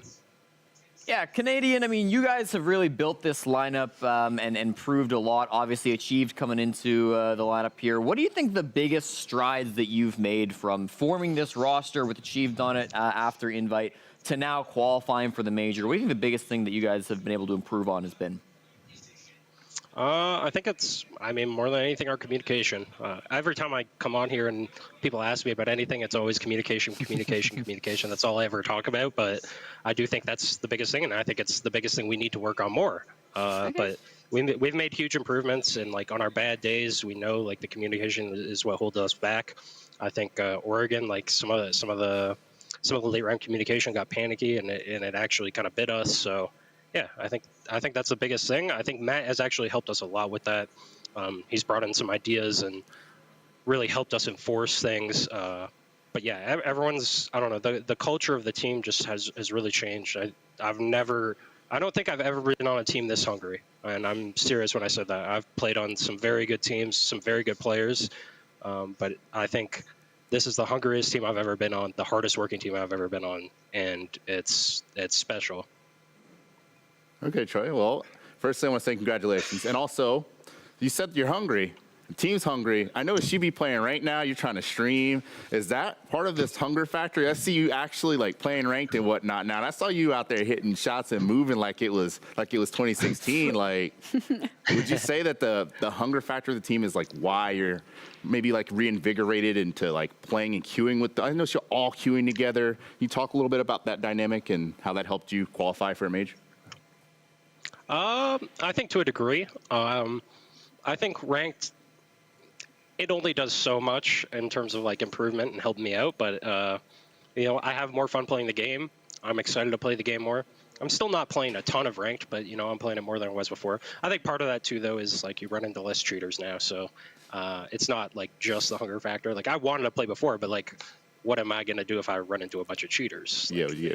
That doesn't matter. But yeah, I think I think it's a bit of both, and I think that we have a lot of fun doing it. Like I said, this team gets along very well. We have fun playing together all the time. So you know, when Gav is over here and just yelling ranked, anyone want to play ranky? Yeah, like we're like, all right, sure, Gav. Like you ain't never sure, had to deal Gav. with that. Yeah. Well, thank you so much for taking the time for the interview, and I want to say again, congratulations. I hope you guys have some celebrations planned. We're going to a Red Hot Chili Peppers concert on Saturday, so okay, that sounds fun. Yeah. Well, do enjoy that. Looking forward to seeing you guys at the major. Enjoy the celebrations, and we'll see you soon. Thank you. Not the little voice crack there. It's been a notice. long day. I didn't You notice, don't worry. Okay, so I'm just like selling myself out. Well, that was it from us for today. But I mean, let's have a look at the bracket specifically because that one has been heavily impacted with the games we've just seen with M80 and DarkZero both qualifying for the major, but also they're going to have to compete for that top 1 spot. Space Station Gaming and BeastCoast sitting towards the bottom. They still have a chance, but it's 50-50 at this point. Yeah, it's a nerve-wracking spot. You entered today with like a 75% chance, right? You just have to win today or win tomorrow, and now you've already lost. That drops a That's little how bit. you calculate that? Like, Yeah. I mean, maths is not his strongest suit. It's neither. Is it your strong suit? I'm an applied math major. Okay, well, I guess Really? it is kind of his It works strong out. suit. Yeah, I guess. I'll give it to you. Thanks. That's not bad. I mean, for me and Cookies, that's not the case, but we do have other strong suits. I mean, you're funny, you're entertaining, and we have a couple of matches coming up as well next week because you're also smart, so I'm going to give this one to you, Cookies. yeah, Best so match. we have M80DZ. They're going to be playing in a show of the best of the best. And it's a huge prize pool for first here. It's like a good $66,000, I believe, for first. So they are playing for that and the major spot and SI points. So it's not just some silly, goofy game. It's actually going to be, and I mean, seeding too at the major is going to be a big deal. So tune in for that. That's going to be a great teaser for what the major is going to be in. It has implications, and of course, SSG and BeastCoast. Yeah. Oh, need I say absolutely. any more for the last spot? I mean, you heard what Or the one of man the said, spots. okay? Like, you do not want to miss next week's games. That's it for us from tonight. It was a total of 3 best of 3s, which is quite a few siege coming your way. These have gone absolutely incredible. We're going to be back next week. So next time we'll see you, it's going to be on the 5th of April. Enjoy your break until then.